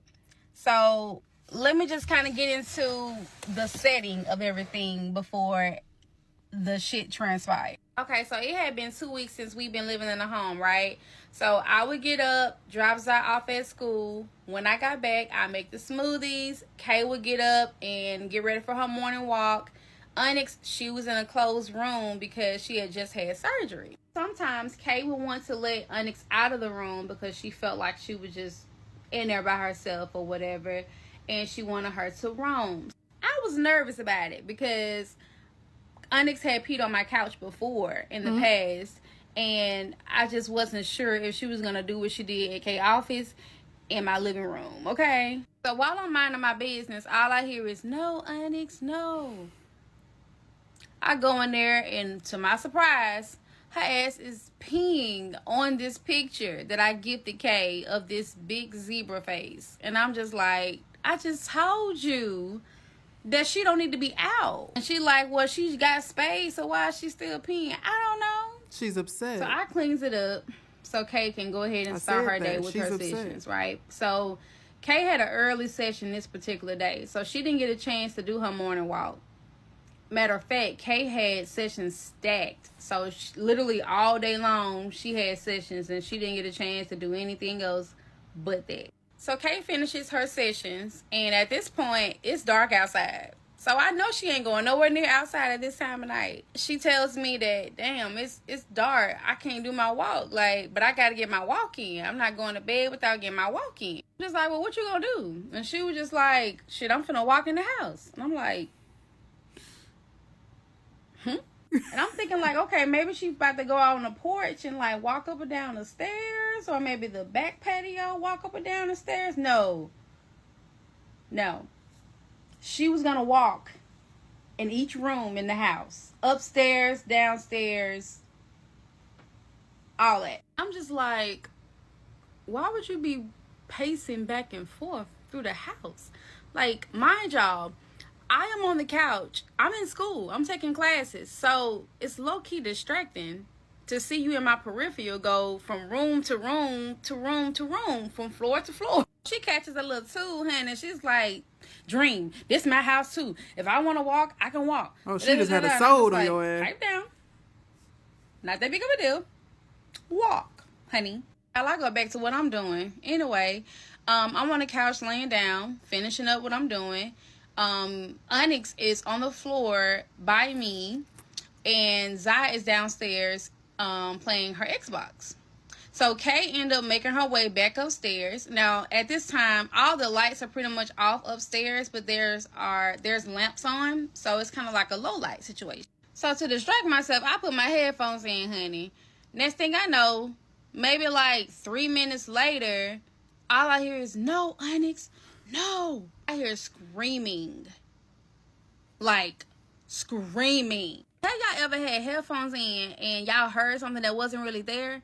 Almost like you taking a shower, then it sounds like somebody breaking in? Okay, cool. So, I had the headphones in, and when I heard the, "Stop, Onyx, no, Onyx," it's almost like I thought I was hearing something, because that's what I had heard the other day when she had peed in her office. Right. So this time I took the headphones out to make sure I wasn't tripping, and I was not tripping. Baby, before I knew it, it sounded like somebody was not getting turned loose.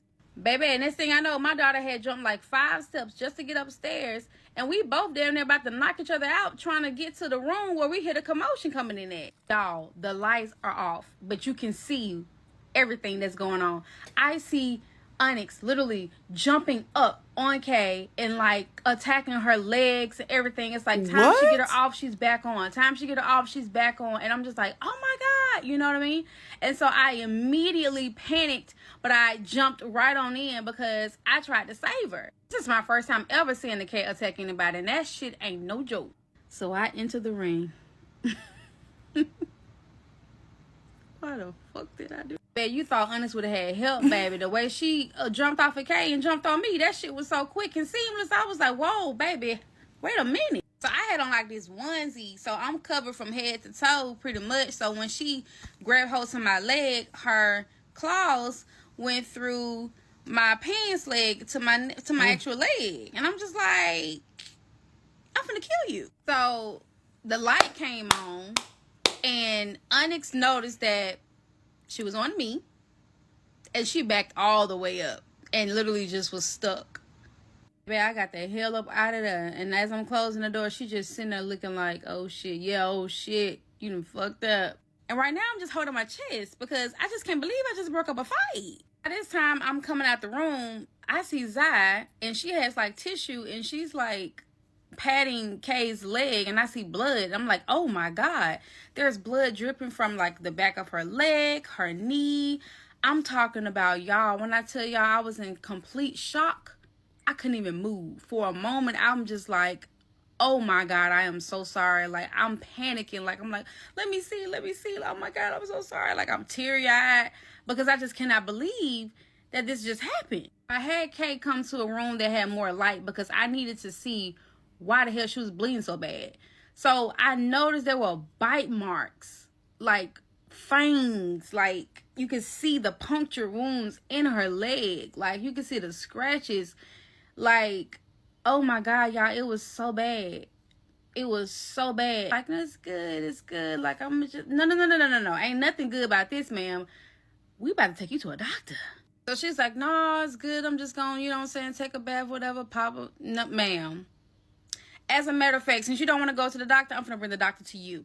Honey, I went to Walgreens, and we all rode. Me, her, and Zai. See y'all a picture of Zai, how she looked. I didn't take a picture of myself. I should have. And, of course, I can't show Kay. But we all literally had on black, looking like we was some thugs. So, child, I done grabbed some damn witch hazel, some bandages, some Neosporin. We gets back to the house, and I started to clean up, you know, the scratches and the cuts and the bites and all that stuff. And she's just, like, distraught. And I can just see it in her face. And I'm just like, oh, my God. And she was just like, man, like, at this point, I just can no longer deal with Onyx. Like, I just can't, you know, like, this, it's over for me. Like, I can't have no dealings with her. Onyx said, some gonna break y'all up. Me. Hell, I'm looking right at you. I won't fuck with her either. So I was like, man, I thought you and Kay was up here fighting. That's why I flew up here so fast. And I was just like, yeah, it definitely sounded like it was 2 grown people getting it in. So at this point, we decided to go ahead and lay it down. So the next morning came. So Zai and I, we got suited and booted, okay? She attacks us. We straight. We get ready to walk into the room, y'all. Just me and Zai. And at this point, I'm about shaking like a stripper. Got a spray bottle on my hip, filled with water, just in case she try to get stupid. We walk into the room, she talking about some meow and rubbing her head on our legs like ain't nothing happened. I said, yeah, this motherfucker crazy too. At this point, I don't trust nobody because it's giving borderline. But I'm being real cool because I already saw how you get down in the ring, ma'am. So she's cool. She's being nice. So I end up picking her up and putting her inside of her pink carrier. I put in her carrier. I started to sweep and clean up the room where she was in because I was going to transition her into the big walk-in closet that I have downstairs. So I'm sitting here thinking to myself, and I was like, well, I do know that when she gets surgery, they give them some type of medicine, and I saw the side effects said that they hallucinate. So I was like, well, maybe she probably saw Kay and thought she saw something else. You know what I'm saying? Like, maybe she didn't mean to attack her. Maybe it was random, you know? That wasn't it either. Bad. When Kay walked into that room to take a peek at Onyx while she was in her carrier, Baby, she almost broke out that damn thing to get that K. I was like, oh my God, so she was for real. She knew what she was doing. So I'm like, yeah. Let's go ahead and transition you, ma'am. Alright, y'all, I still kept my spray bottle on me just in case she got funny. Because I didn't trust her all the way. So it was time to take her out of her carrier. I was scared shitless. But she was cool. She rubbed her head on me out. We good. So I proceeded to give her food, water, and I told her, have a great day, ma'am. I see you tomorrow. Left her ass in there. Went on by my day. I came back the next day. Good morning. Talked to her. Spray bottle. Food. Water. Now this day, I realized, I said, damn, her litter needs to be cleaned. Mind y'all, I have developed a fear because I don't trust you all the way, and I'm not really sure if you're going to try what you tried on Kay, on me. So this second time I went in there, I noticed that while I'm cleaning out her litter box, she's looking behind me. And I looked and I didn't see nothing. I said, Onyx, there's nobody here but me and you. It's okay. You're safe. She goes back. She gets in her bed. I continue to do what I'm doing. Comes back out. And she looks like this. And I see her eyes getting big. There's nothing there. It's okay. Literally. Sit down. She sits down. I proceeded to grab the food to get ready to pour. At this point, she sees something and she jumps at it. It's spirits. I got the hell out of there. That shit startled me so bad, y'all. I let out a loud scream and all I hear is Kay. Oh, hell no. Here I come, Dream. Don't worry, here I come. And I'm just like, okay, Super Saber, how? What you gonna do? So Zai comes out of her room because she's already downstairs because that's what her room is. Not a damn She comes thing. out and she's like, oh my God, are you okay? And I was just like, yeah, she just jumped. She startled me. And at this point, I'm just too scared to feed her anymore. I just can't do this. I just can't do it. So here I am calling around trying to see who can get my cat. I'm calling vets. I'm calling shelters. I'm calling everybody, you name it, literally. And still can't get no assistance. So I end up calling animal control. There was a place in Shelby County that wasn't far from where I was that would take her. And they said, all you need to do is put her in a carrier. Take her by car or whatever. I said, do what now? Said, what? I need to put her in a who? Oh, hell no. I ain't going back in there. I can't do that. So he's like, well, you want me to come and put in the carrier so that way you can put in your car? Sure. Yes. Please. Just come take her. Bad idea. Let's just say when Mr. Man got there with his big gloves and all that good stuff, she turned him every which way but loose. He had on these real thick gloves, y'all, and his hand still got thick. She damn near shredded the other glove on his hand. Shredded. At this point, baby, we can consider her homeless. Because she can't stay here no more. She sounded possessed. What? The howling, she sounded possessed. I'm convinced that cats are literally humans trapped in a freaking animal's body, because the way she sounded, it sounded like something was trying to get out, and whatever was trying to get out, it couldn't come in there, so she gotta go. Exactly what it's you're a talking about. bittersweet moment, y'all, because I had Onyx for 2 years, never had an issue with her until I met Kay. It was like Kay brought something out of her that, I don't know, I can't really explain it. So the guy put her in the truck, and he just like, I can take her to a vet, the one that I was telling you about, but I have to let you know that it's a possibility that she may not make it. And I'm like, what do you mean? They said, well, because of how distraught and how dangerous she is, they'll put her down before she even make it inside. And so y'all know my heart is just like shattered at this point, because that's my baby. So I say my goodbyes to Onyx. You got to go. With tears in my eyes. See you later. And, we move on. Another loss. At this point, I'm just numb. Can't nothing bother me at this point. I'm just like, who's next? What's next? Okay, it's just like, oh, I'm so sorry, that you had to give up your cat. I know that was very hard. And I'm just like, shut up. And then it just hit me. Did Onyx sacrifice herself? For me? For us? Was she trying to tell me something? Was something bad about to happen that she was trying to warn me about? She felt it. This is part 24, from trust to trauma, dating my therapist. Let's go. So you would think that after the cat attack that things would have calmed down. Onyx knew more than I did at the moment. The crazy is that I felt it in my gut. And for the first time ever, I started to open my eyes. And then I realized that God had literally started orchestrating shit to where I could no longer ignore what I had been ignoring this whole time. My daughter had been out of the hospital. I had created this thing where periodically I would check her phone to make sure that she's not speaking to people that are causing her to spiral or people that had caused her to get to that point. Every night I would get her phone at a certain time so I could do my routine check. Time had progressed. She would start to bring me her phone on her own without me having to ask for it. So I'm like, okay, she's making progress. I like it. So she would bring me the phone and I would keep it. She'll get it back the next day. One night, she brought me the phone on her own or whatever. But after I had asked her, where is it, right? So I trusted that she'll put it on my desk, and she did that. Now, at this time, Kay and I are watching a movie.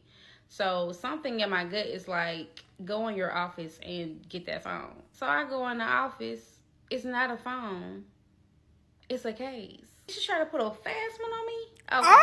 Oh! So, girl, I go downstairs. I'm like, wait a minute. Now, it is late. I go downstairs, and I'm like, knocking on the door like, hey, where's the phone? She don't know what I'm talking about. And I'm like, okay. I can see that my daughter is starting to have an episode where she's getting upset.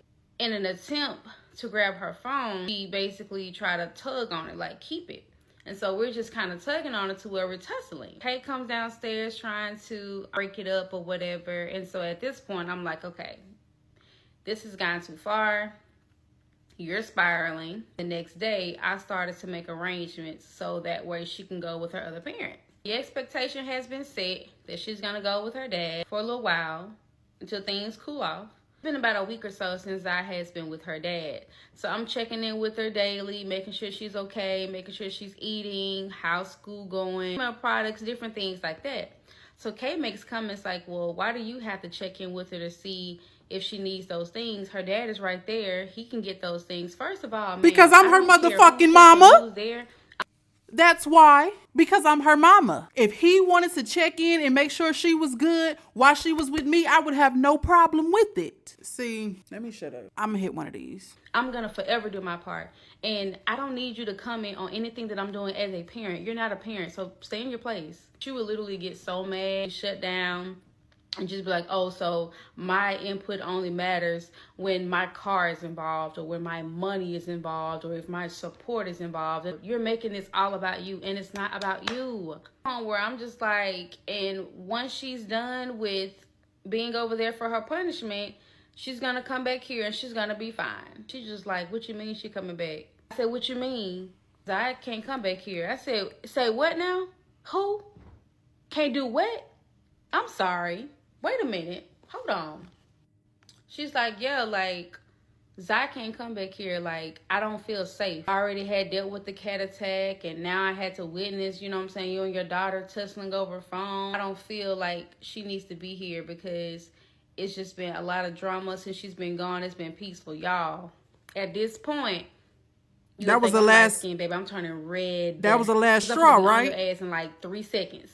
I know I ain't hearing what I'm hearing. You telling me you heard it that my child can't come back to this house? Yup, that's what she said. At all? Now what you gonna do? She can come and visit or whatever, but her spending the night, whoa. Ma'am, that's where you got this all fucked up. Like, go to sleep and wake back up because I don't think you understand what you're saying to me right now. And so I was like, you know what? I'm going to calm myself down. And we can revisit this because I know you just got me fucked up. Right? Yep. I started planning. I grabbed my journal, and I'm just writing. Did I tell y'all that she had the nerve to tell me that if Zai come back here to the house, she was going to leave us in the house and move back to Montgomery? Oh, yes, ma'am. Hold on. Now she gon' do what now? Hold on. She gonna do what? I started planning. Uh-huh. I grabbed my journal, and I'm just writing. Did I tell y'all that she had the nerve to tell me that if Zai come back here to the house, she was going to leave us in the house and move back to Montgomery? Oh, yes, ma'am. She sure did. So I told her, well, you might as well go ahead and start packing, sis. You got to go. By this time, y'all, I had got a job, and I was waiting to start. My start date wasn't until like a couple weeks or whatever. And she knew this. And I felt like she would always try to come in and sabotage some shit. So after that conversation with Kay, y'all, I kept my cool. I started getting super strategic with things. Like, it was no more me in the blind, in the dark, being delusional. She was out the window. I was savage, and I wouldn't letting up. I kept it cool because I knew I needed the car for the next morning because I was gonna run some errands. So I'm in the mirror doing my makeup, talking like, you know, we need to talk about, you know, the way that you responded to me. I just feel dismissed. I just feel unheard because I feel like it doesn't matter. I just feel like, you know, you're using me for my car. Pause. Very what are you talking about right disrespectful. now? I don't want to talk about this situation with you at this moment. Like, right now is not a good time. I have to get down there to the school and meet her dad so we can get this over with, and then I can come back and we can talk about this as long as you want. But right now, I don't want to argue with you, and I'm trying to get myself ready to go down to this school to handle some business. So why are you pressing the issue? Like, why are you in here bothering me? She gets mad, y'all. She gets so mad that she takes her car key off of my keychain. Tells me that I can't use her car. I'm not going to the store. I'm not going to the mall. I'm about to go register my child for school. What do you mean? I can't use the car to register my daughter for school? Are you serious? That's completely wild. spazzed. Like, I'm like, bro, like, you are the most emotionally unstable person I think I have ever met. Ever. Sweetheart, you don't control shit around here. Whatever you did control back then, it's not happening right now. Not today. Onyx, tore your ass up. Baby, I'm next. She go in so bad to the point where she's like, you know what? That's why things happen to you. You've always had a dark cloud around you. Almost lost your apartment. That's why you lost your car. You're broke. You're unstable. You don't have this. You don't have that. How am I gonna afford everything? She calls my daughter bipolar, pill popper, because I take antidepressants.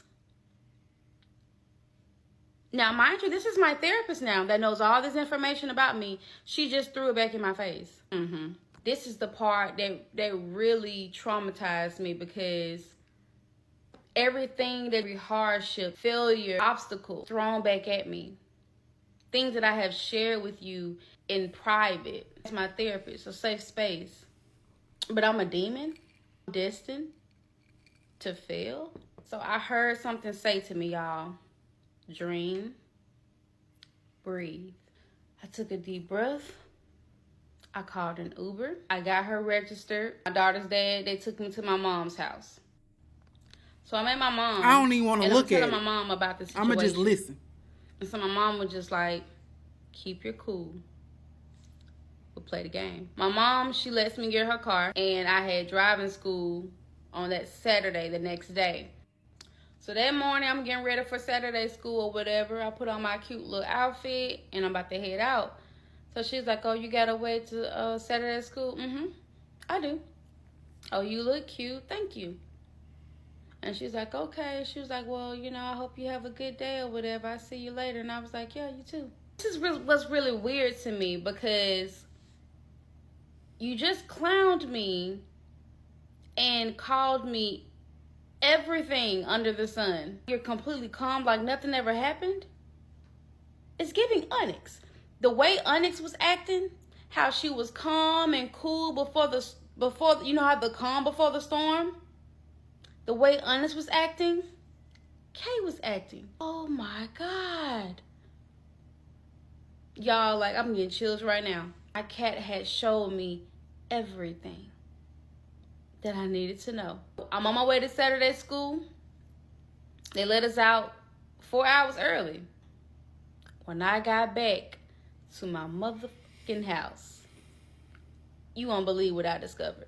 I catch y'all in the next one. All I got to say is her stuff bet not be packed up. No, I don't care if Kay's stuff is packed up, but I know her stuff and her baby stuff bet not have been touched. That's all I know. And tell Kay I said that. I mean, messed up. This is part 25, From Trust to Trauma, Dating My Therapist. Before we get into it, go ahead and repost this video as it comes across your screen, because this shit gonna keep you on the edge of your seat, I promise. So real quick before we hop into it, I must make this note because it is very relevant to the story. So the morning that Kay and I had got into it, before she had took her car key, I got an email notification on my phone where she had sent an email to our landlord and basically stated that she wanted no financial obligation to the lease and that she wanted to know the process of having herself removed and what I needed to do to replace her as a tenant. Excuse me? She was just like, yeah, because I'm not paying the rent. So I'm not gonna be staying here if y'all are gonna be here. I'm like, oh, she's serious. And y'all, at this time, it's like 2 weeks away from being the first. They end up responding back and they're like, hey, unfortunately, because of where we are in y'all lease, it's too soon. And no changes can be made to the tenants until renewal period. Kay is like getting furious. And so she emails them back and she's like, well, what's the process for early termination? They respond back, no changes to the lease can be made until the renewal period because we had just signed like a month ago. All right, so back to where we left off. So I came back from Saturday school or whatever. I had noticed at the time that Kay's car wasn't there, so I figured she went and took a quick little run. So I came back to the house, everything cool. So mind y'all, the house is very large. So there's one big side of the house upstairs and then the other side. So I go to the room, put my stuff down and everything. I end up going towards the kitchen. So I go towards the kitchen to get something to drink. And in my peripheral, I noticed that something looked a little different. Why her bathroom looked different? So even though we had a big master bath, she gave me that. And she took the bathroom across the hall. So I ended up going towards her bathroom. And the closer I got to it, I realized that her shit gone. And I'm like, what the fuck? Pulling out the drawers, you know what I'm saying? And nothing's there. Wait a minute. So I stepped back. Her office is to the left. So I go into her office. Clear. Like I said, Kay had gave me the master bathroom and everything, the closet. So she had a closet in her office, which is also a walk-in. Open that up. Nothing there. This motherfucker that moved out. But why was she, and her name is still, I'm confused. So I'm like, okay, maybe she moved her stuff downstairs because when Zach comes back, maybe she's thinking that, oh, okay, I'm going to give them the top floor. So I go downstairs because it's set up like an in-law suite. So I'm thinking like, okay, she just going to take downstairs. None of her shit was there either. And I'm like, where the fuck is she at? Airbnb guest is at the house, so she couldn't have went back to Montgomery.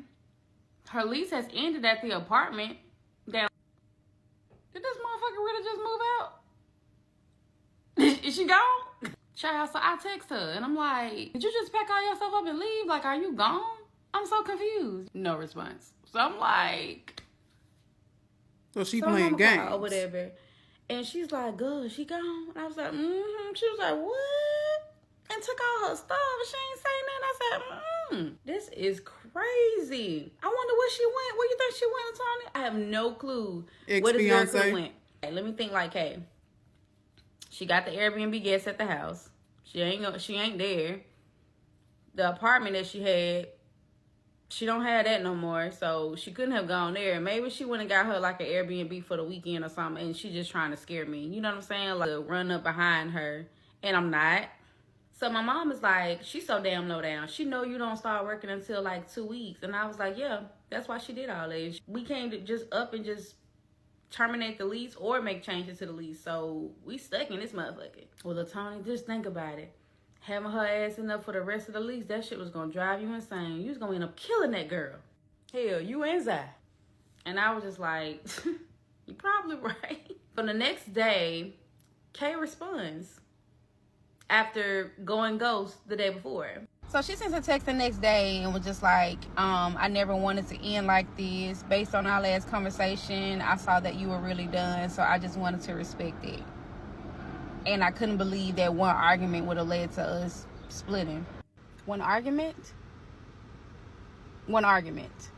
Ma'am, It's been way more than that. We had a series of events that occurred. We should have been done.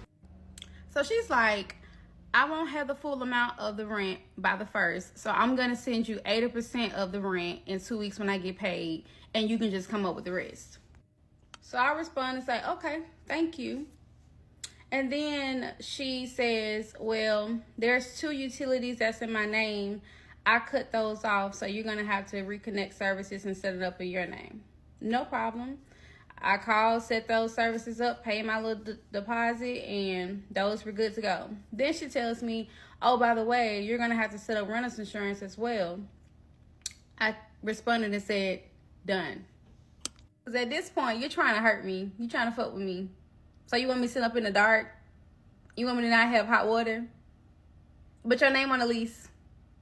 Stupid, I paid it. The fuck? I don't know. Maybe she forgot that I paid the utilities anyway. So this wasn't hurting me. Yeah, she was just like, you know, super great job with managing the house. You've been super on it. You deserve this. Now, as you lay in your mansion, make sure you cultivate the energy you've been doing.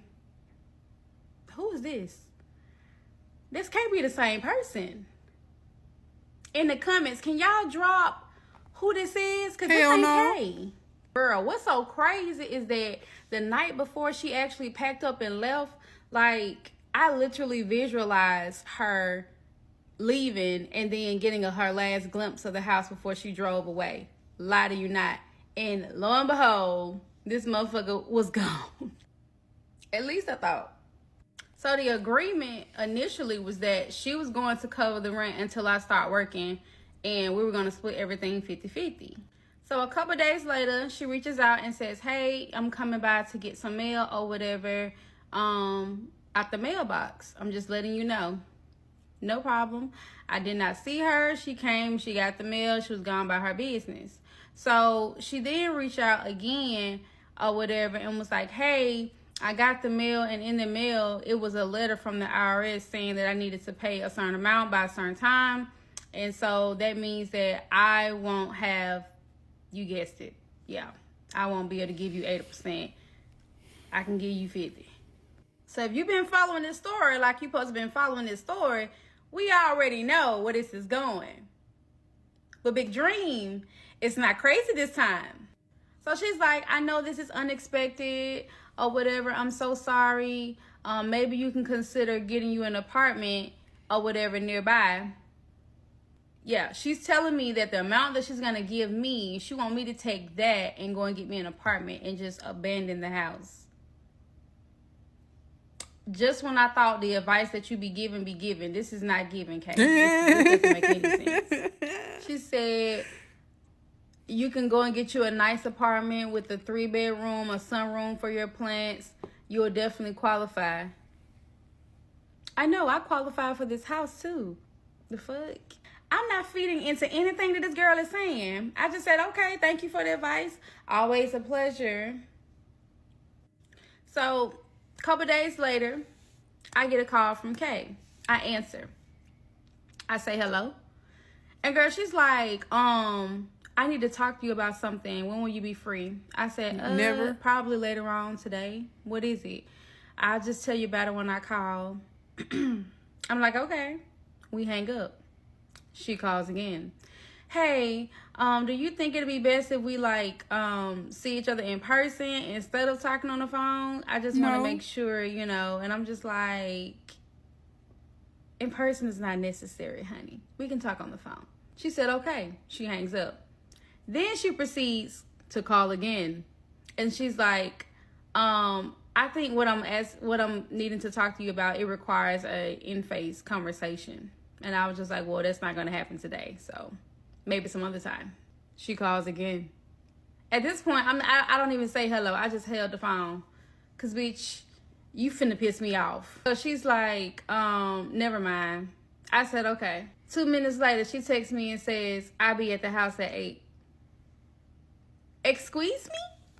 So now things are getting really weird because why do you feel like you need to see me in person? Like, what you got up? What you trying to do?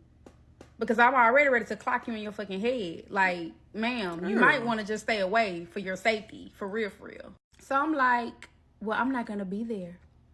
Girl, guess what the hell this said? I'm currently homeless, a dream. Because you put me out of our house. So I'll be there at 8. Bitch, what? At this point, my brain cells starts to fry. I can hear them at this point because I'm confused. Since when did I put you out, ma'am? I can't even make this story up if I tried. I'm just giving you a courtesy so you won't be startled when you see me here. What? Baby, I had to ball up my lips like grandma. I said, you are out of your damn mind. What do you mean? You packed up your stuff and you left. You reached out to the leasing team and told them that you had intentions on leaving. You didn't want no financial obligation. You didn't think about the fact that you were going to be homeless before you packed all your shit up and left. Bitch, no, she wanted you to beg. I know they under a bridge. Stop playing with me. And I'm like, please don't come back. Baby, it's been peaceful since you've been gone. Please, spare me. So she's like, so I can't come to my own house? No, you can't. I said, baby, you abandoned the house on the 13th. So, no. Took your name off the bills. So she's like, the house is large enough for us both to live there. Girl, I can live on the bottom floor and y'all can have the top. I just need somewhere to stay.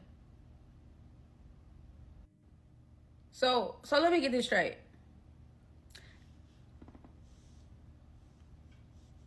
You reached out to the leasing team and told them of your intentions on leaving. You packed up all your stuff while I was at driving school.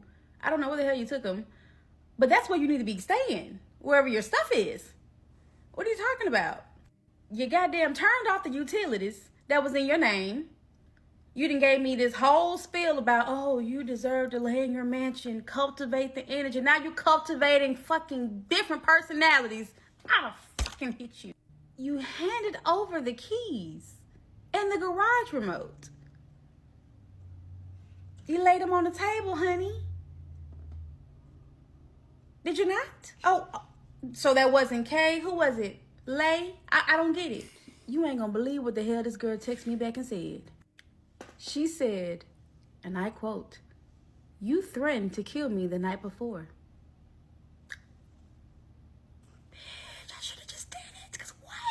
My wife, the woman I was supposed to marry, threatened to take my life. At this point, does anybody got a Cricut machine? Because we finna engrave her name on the Oscar. Ma'am, what? At this point, y'all, I was so goddamn fed up and tired. Don't nothing surprise me no more. I regret that we even got here. Like, I truly, truly regret ever giving this connection any type of attention. Because you have lost your mind. You have said so much stuff to me, but this right here tops it all. How dare you make a false accusation so serious like that? And then you put it in text to make it believable. Girl, are you crazy?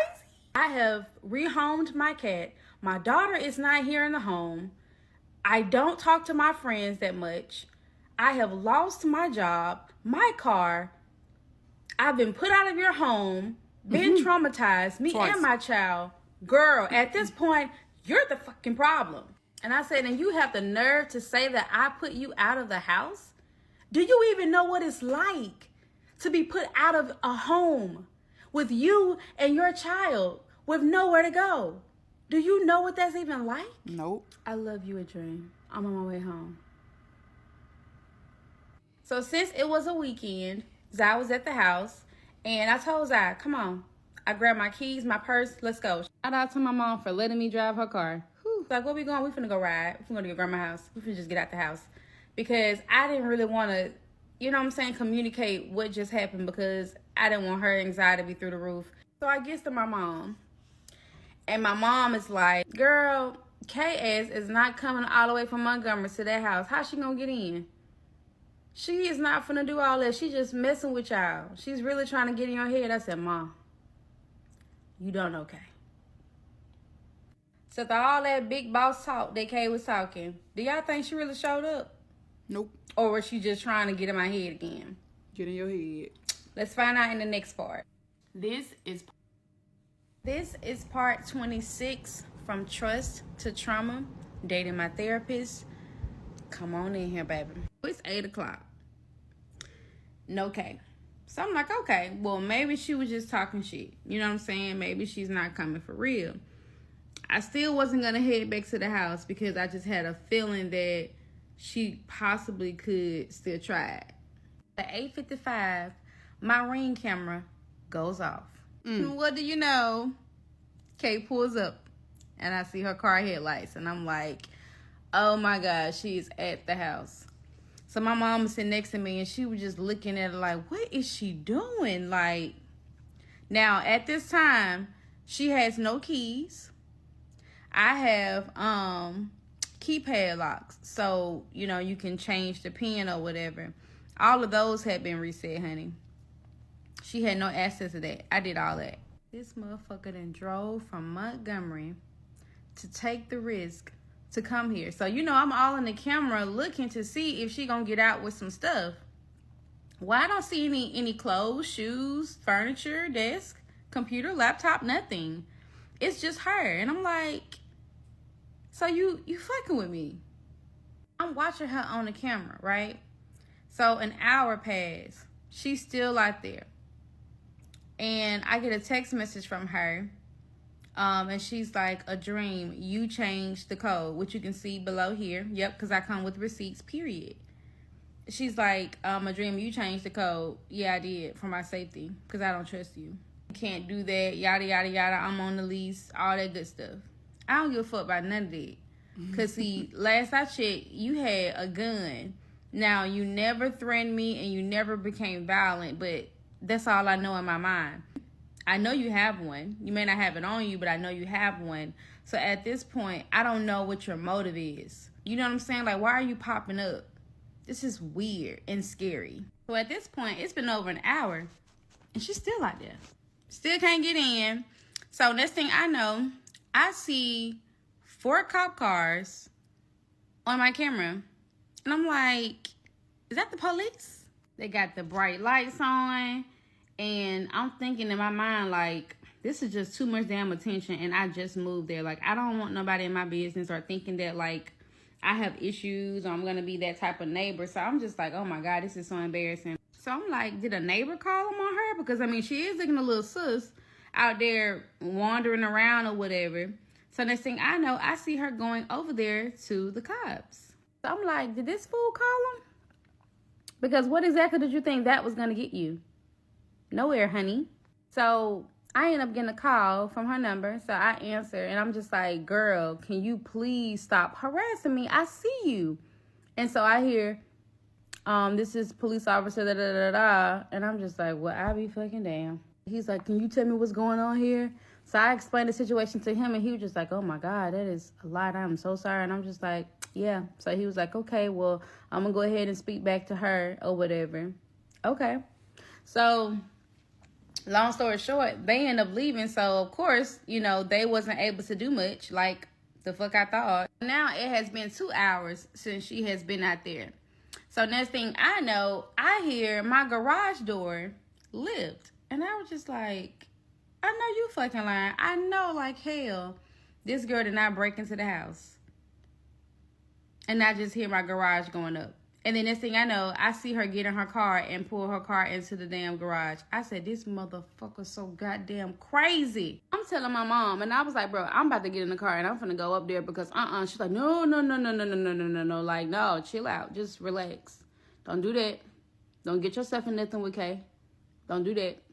And so I'm just like, bro, no, because she has nothing in the house. As you can see, she has no belongings going into the house. So why are you in there with all of my personal stuff? Why are you in there? I don't feel safe. Like, this is not okay.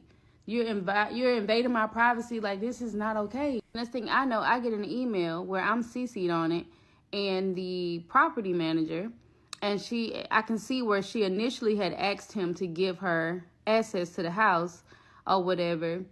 And then she turned around and said, never mind, I was able to get in. So I'm just like, okay, so she is in the house. For real, for real. Now I'm really pissed. So she's like, when you coming home? I'm not. I say, whenever I get ready. The fuck? Probably not tonight. Like, why? And I was just like, we're not together. Like, she was just like, girl, you are my girlfriend. Like, whatever. I'm about to make some coffee so I can stay up and talk to you. The proof is in the pudding, sis. You gonna stay up and drink some coffee for what now? Are you insane? At this point, I'm spooked. But equally curious because I need to know what it is that you wanted with me. Why you wanted me to get there so bad? You know what I'm saying? Like, I don't get it. And so I told her I wasn't coming or whatever. And so that's when the other personality kicked in.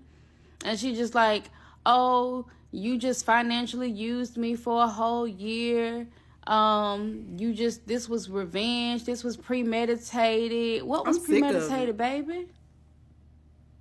You left the house and packed all your things because you didn't like the idea that I felt the way about you claiming that my daughter couldn't come back to the house. How was that premeditated, baby? That was a statement that you made. And I let you know that shit wasn't gonna fly ever. Now what? This whole ordeal was premeditated by you. You the one who reached out to me as a therapist, a client, to try to talk to me. You pursued your client. Was that premeditated? Yeah. So she's like, this last year meant nothing to you?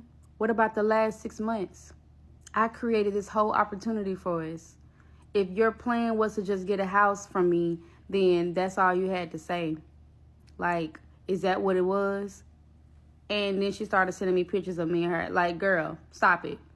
Stop it. Roll back the curtains because, honey, it's over. It's over with. Not you trying to flip this on me. Like, what? I didn't put you out. I didn't try to frame you or do anything for a fucking house. Like, what are you talking about? You sound stupid. I said, Kay, I'm letting you know this is harassment. So I've been very patient with you this entire year. Now, you've already put your whole career in jeopardy by even trying to pursue me as a client. So I'm trying to get you now to go home. Leave me alone now. I said, because if you continue to make me feel unsafe, I am going to report you. So she says, oh, so you're going to blackmail me? You going to blackmail me? See, that's what this is all about. How you going to take me away from hundreds and thousands of clients? Yada, yada, yada, yada. Basically trying to gaslight me, trying to make me feel bad. Girl, damn them fucking clients. Honestly, they'll be better off without your ass. Hell, what about me? You took me away from a lot of great things. All the manipulation, all the trauma. Like, what about me? I was your client just as well. And you took me more than, oh my God. Girl, let's not even get it started. Then she started saying, I asked you to sign the lease, but you wouldn't sign it. Sign what, baby? Sign what? Didn't these folks just tell your goof ass in the email that we can't do anything? So what is it that I'm signing? How can I release you from a lease if I don't have the proper documentation to even do so? Baby, I will sign whatever the fuck I gotta sign to get you the fuck away from me. So, child, I guess she finally got tired because she stopped texting. I went to bed too. So that part was pretty much done. So of course, I'm looking at my Ring camera or whatever, and I still see her car had moved or whatever from the camera. Finally, I see her car moving out of the garage or whatever. And so as she moves it out of the garage, I see her get out of the car and I see her taking pictures. What are you taking pictures of? So I kind of already had in my mind what she was taking pictures of. So I had this extra lock that I put on the door. It's like a keypad thing. And so she took pictures of that because she was trying to report me for changing the locks, because legally you're not supposed to. She was trying to get me put out. So it had been like maybe about 2 hours since she had left. So I decided that I was going to go ahead and head home or whatever, so I can just make sure that everything is, where it's supposed to be. Y'all, I pull up to the house. While I go up to my front porch and my plants are gone. Baby, my house plants, not my veggies and fruits, because they hadn't got big yet. But my house plants, and I'm going to show you which one it was. I had a plant called Goddess. She was a big fern that sat on my porch. In the house, there was a small fern, Prosperity. She took that. And I'm like, what? So at this point, when I saw my plants missing, I knew there had to be more. And y'all, I was pissed as I walked through the house. So friend, I'm walking through the house and I'm looking, I'm like, what the fuck? What's 2 bottled water sitting on the thing? Girl, tell me why this motherfucker done took a whole case of waters. Why I'm walking through the house and I see that she done took the broomsticks off of the brooms. The brooms. Oh, she just petty. So you left me the little broom, but you took the sticks? She just petty. What was your purpose? Baby, the pettiness. I guess she said ain't no cleaning on her watch. So I keeps going. And then I realized that in a closet, she have taken all my towels. Bath towels, face towels, all that. Gone. My shit was wiped out. Bed sheets, pillowcases, pillows. She took the pillows off my bed. Now, I normally sleep on my pregnancy pillow because on my bed, it's everything. This motherfucker done took my goddamn pillows. What the fuck? Cousin, she took the motherfucking trash bags. She left the box, but took the whole thing of trash bags out. You know, the big trash bags you get from Sam's, that big box? Yes, ma'am. She left the box. I guess she wanted me to remember where we got them from in case I needed to get some more, because I really needed some more. See, she done took the blender. She done took the Keurig. She don't even fucking drink coffee. What you taking the Keurig for? Really? The electric can opener.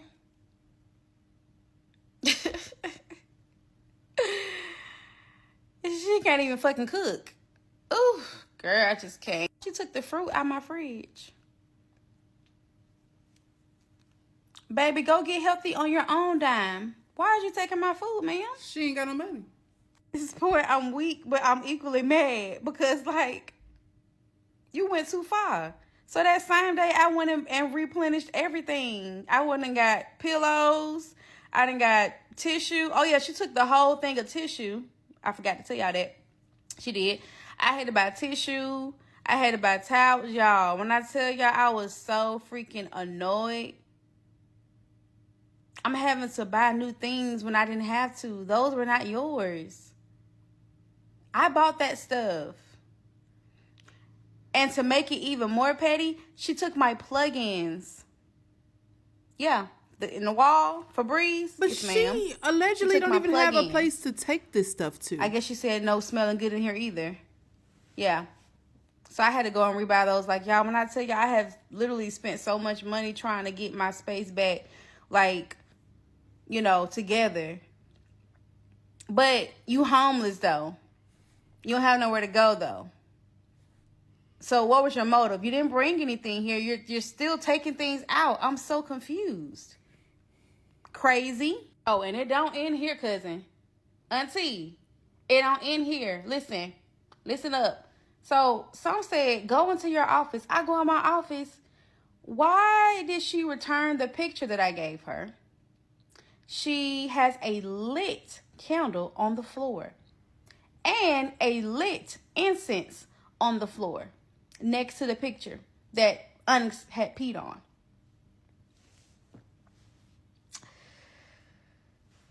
What kind of fucking spell voodoo shit is you Right. on? So here I am in the car going downtown. Ma'am, I need a protective order because your ass is fucking loony. So I filed a protective order. Okay. Because this is the beginning of me closing this chapter. Ma'am, I want no parts of you. No, close the book. At all. Close the at book. this point, a couple of days goes by. Maybe like 4 or 5 days. Maybe. So I get a knock at the door. So I go to the door. There's a police officer at the door with a paper in his hand.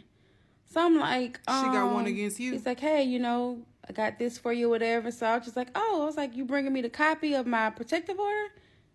And he's like, no, ma'am, this is a protective order made against you. What? This is... Oh, she petty. She all the way petty. She crazy. She ain't petty. She crazy. And to think she's a therapist. She helps people through their problems and their trauma. Whew, let's get into the next part.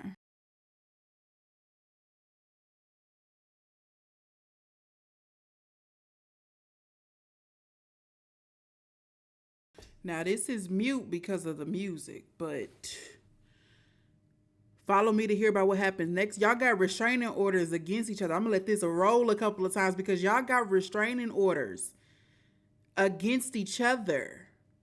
How did y'all get to this point? Ain't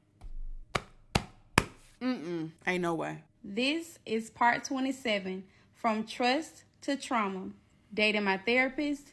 Let's get into these night chronicles. So this officer just leaves my house telling me I just got served. What? Who needs protection from me? No, you didn't. And the killing part is that we filed on the same day. That's crazy. Cousin, I'm flipping through the pages, right? So I'm looking at her statement. She's like, she threatened to kill me on April 12th, 2024. Girl, yes, she did. Yes, she did. I did what? I threatened. I don't make threats, sweet. That's her lie, and she's states sticking to it. I have been blackmailing her if she doesn't continue to pay the rent. Blackmailing you? You ain't have the rent, baby. So what's so crazy to me is that initially she said she was going to pay 80% towards the rent. But now, all of a sudden, I'm blackmailing you to pay it? Nah. We ain't going to do that. She wants me to stay at the home and be financially responsible because she is unemployed. Hold on, cousin. Hey, Jasmine, how's that Oscar engraving coming? Oh, it's coming along. Okay. And threatened to kill me. I'm unemployed. I want you to stay. Ma'am, I told you can pack up your shit the day before you did. Then she claims that the leasing company refuses to let her out of her lease, putting her life in much danger. This can't be real life. The biggest thing about this, the thing that really pisses me off, is the fact that you made a strong-ass claim that I was going to take your life on paper. Not even gonna lie to you, cousin. Like, this shit really had me spiraling. Like, it was days where I couldn't eat.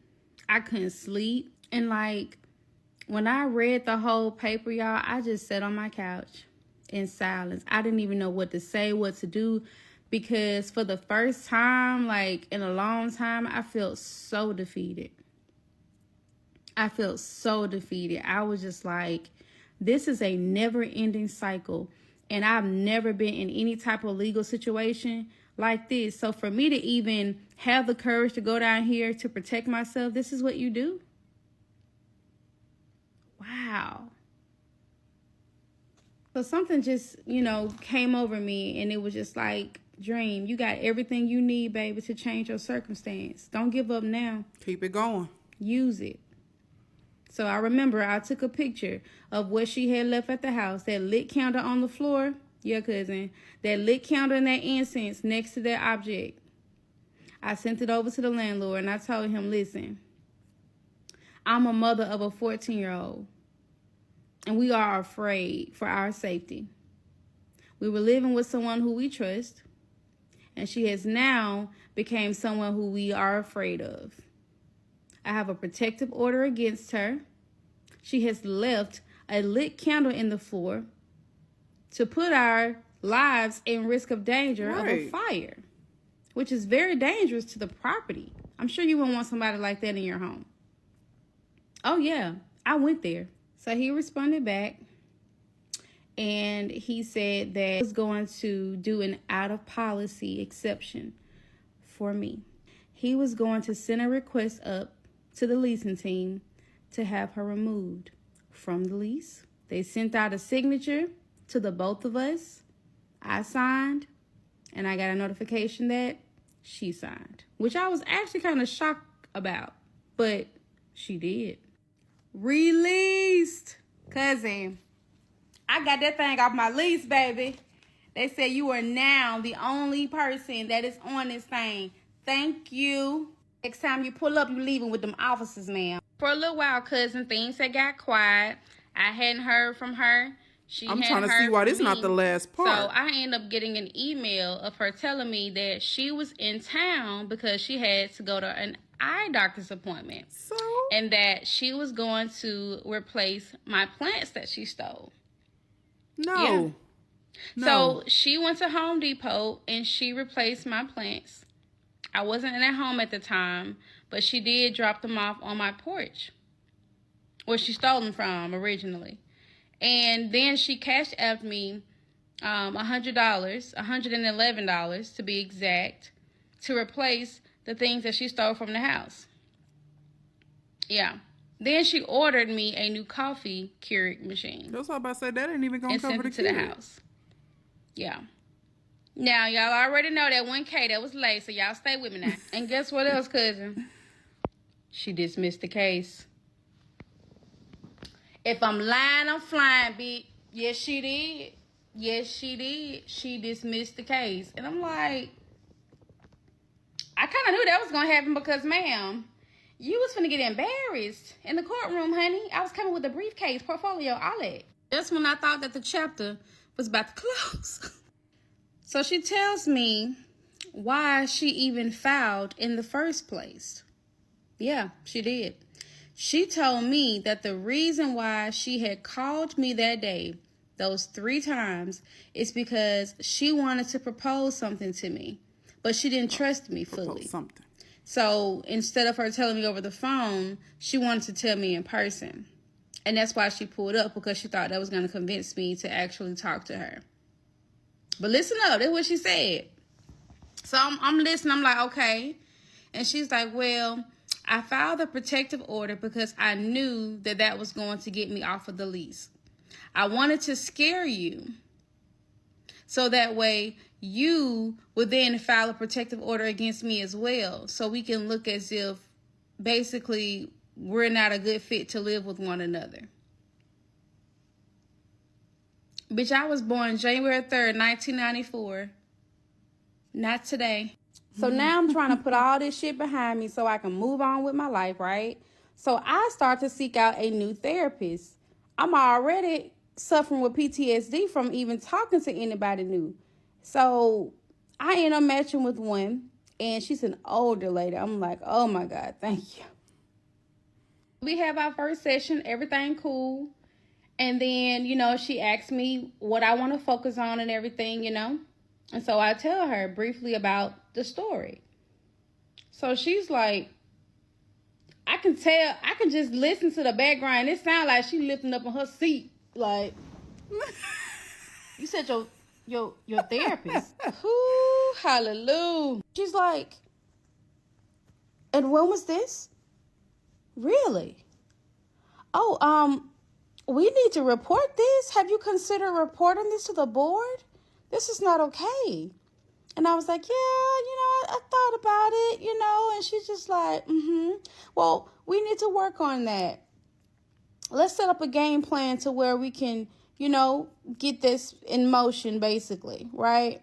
So we were supposed to follow up and start that process that Sunday, but something happened to where I had to reschedule my session. And baby, let's just say Miss Ma'am snuck and did it herself. Baby, she said I took too long, baby. Y'all be overstepping boundaries in that department. Grandma Gigi said, no, ma'am. Not on my watch. So when she did it, she didn't tell me she did it.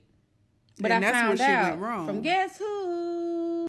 So I get an email from Kay, and she's telling me that she's under investigation and currently suspended from her employer because of our relationship. And I was like, what? I said, huh? Say what? So I responded, and I'm like, I'm so confused. I was like, I didn't do it. I was like, but, and I thought to myself, and I was just like, damn. She was like, aren't you in therapy? And I was like, I am. She was like, did you tell your therapist about it? And I was like, I did. And she was like, damn, she must have reported me. It's all good, though, you know. And then she turned into Lay. So I already know you about to ask. Miss Ma'am, how did she know you was in therapy? Well, I can explain. When she sent all that stuff to me, I was just like, you know what? I appreciate your act of kindness. It seems like we're in a good place. I just want you to be able to move forward, and I can move forward. I'm already in therapy, so let's just close this chapter peacefully, shall we? And that's how she knew I was in therapy. So yeah, my therapist did her big one. So then Kay is like, you know, it's all good. You know, it had to come to the light at some point. You know, maybe this is an opportunity for you to tell your story and for you to, you know, find your voice again and free yourself. Who the fuck is this? Lay? It gotta be, because it ain't Kay. So then she says, you know, money ain't never an issue for me. You sure? But I'll be back on my feet or whatever. So, you know, it's all good. And I'm going to go ahead and report myself to the counseling board. Okay. Okay. Then she sends me this old nice paragraph wishing me well and said that, you know, she hate that she put me through all this stuff, you know, but it was time and all this stuff, right? So I tells my therapist about the situation. So she's like, you believe that? You believe she reported herself to the board? I was like, I mean, that's what she said. She sent me, you know, a copy of the email. She was just like, we talking about Kay. I'm like, damn. Shit, we are talking about Kay. You right. So my therapist, she then sent me a form and said, fill this out. This is an authorization so I can speak on your behalf, so I can reach out to the board and let them know about this issue. I was like, oop, Gigi ain't playing. So I complied. Because, ma'am, I know you're going to do it if I don't. Not even a couple of days went by.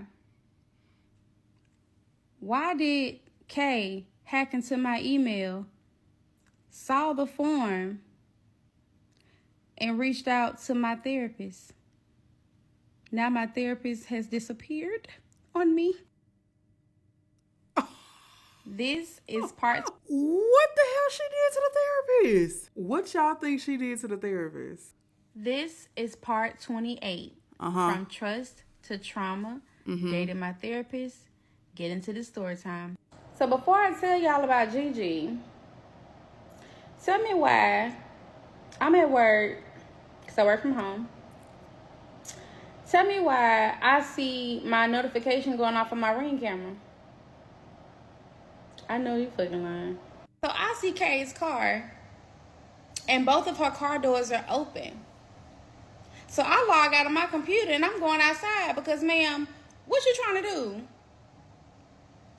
I go down my steps and I'm like, what are you doing? Why are you here? I'm just returning what doesn't belong to me.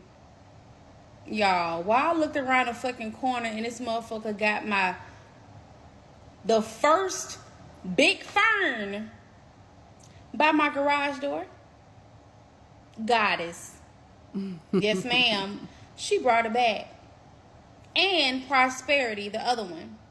I said, so you telling me you done drove away from Montgomery to bring these plants? She was like, I was coming here anyway because I had something to do or whatever. I just decided to drop them off. And see, I'm not trying to do anything else but drop them off. And then I see that she has returned my 7-foot Christmas tree that I had left in Montgomery from when we first lived together. I completely forgot about that tree. Yeah. And so I'm like, is this it? Like, is this everything? Because, all right, now. Don't so come back. She leaves, and I'm sitting here with this big ass fucking plant with nowhere to put it. Because you already replaced it with some plants from Home Depot. So if you were going to return the original plants, why you didn't do that from the get-go? What made you buy me a whole new, like, make it make sense, baby. She Yes, probably cousin. put something in them. My therapist, my new therapist, we're going to call her Gigi. Gigi got the hell on, okay?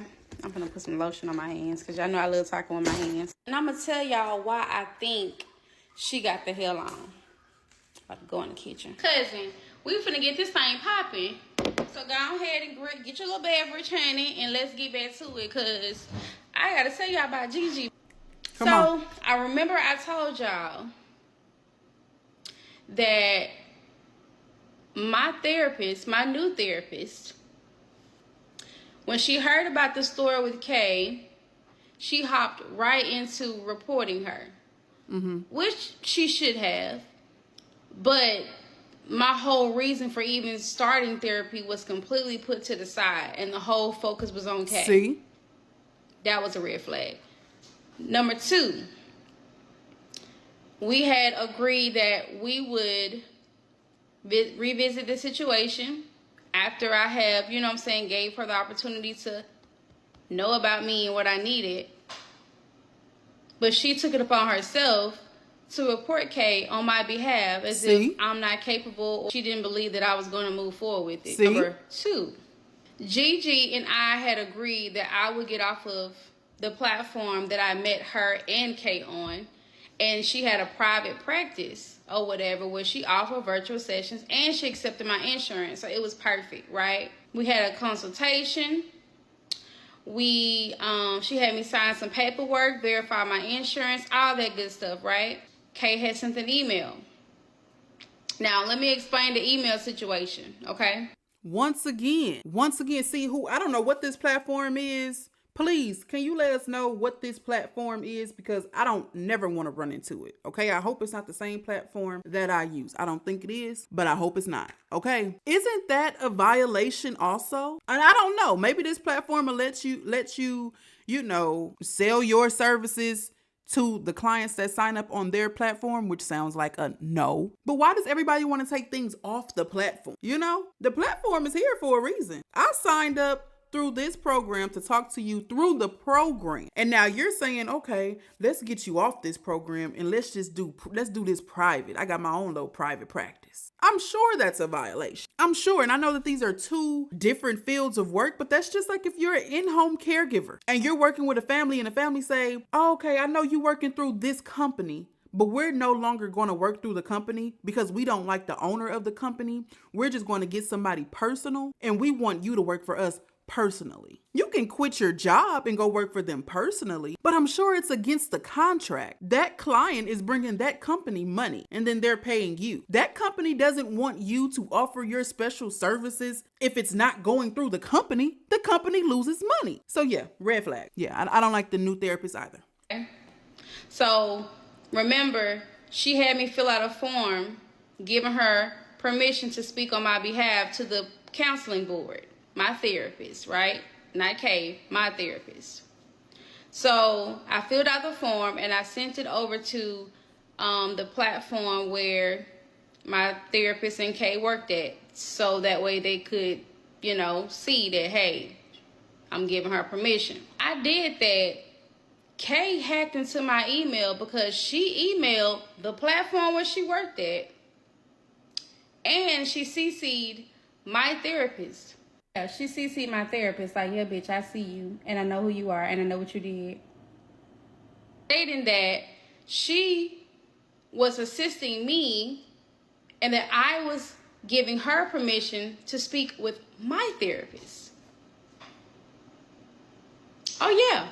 So, mind you, on this form, she has all of my therapist's information. But what was supposed to be private to me was now open for Crazy Cake. Okay. Because of my PTSD with therapy, I thought it was a great idea if I get off of the platform where I met Kay and my now therapist. And so my therapist thought it was a good idea as well, if that was something I wanted to do. And she allowed me to find her practice online through my own research. And then we decided to pick up from there. My therapist, after setting up a consultation, after signing paperwork, verifying my insurance, writes me on the platform we just came from and say, hey, I'm going to need to verify if I can see you outside of this platform. A week passes. You still there, Gigi? Did Big K get you? Hello, are you there? I responded, no response. I just got the hell off the platform because fuck it. Okay? Fuck it. At this point, I don't know. That's the third red flag right there. How dare you abandon little old me? Ma'am, do you know how hard it was for me to even trust anybody after K? Grandma! Hello? Are you there? So, yeah, I know I'm going to keep it Everybody real, was too focused on everything else but their job. Their job was to help her through her situations and her past trauma. Kay want to fall in love. Grandma is nosy and messy and want to take Kay down so bad. Ain't nobody doing their job. All right. Even if it makes me look stupid, even if I look dumb, weak, all that, I'm going to keep it real with y'all. Because that's just who I am. So, this whole situation had gave me such anxiety. I feel abandoned by my therapist. My ex-therapist abandoned me in the home, which I ain't too much mad about that part. But everything that I have been through, and now at this point, I just don't even want to do the court shit. I don't want to do it. So I goes down to domestic relations, and you know what I did? I requested to dismiss the case. Yes. I did. I requested to dismiss the case. I'm just so tired of dealing with all this bullshit. It was, I'm just over it. After all of that, That might have put it to a complete I get end. another email from Kay. Because remember, she's blocked from my text. I get an email from her, and she's saying, a dream, question mark. Can you remove the restraining order? I ignore it. She sends another email. Can you please do this for me? Can you please stop contacting me? So she says, I have no desire to talk to you. I am asking for you to remove the restraining order because you don't need protection from me. And I am trying to get a military contract, and this is preventing me from doing so. So I need it removed. I have removed yours as a courtesy, just so you can have the house. No. Now, all you have to You removed mine because you said you only got it to get out of the leasing contract. That's why you removed mine. It wasn't about keeping the house for me and that. No, you wanted to get out of that contract because if a dream decided to up and leave and break the lease, but don't actually pay to break the lease, and they report that, that's going on a dream credit. That's going on Kay's credit. That's messing up everybody, everything when it comes down to housing. So Kay wanted to make sure her shit stayed straight. Because if a dream decides to get up and bounce and not pay no fees, not give no heads up, and the property call themselves evicting her, if she decides not to pay, then that's going to go on a dream's credit and Kay's credit. And evictions don't look good. So like you said before, Miss Ma'am, you got the restraining order so that you can send that to the rental company so that you can get out of this leasing contract. That's why you got it, and that's why you dropped it, the charges. Now you did it for me. Now you did it for me because you want me to do something for you. Do is do me a favor and remove the restraining order. Thank you. Girl, at this point, unhand me. It also states in this same email that she had the option to put me out, but she told them no. Put me out of what, baby? Out of your mind? Because I know you ain't talking about this damn house. Whoo, the gaslight. The manipulation, cousin. But oh, cousin, it does not end here. Like, after everything that I've done for you, you're going to jeopardize my career over a piece of paper? It literally would take you 5 minutes to remove the restraining order, and you can't do that for me? Nope. Really? Nope. That's so selfish. You just can't do the right thing? You lucky that's the only thing I got you in court for. Now be a lady and leave quietly. So she's like, they asked me, could you afford the house on your own? And I didn't even mention it. And I was there to listen to you full time as your therapist, love you, and not be reciprocated. What kind of reciprocation is you looking for from your client, ma'am? I ain't ask you for nothing but removing a restraining order. And after losing my salary, $30,000 is what she claims she spent on me in a year of us talking. That's a big reach. No income, and all I asked for was for you to help me. And you can't help me after my life's work was to be a support for you, and it's fuck me. Have a good night. Then you decided on the same platform that I met you on, Dream. You could have gone anywhere for therapy. You wanted this to happen. You wanted revenge. That's why you dreamed of revenge and being caught for murder, because you killed me and I got your revenge. What are you talking about? Baby, what dream you talking about? Because I don't remember this one. I have bullets on you that I never used because I had no desire to. But what kind of bullets, sis? Careful now. The one bullet you have left, instead of removing it, you decide to make it take. How long will your empire last, built on the downfall of someone else? Do the right thing like I've done by you. Ma'am, my ancestors are on your fucking neck. And they're about to hang your ass if you don't get out my email. Hold on, cousin. Hold on. It's some more? That house you're so proud of, haha, I paid the down payment on for the family we had, and you can't remove a fucking restraining order so I can move on with my life? Your choices are your life consequences, you energy vampire. Those are not my words. Those are Kay's. And so she says, share this email with your talking ass therapist too. Shit, Gigi gone now. Hell.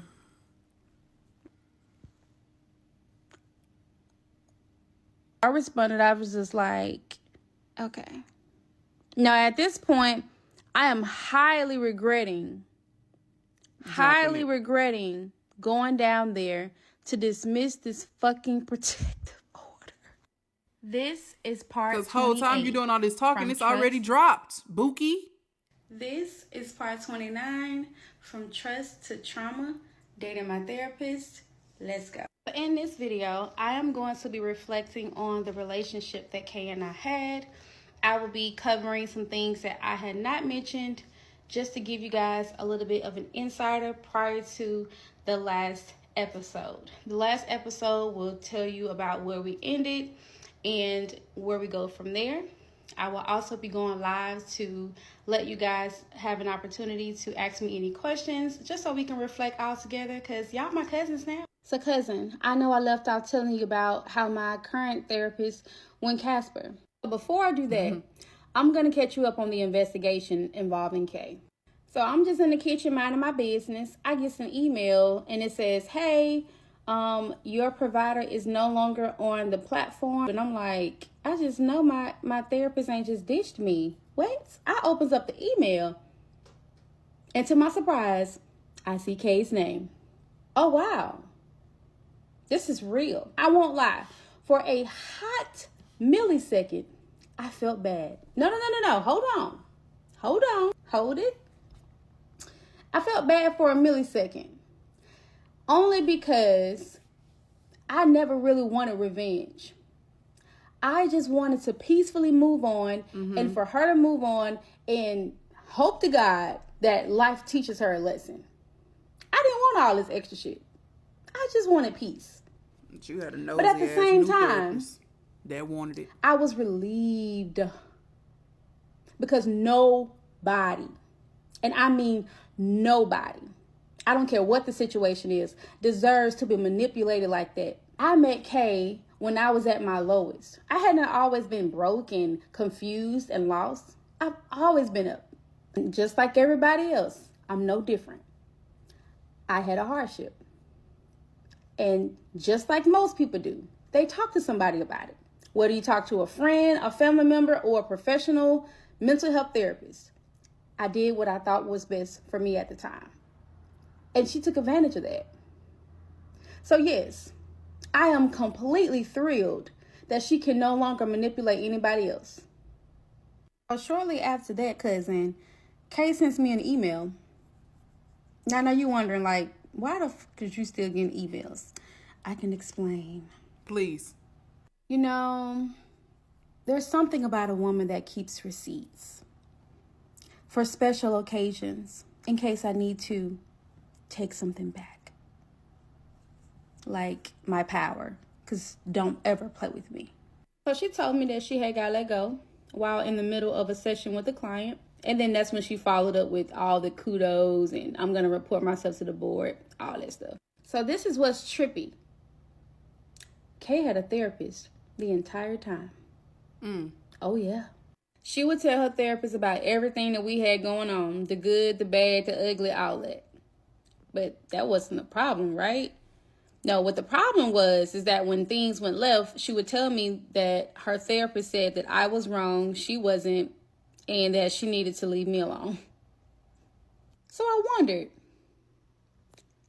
does her therapist know that I was once her client? Wait a minute. Does she know that Kay is a therapist as well?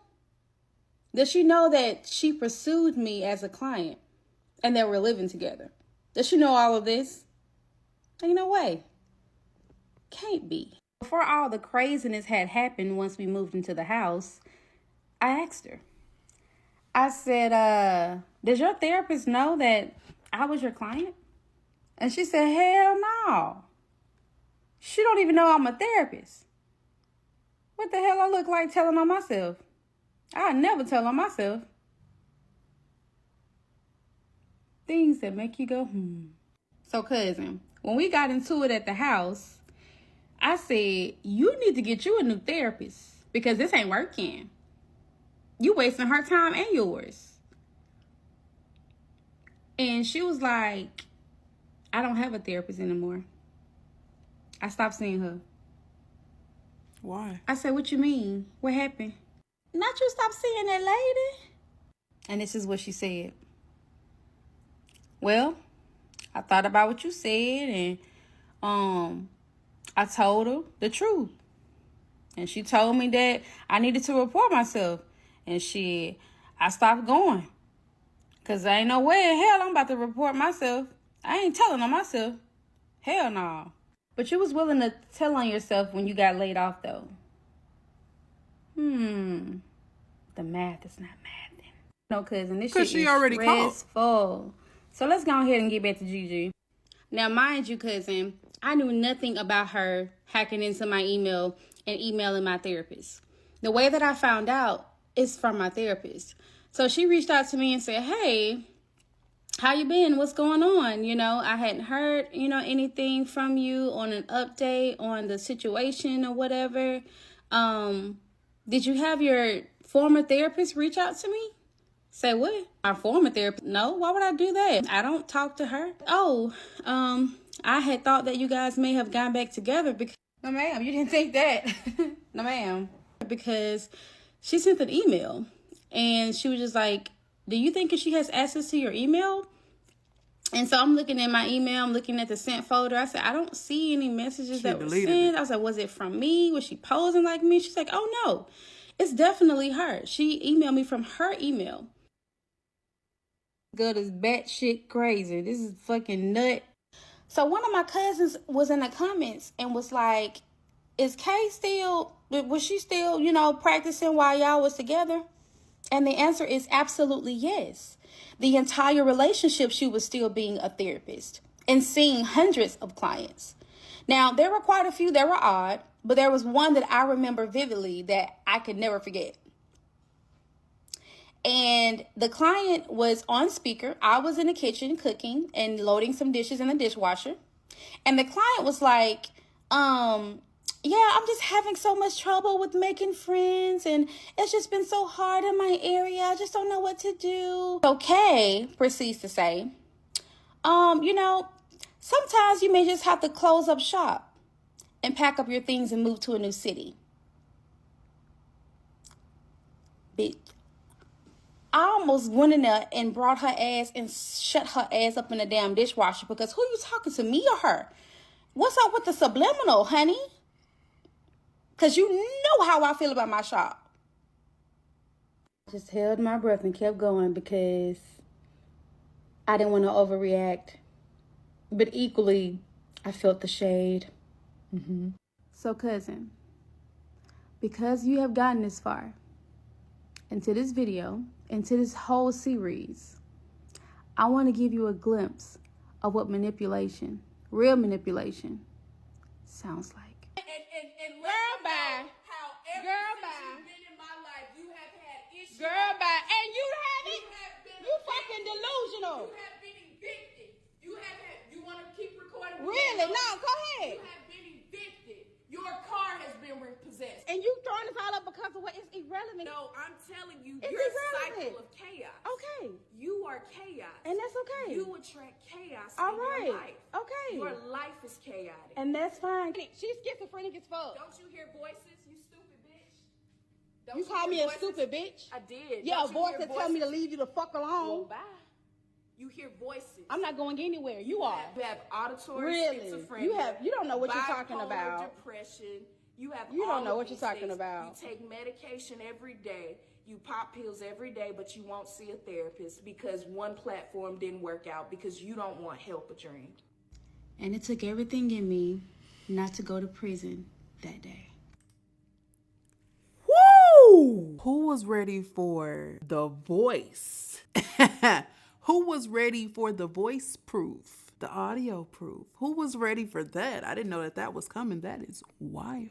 Yeah, one thing I can say is this therapist is diagnosing her with all of these disorders, right? Yet, knowing these things about this person, you pursued her. Whether it's true or it's not true, right? Whether she suffers from all of these different things or not.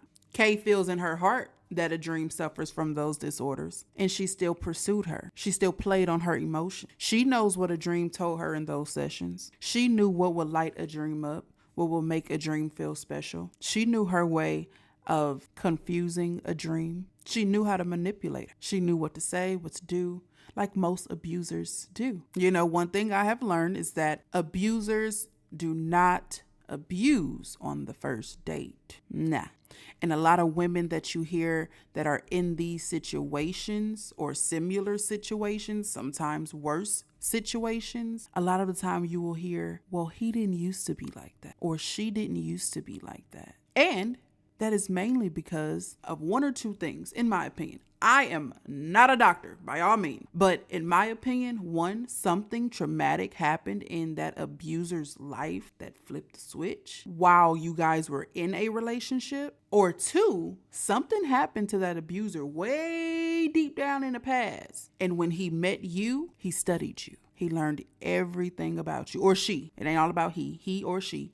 Learned every single thing about you. How to make you smile, how to make you laugh, how to build you up, how to break you down. And when they got you right where they want you, it's up.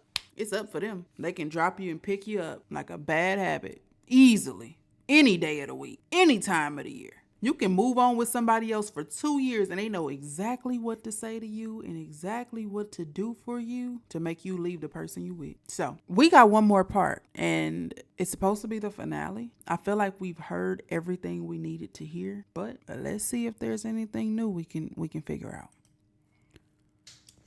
Hey cousins, I hope you guys enjoyed my video series From Trust to Trauma with Dating My Therapist.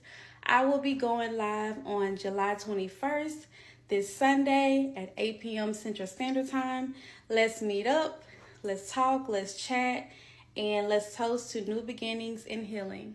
Love y'all. Bye. Well, I might have been wrong. This whole time I thought we had 30 parts, but we actually had 29. Y'all drop in the comments how y'all feel about it. I've been seeing some of you guys' comments and agreeing, with a lot of them. And it's crazy that people really go through these things. They really do, Hopefully, if you are someone who are going through similar things to a dream and other people I have reacted to, I hope you seek help and I hope you're able to safely get out of that situation. All right, let's talk in the comments. I don't like to tussle. If you like videos like this and you want to see more is to come. Don't forget to like, comment, subscribe, share, because right now King Day is out. Peace. The motherfucking building. Run it up was up. Your bitch gon' not know when was up. Run that shit, we had all the show. Say that shit for your camera roll.